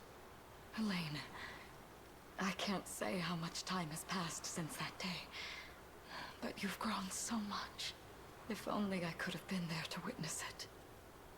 It seems I owe Joseph a great deal for raising you in my absence. Oh boy. The sigil is complete, and the gate to the beyond stands open and true.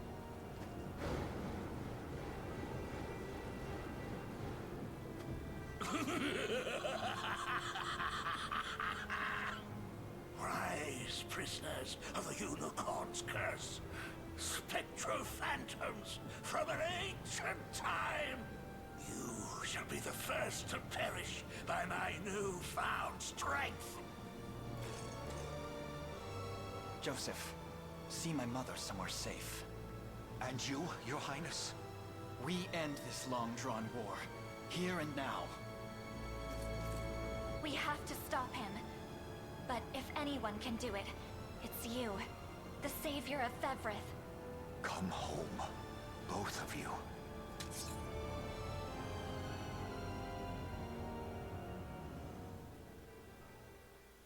Man. Heaven, the beyond, and earth. I really gotta read through all these entries. Don't you understand, boy? Your end has already been written.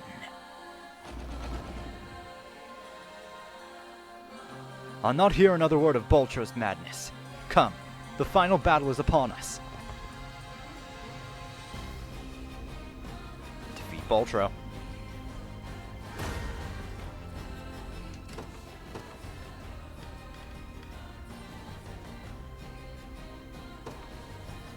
The day will be ours.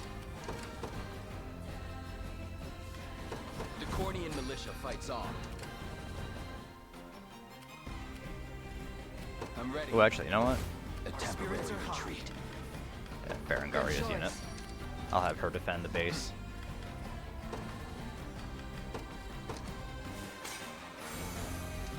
We march.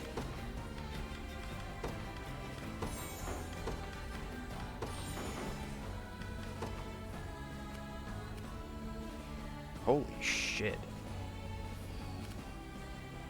The path is set. Your villainy ends here. Well fought. The time is at hand. Onward, there is time yet to claim victory. You face me. A fine bout. We march. To me. Don't need you using arrow call. Well fought. The time is at hand. Onward.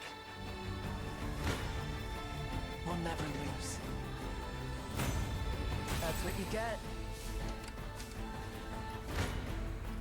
Your villainy ends here.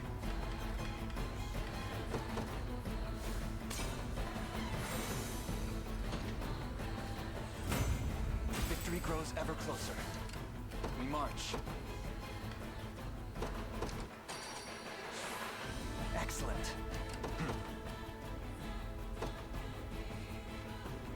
To me. Alright. You won't make this mistake twice. Oh, Unify.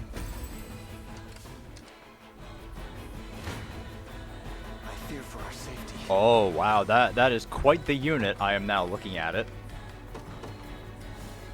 It's the generals in Valmore, huh? Or Galerius.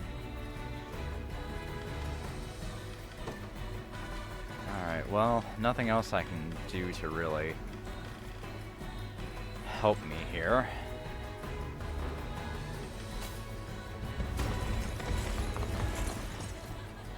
The futile struggle of a rebellion dam.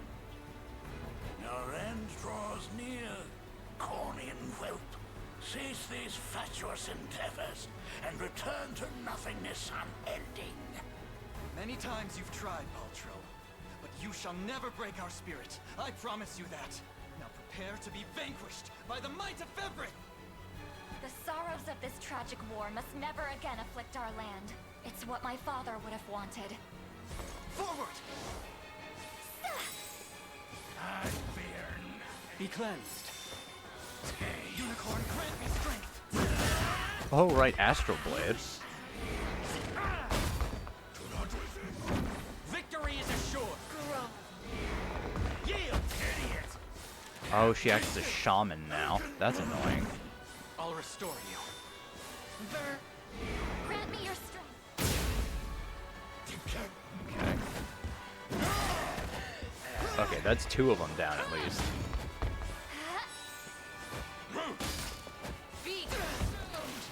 Aqua Venom, that's fine. You can't poison me. Unicorn Wrath. Whoa. Unicorn, grant me strength! That's trippy.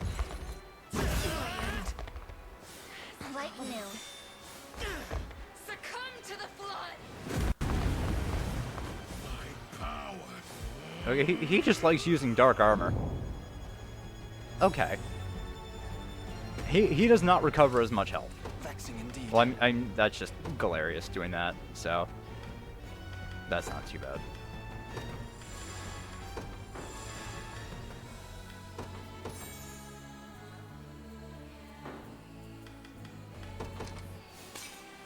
All right.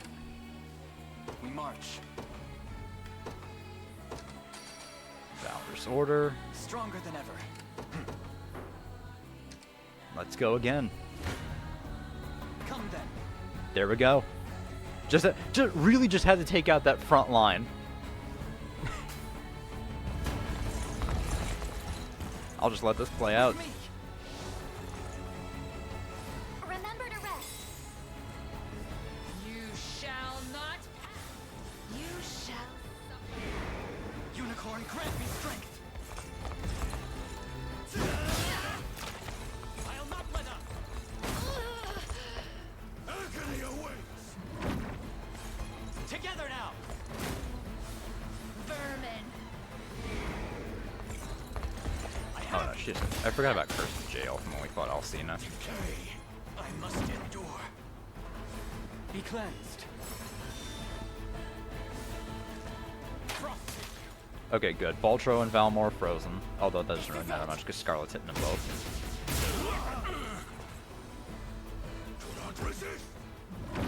That does nothing. Okay, that's the witch dead. I'll show no mercy.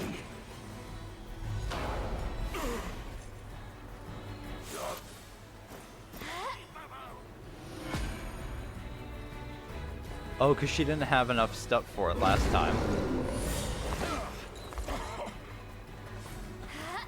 There we go. Well, that's all of Baltro's skill gone.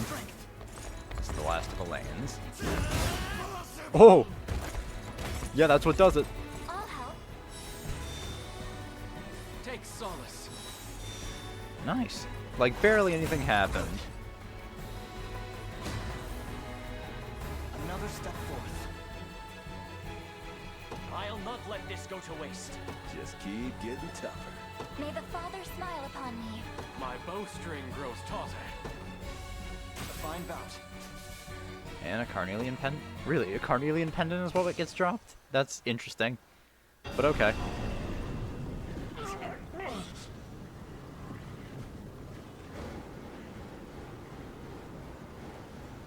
Whilst I still feast on the souls of Zenoira, thy might is eternal. Do you not seek their resurrection? No, he doesn't. A witless ideal, born of the fool Galerius. All Baltro desires is limitless power. He served his purpose well enough in prizing open the gate to the beyond. And now, he shall be consumed like all the rest. What's more, there would be little benefit in reviving mere humans. Do the souls of your brethren mean nothing to you? That's fuel for my magic. Most certainly. What primitive evil should I reanimate next, I wonder? A monster capable of crushing Fevrith beneath its heel, perhaps? You're the monster. Spirits of Zenoira, hear my call. Your Emperor is no more, and in his place, a tyrannical fiend who craves nothing but absolute control. Tell me, is this what you truly desire? To sacrifice your very essence in service of this demon? Pathetic child.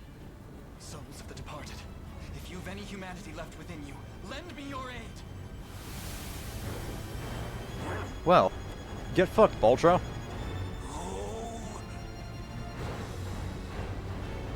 Strength is leaving me. You've ruined everything, accursed fool! These souls are not a power one can wield, Baltro. They are human lives. Human will in its purest form.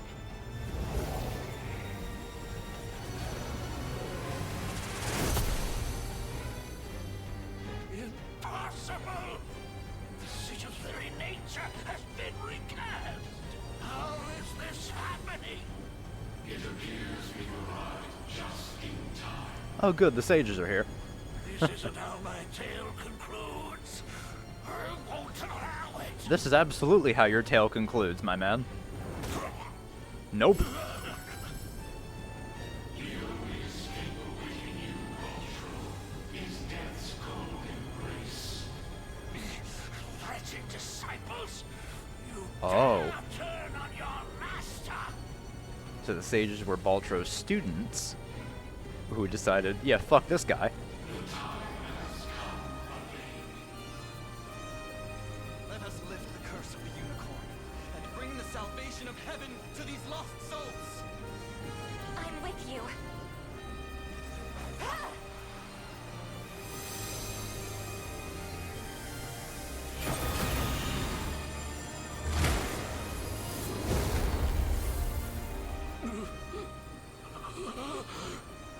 Nihility beckons. All of my knowledge, all of my research, lost to the endless emptiness of time. Oh god.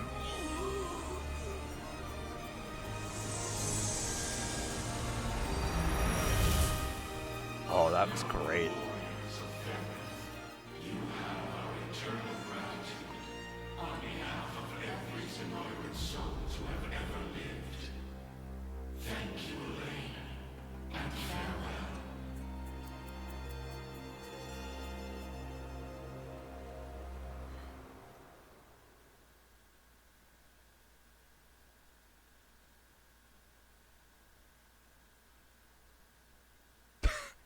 Wow. I'll say, will we get new archive entries for everyone?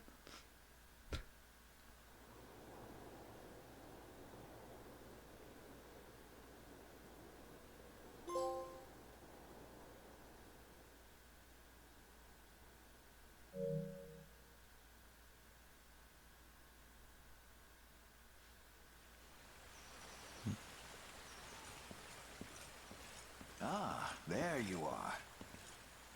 Your coronation is set to commence at any moment. A word first, if I may. With the much-awaited fall of Zenoiran rule, we finally attained our most coveted dream. 'Twas a vow I made to the ring itself. A promise fashioned out of steel and blood. Yet, can a champion tempered in the flames of war truly lead in times of peace? From the day of its very inception, Your Highness, the Liberation Army has boasted a singular gift. Its ranks born nobles, sellswords and civilians alike. Disparate nations united as one under a common banner. Your banner. None could ever question the strength of such a leader. He speaks the truth, you know. Should you not be sound in bed right now? And miss the day my son is crowned king? I wouldn't so much as dream of it. Elaine, you stand before me a man full grown. One who will rule these lands with compassion and love. Just as you've done for all those who fought beside you. Be proud, my son. Not only of what you accomplished, but how you've made it so. I will, Mother. Thank you both, from the depths of my heart. Now then, a radiant future for Cornea awaits.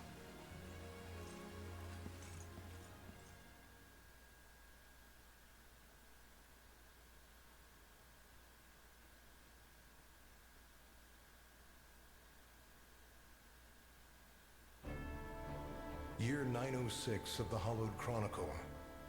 Thus, with all of Fevrith as his witness, a bold young king ascended the throne. Ere long, the scourge of Galerius and ancient Zenoira would be little more than footnotes on the pages of history. And those scars of war yet blighted the land. Its people, awed and inspired by Cornea's noble ruler, began their arduous trek down the path to recovery. Forevermore would the Chronicles of Fevrith extol the Savior Elaine's sacred journey, a legend only embellished in the generations to come.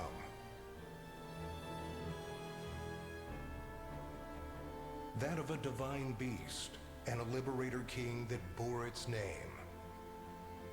The unicorn, Overlord. There it is. Title drop.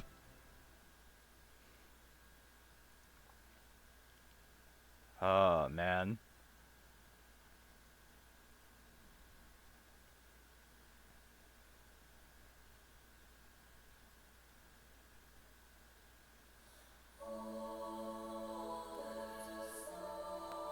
Oh, man, and there it is. Credits. Wow. Man.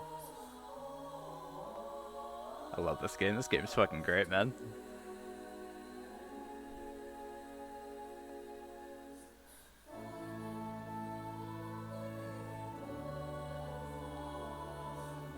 I did want to see something.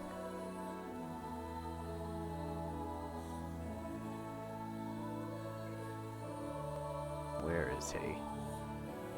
Yeah, Jeremy DC Douglas. I fucking knew it.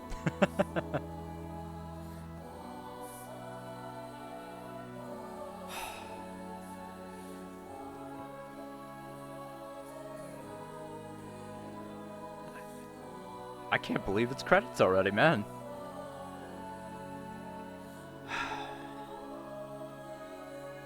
I'm happy, yet at the same time, a little sad. This game was fantastic. Like, goddamn. I loved everything about this game. Oh, look, everyone's here.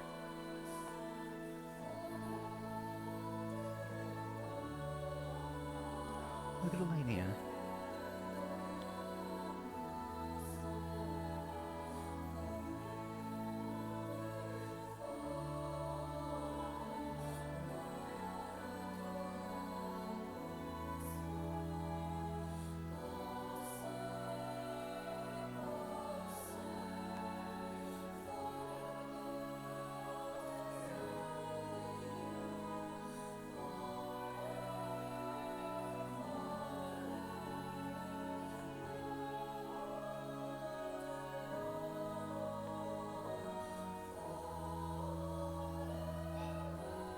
Well, I guess I can give my final thoughts now since credits are rolling. God, where do I start? I love this game. This may be one of my new favorite games. Like, everything about this was fantastic. From characters, gameplay, story, I will say, a little simple. However, sometimes simple stories are great. I don't think there's anything wrong with a story being simple. And frankly, I think it does this game a service. That there's not like some super complex story with it. Like, imagine trying to like navigate a bog with that. Like, it doesn't sound like it'd be great. Oh no, still just... But yeah, no, Vanillaware knocked it out of the fucking park with this one. God damn. This was incredible. You know, I realized that this game pretty much almost bankrupt Vanillaware. Oh, never mind. Okay, so before I finish final thoughts, hey, outros. After the war, Lex left rule of Cornea to Elaine and set forth to hone mastery of his blade. Whenever he encountered former allies on his travels, he and they would spar just as they did during their prior days of the Liberation Army. Though there was great distance between him and Elaine, their bond of friendship remained strong as ever, and Lex swore to brandish his sword for his king should the need arise. With the war concluded, Chloe chose to serve Elaine as his chief lady-in-waiting, rather than return home to her family in Cornea. In this role, she oversaw the domestic needs of the kingdom, though she never kept her spear far from hand in case of crisis. At times, she could be seen reminiscing with her old friends at the Knights' Barracks, a practice which Elaine himself would join when the ideal moment presented itself. Yeah, exactly. Like, you don't need some, like, branching paths bullshit or, like, multiple routes. No, like, hey, short, simple, to the point. Well, I wouldn't say short. Considering how fucking long this game took. Absolutely not short. But yeah, simple to the point. I like it. After the war, Hodrick was granted a post as captain of the Cornian Royal Guard, a role which saw him dedicate great attention to the growth of his soldiers and to their unshakable unity. At times, he and his mentor Joseph partook in intense sparring bouts, which never failed to draw onlookers to the training hall. Though offered the role of Chancellor due to his immense efforts in protecting the prince and shepherding the liberation to victory, Joseph declined and instead chose to see out his days as the king's new personal blade, or as the new king's personal blade. Ever a stern leader, he worked tirelessly to train the soldiers that would serve as Cornia's new guardians and ensure the kingdom would remain safe long after his eventual passing. Renaud returned to the land he had once ruled under Zenoira's magic, and though some would never forgive his cruel treatment, others came to see the sincere regret within, with which he earnestly faced their resentment. His commitment toward starting anew saw him grow into a fine leader with an eye ever focused on the future, unhindered by the tragic failings which plagued his past. It's good that Renaud is, coping with the things that the horrible things he's done. Good for him bouncing back like that.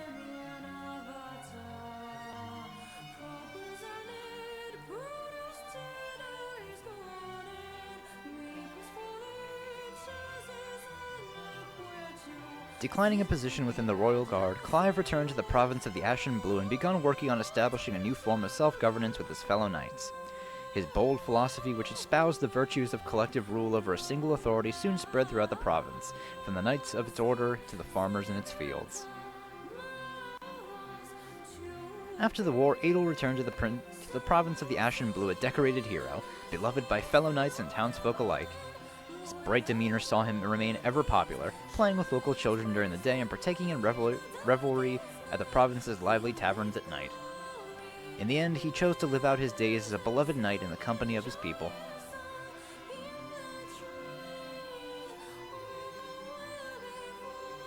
Yeah, I guess that's true. I've heard about Langrisser before. I might have to check that out at some point. When the Liberation disbanded, Berenice set out to travel Cornia and hone her skills, hunting bandits and aiding in the reconstruction all the while.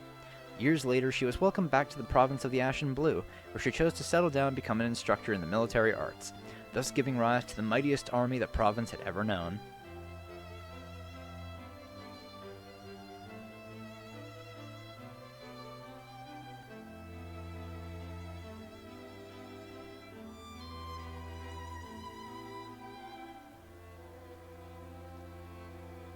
His role with the Liberation concluded, Rolf's reputation as a brave hunter earned him a post as guardian of Cornia's forests. This duty saw him not only defend the land from wild beasts and poachers, but tend to the natural bounty of the region and heal the scars of battle inflicted across the woodlands. Such benevolent deeds brought him nigh endless praise from the people he served. After the war, Morden abandoned his life as a mercenary and lived on as a humble stonemason. While the reconstruction of Barbatimo was his first priority, he eventually turned his gaze toward the pursuit of aesthetics and the creation of ever more elaborate architectural projects. The stunning facades which lined the main thoroughfare of his home, thus given the name Morden Road upon his eventual passing, were beloved by all for generations to come. Upon reading off a list of his accomplishments with the Liberation at his mother's graveside, Osh departed on a journey of fervent magical research, never to return to his homeland again. These theses he enumerated later in life came to be treasured as a comprehensive compendium for hopeful sorcerers who as of yet lacked the requisite background in magical arts. After the war, Jeremy quietly departed from the Liberation and returned to his life as a mercenary, where no matter the danger he found himself in, his quick wit and years of experience always saw him to safety. Upon completing a particularly lucrative job with a few old faces from the war, he and his men drank an entire tavern dry and were thus written the pages of mercenary legend. Good for you, Jeremy. That's his legend. Drinking an entire tavern dry. Good job. Dude. Fucking great.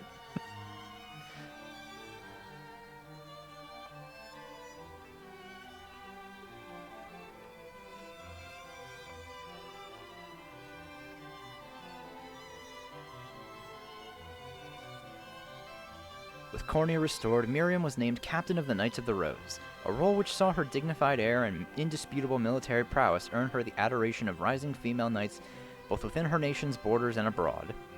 With a newly placed emphasis on collective strength, the Knights of the Rose quickly grew to be one of the most coveted orders in the land. After the war, Keitra continued to serve in the Knights of the Rose, while also taking up a post guarding the people of Gran Corinne. Whenever trouble struck, she and her hammer were always quick to the scene, much to the delight of onlooking citizens.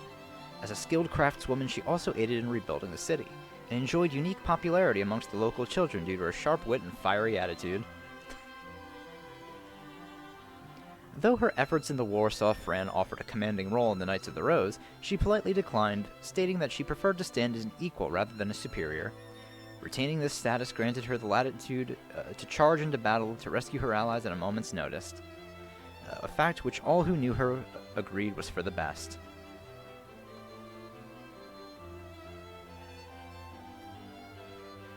I really do like that we do get these outros like we get in Fire Emblem. It's really nice. Just to see how everyone's doing.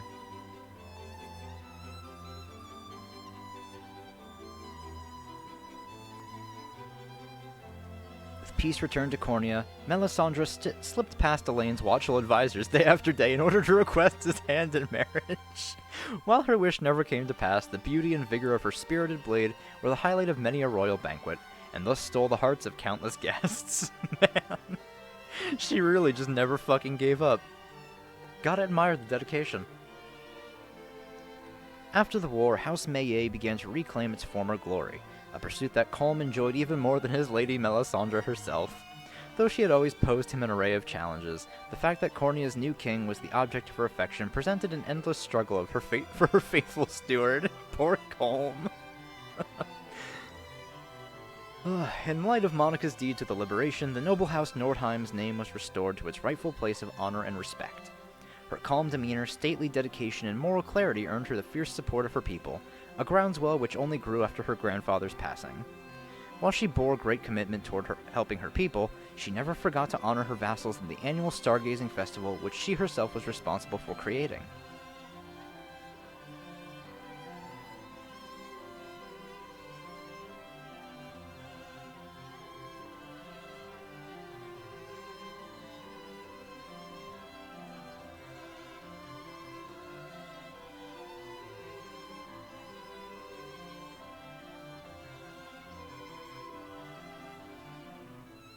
After the war, Aramis saw to it that Gilbert was crowned king and left Soldraga to support his brother in the restoration of Drakenhold, taking the guise of a mercenary, a stage actor, a sailor, and much more along the way.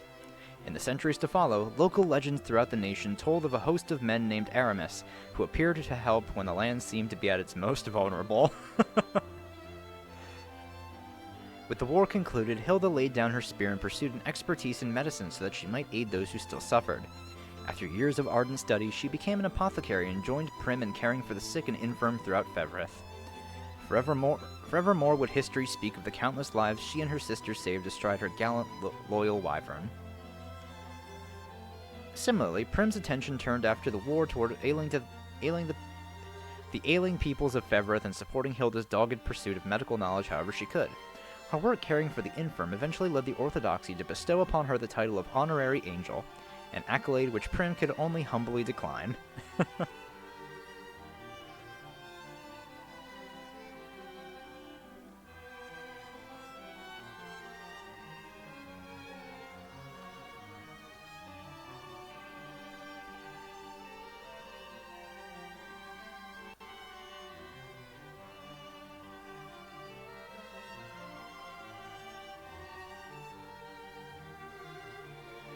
With the war concluded, Aubin donated his earnings to the people of Drakenhold's desert and took up the task of rebuilding his home. Soon enough, towns in the region grew prosperous indeed, and the land once known for its crime and banditry began to flourish in true under Aubin's benevolent leadership. After years in the desert, he acquired a ship and sailed the oceans in search of new ventures. Magellan set out to reunite his old band, who had scattered across Drakenhold, after which he returned to the desert and announced them as a group of reformed, chivalrous thieves. Tales of their virtues spread even beyond the desert's borders, attracting a horde of young aspirants looking to join their ranks. As the band's numbers continued to grow, their keep became a vibrant settlement that saw steady progress under Magellan's guidance. After the Liberation disbanded, Liza joined Magellan on his journey and met an influential trader along the way, whom she impressed with her sharp tongue and keen business acumen. While she had always been skilled in the ways of trade, she was able to build a far more profitable enterprise than she ever imagined with the funds she earned during the war. She then used her wealth to bolster the desert's economy and improve the lives of all within. With the war concluded, Gilbert appointed Gloucester as ruling lord over the desert. There, he worked with Alban to better conditions for the people of the dunes and championed them from a position of authority. His benevolence and unshaking sense of duty earned him the adoration of his citizens, who erected a statue depicting Gloucester atop his loyal steed even after his eventual passing.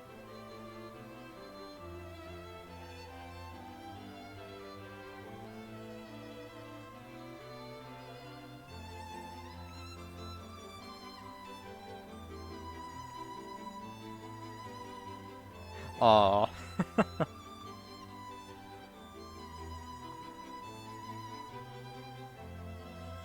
Oh, look at Berengaria laughing.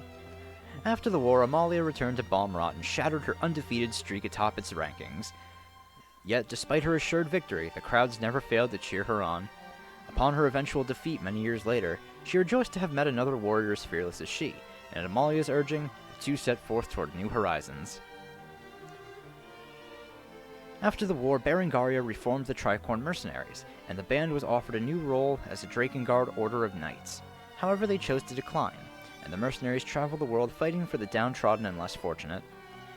In the years to come, history would speak of their brave endeavors, and all who lived in Fevrith would know the Tricorn name. As a central figure in the reformed Tricorn mercenaries, Bruno found himself instrumental to the band's renewed efforts. Ever striving to become Berengaria's equal on the field of battle, he easily gained the trust and respect of his fellow mercenaries, though his immense strength meant skirmishes ended before others could earn even the slightest glory. After the war, Travis traveled the world with the reformed Tricorn mercenaries, proving both his skill and intellect along the way. As a lover of literature, an uncommon trait among mercenaries, he always brought rare and valuable tomes to add to his expanding library whenever work led him home.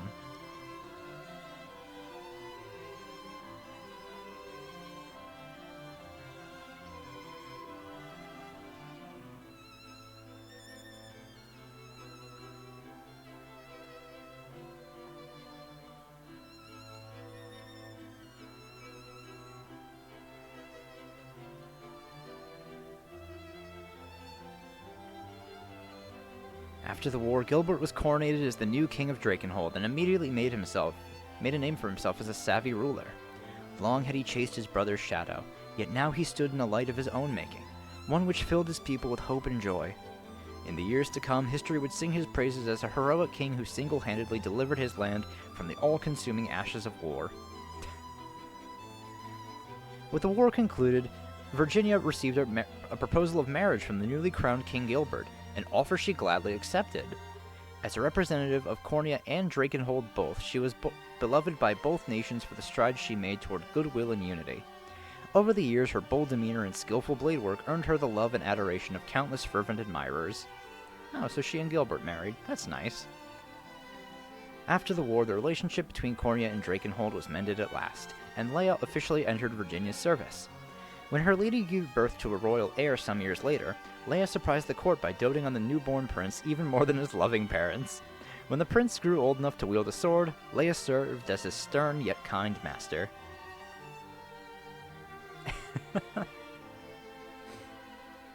Oh, glad things worked out there.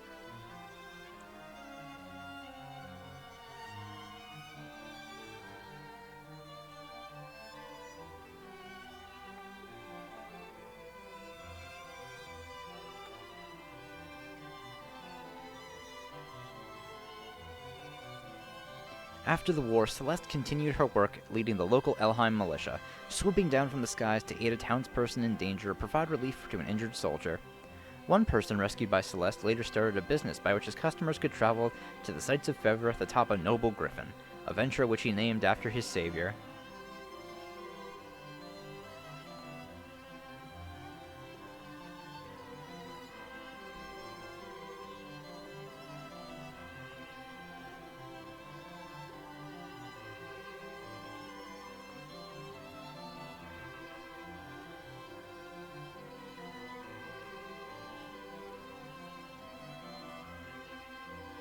After the war, Yana brought her powerful magic to bear as Cornea's court sorceress. Toward the end of her life, she tearfully retired from the king's service and returned to the swamp to teach the rising generation of witches as their wise village elder. It's said that she maintained her youthful visage until her final days, and departed this world surrounded by her steadfast disciples. After the war, Selvi continued to travel the lands pursuing her research into ancient Zenoira. With memory of the Empire's modern reign fresh in their minds, the world was eager to learn more of their deeds in days of old, and Selvi's work garnered immense interest. As deeper understanding of Zenoira's history and culture spread throughout Fevroth, further scholars built upon Selvi's findings, thus memorializing her as a pioneer in the field. With the war concluded, Rydiel at last realized her dream of becoming a knight of Elheim. Though some still whispered about her half-elf blood, she unflinchingly proved herself through great skill and valor, thus silencing those who discriminated against her.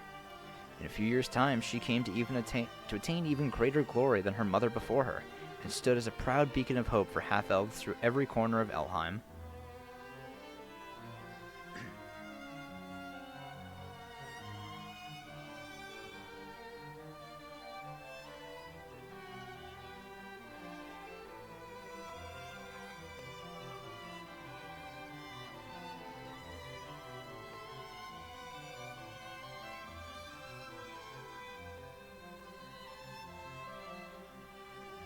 Upon returning to Elheim, Rosalinda traveled the nation to support her brethren as they overcame the atrocities committed by Zenoira. Even amidst her busiest moments, she always made time to visit Eltalinda, and given her role as augur to the Turanos, the two spent countless hours in each other's company. After the war, Athelion continued to stand in Rosalinda's service, not only acting as her personal guard, but sharing stories of her exploits with awestruck dark elven children. It's said that he and a human woman lived out their days together in loving marriage. Long after the war's end, Rylanor continued to serve Rosalinda as captain of her personal guard. Having been separated from her lady during the invasion of Elheim, Rylanor gained a renewed sense of duty, and refused to leave Rosalinda's side, even when the situation didn't call for a guard's protection. However, Rosalinda herself found this dedication to be quite endearing indeed.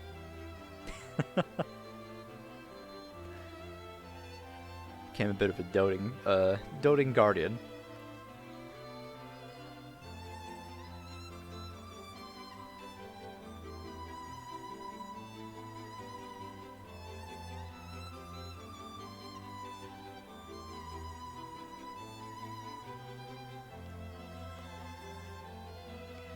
The war with Zenoira concluded, Eltalinda returned to Elheim to restore its charred forests and downtrodden settlements to their long-forgotten glory and pride. By the time the nation had recovered in true, elves and humans had formed a deeper bond of unity, and the divine Turanos commanded the respect and love of both races alike. After the war, Galadmir was reinstated as Eltalinda's personal guard, and served faithfully beside the divine Turanos. Though the land had entered a time of peace, she trained ever diligently with her bow. One legend speaks of a day she spotted a vile rogue at Elheim's border, and fired upon him from miles away through a crenel at Castle Lorhall, piercing him with a single arrow. After the war, Linolagos first aided in the reconstruction of Elheim before swearing his loyalty to Eltalinda anew, thus serving as her second-in-command for all of Elheim. Oh, from that shit. I accidentally hit X. Oh well, he continued to serve Eltalinda. That's the salient point here. Shit.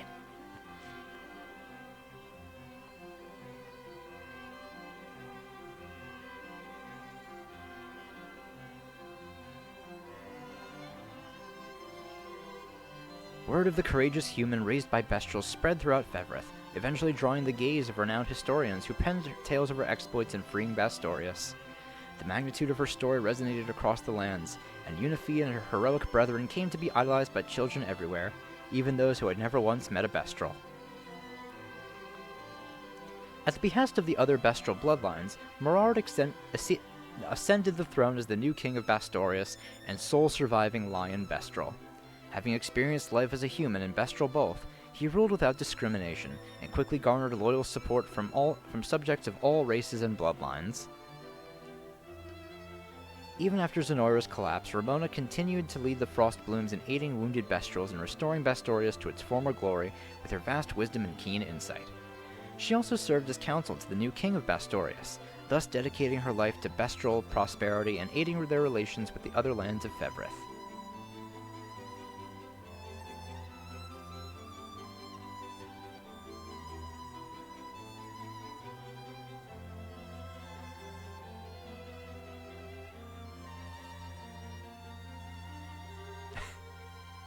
Relaxing in the hot springs.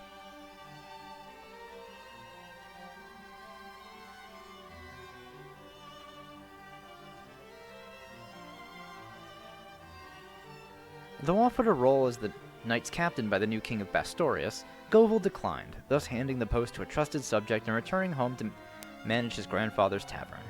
Despite its age, the tavern thrived for years to come as a warm, welcoming establishment and a treasured haven for the weary Bestrels taking part in the restoration of Bastorius. With the war concluded, Bertrand lent his hammer to the restoration of Bastorius and the construction of monuments to honor those fallen in battle. Every year, the anniversary of the war's end saw Bastorius blanketed in the bittersweet aroma of flowers left as offering at those memorials.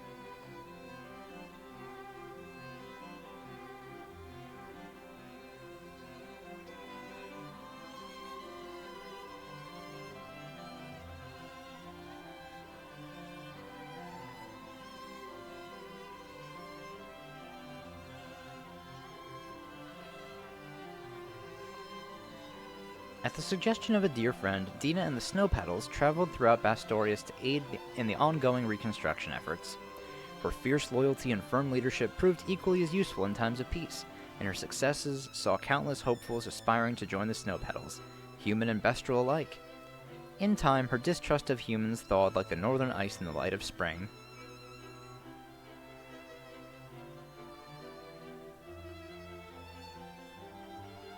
Ah, okay. So Mandarin was also a playable character. That's fine.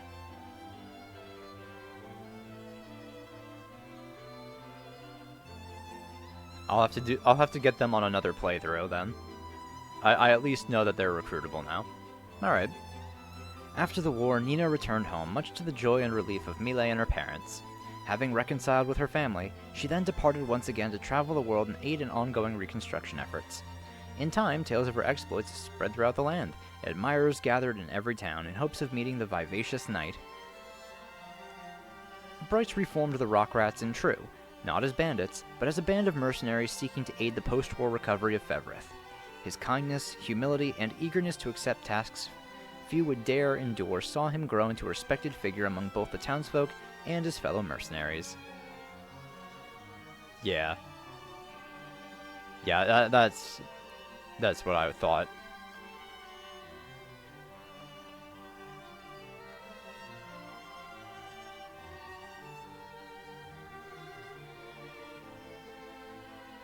Oh, Tatiana too. With the war concluded, Sharon returned to the Ronmort Church to tend to the wounded. Everywhere she and her trusted companion Oakley went, they were met with kind hearts and restored faith in the church's teachings. In time, their tale came to be immortalized, Jesus Christ, in a massive stained glass window adorning the wall of their beloved Ronmort.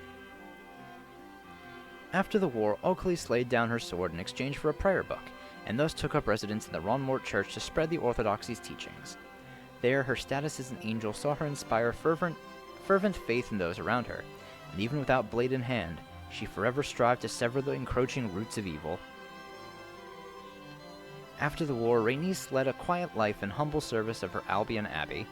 Her kind, caring nature saw many of her former allies visit the church to offer their prayers and reminisce over a warm meal. In times of leisure, she would pay visits to Scarlet, and the two quickly rekindled their years-forgotten friendship. After the war, Tatiana traveled the world to broaden her knowledge and advance her medical studies should the plague strike again. Though she believed that faith alone could never heal the sick, she softened her stance upon witnessing the warmth, care, and curative magics the land's churches offered their people. Upon her return to Cornea, her research was greatly funded by King Elaine, and in time it grew to form the central tenets of the Fevrith medical practice.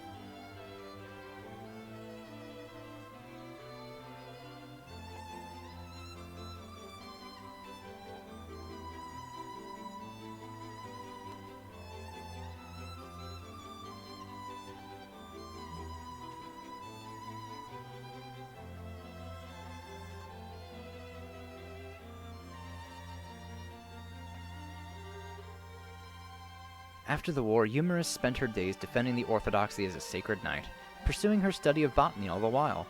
The verdant flower garden she tended to quickly became one of Albion's most sought-after pilgrimage sites.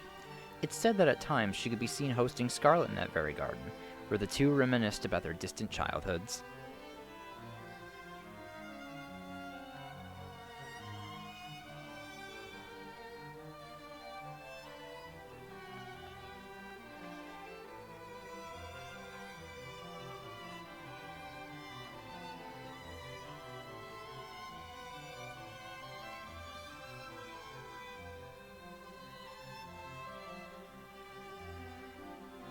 After the war, Jerome returned to Largion and began restoring the city and its surroundings with the undying aid of his beloved citizens. Though lacking in mastery of governance, his kindness, loyalty, and the occasional baked good earned him the never-ending trust and affection of his people. His work with the liberation complete, Fedoquia returned to Paestum and began to walk the long road toward reconstruction. His unwavering dedication toward the task at hand earned him the renewed trust of his people, and together they ushered in a new age of peace and prosperity. In time, his beloved son's grave came to be forever adorned with flowers and offerings.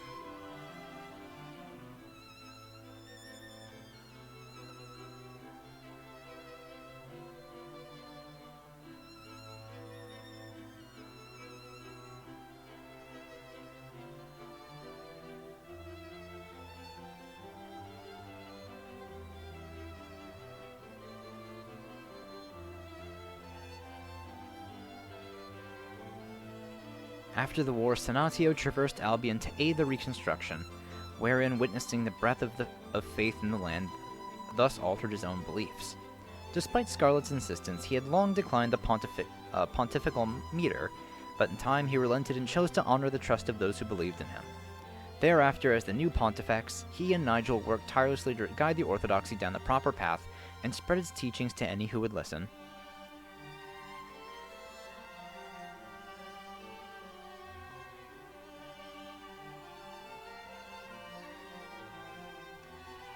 Alright, I believe we still have one more outro to say, but they're gonna give us that at the end of the credits, it seems.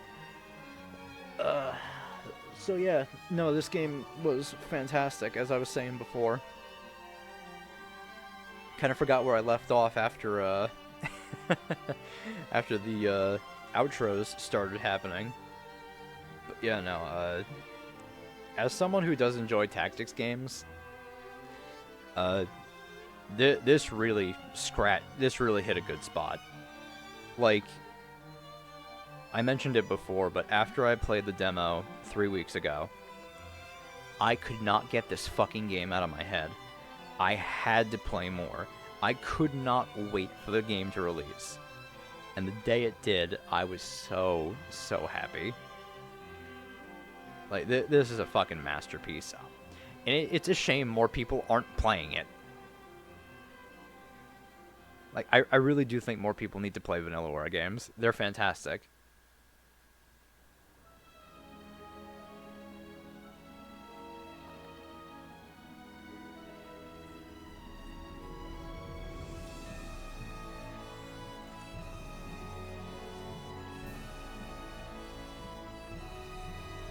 Thus, Scarlet appointed Senatio the new pontifex of the Orthodoxy, And history tells that upon accepting her role as the new Queen of Cornea, she and her beloved Elaine traveled Fevrith to aid in its recovery.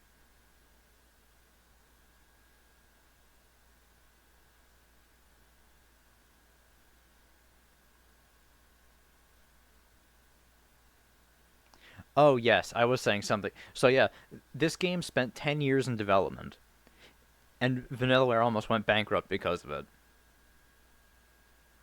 Like, we all need to throw more support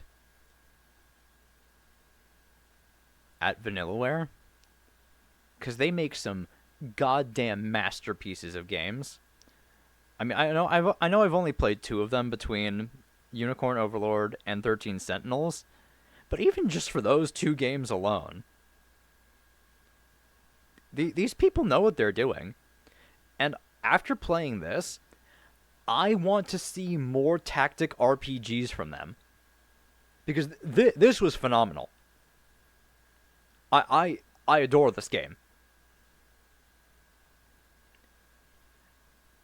This, I mean, depending on what else comes out this year, and there's a lot of heaters coming out this year, I have a strong feeling this is still going to remain my Game of the Year pick.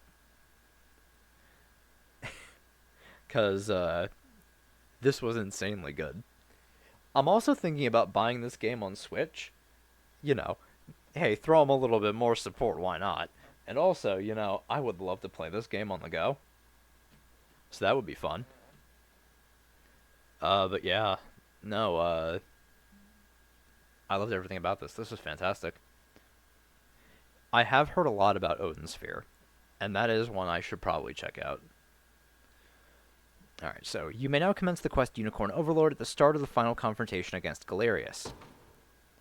You may now select True Zenoiran difficulty when starting a new game. You now explore Gran Corinne and the surrounding area after Elaine's coronation. You may now visit the altar on Palavia to return to before you perform the Rite of the Covenant. A new quest is available at the ruins in Northwest Cornea. You will now be prompted to save your clear data. You may then load this data to gain access to various new possibilities. I'll save it over here.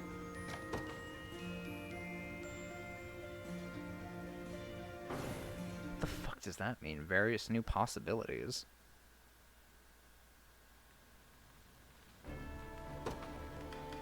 So let's load up,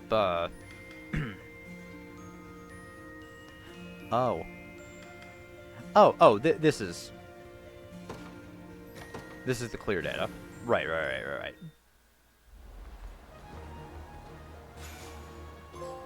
Holy Unicorn Shield, Fevrite, and Cornea Reborn.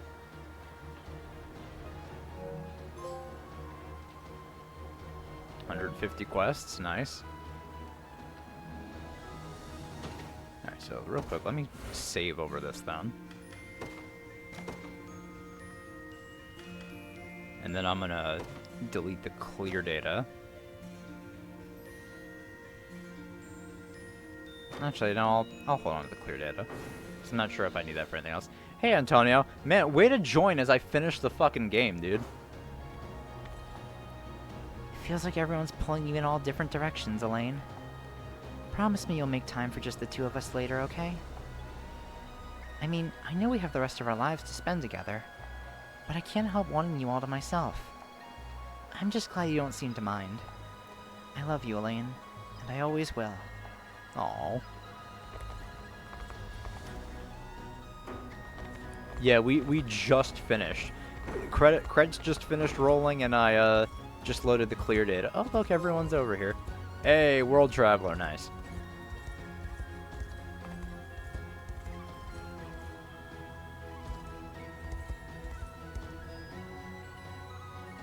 It's not letting me open up the menu or anything.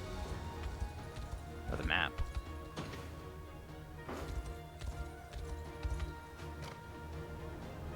Oh, return to before your assault on Gran Corinne. Your equipment and units will remain unchanged. Okay, so if I leave the area, then I go back to before the game ended. Oh, so that's why I can't, okay, that's why I can't do the map or anything. Alright then.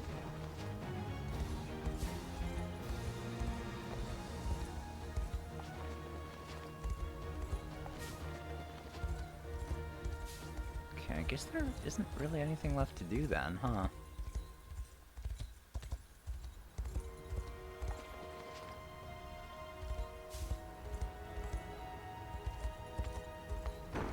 No, you can choose to marry anyone, I think. But I just chose to marry Scarlet.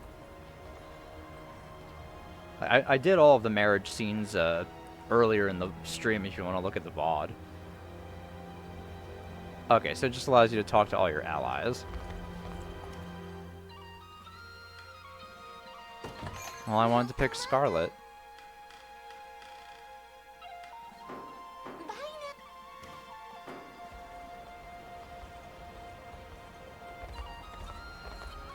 Alright. Well, I think I'm gonna end things off here, I guess. Let me see this archive. One event I didn't get.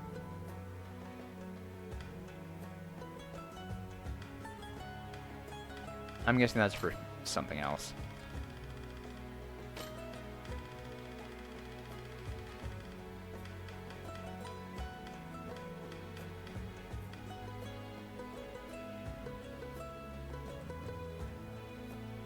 Oh, that sucks, man.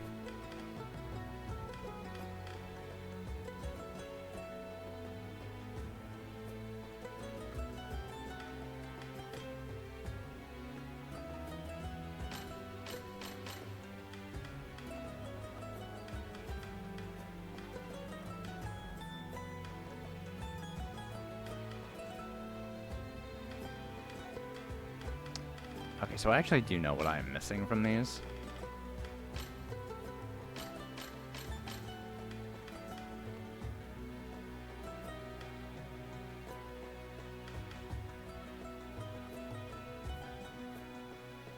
Yeah.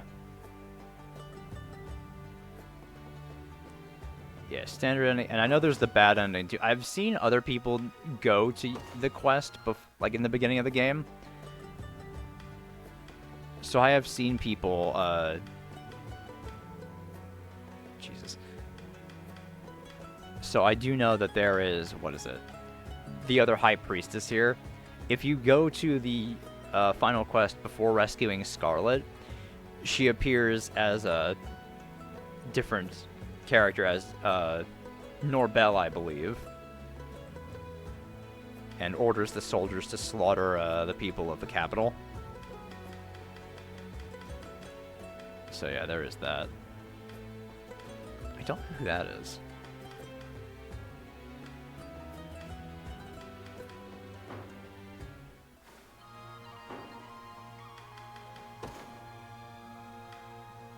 Oh, good. We do get to keep Herman and Nigel. That's cool. I'm glad we get to keep them.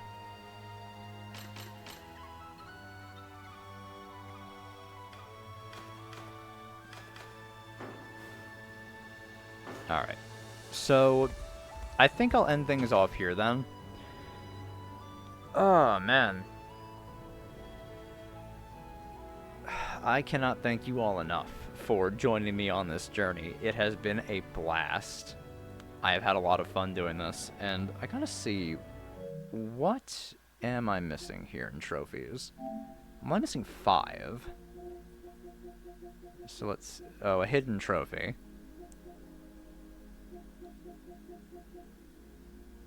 One's extra CCC, I'll get around to it. Okay, level 50 with a character. Right, the treasure maps. And that's it. What's my playtime? I believe it's like 60-something hours. Yeah, 65 hours and 40 minutes. Let's see what this is.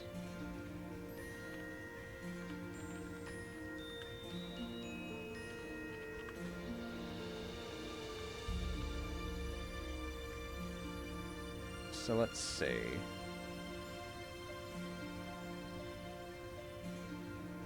What haven't I done?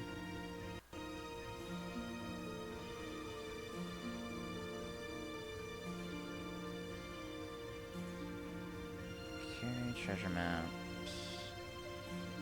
Okay, secret trophies, here we go.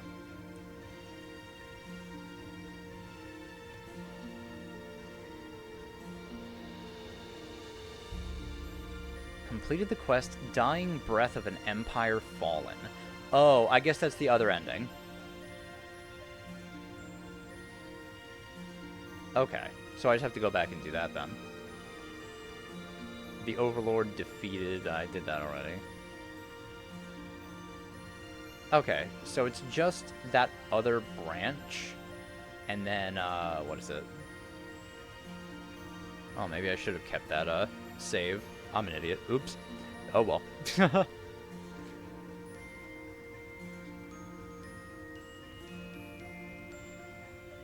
Oh, that might have been it.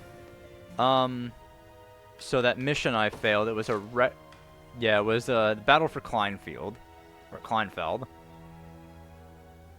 Oh, that's a random post-game quest. Oh, that one. Yeah, I was gonna say, that one we just unlocked. I had to think about it for a second. That's what that is. Okay. Alright then. So, I guess I didn't need to keep that save anyway. That's good. Alright. So, I'll end things off here for today. Thank you guys so much for joining me through this journey through Unicorn Overlord. It has been a blast. I loved every second of it. And I definitely plan on playing this game again. Perhaps in my own time. Maybe I'll just even replay it on stream one day, too. Who knows? But yeah. I'm gonna go now, because I'm hungry, and I need to eat dinner. So, have a good rest of your day, everyone. And I will see you all later for whatever stream I do have planned next. Alright. Have a good rest of your day, everyone. Bye.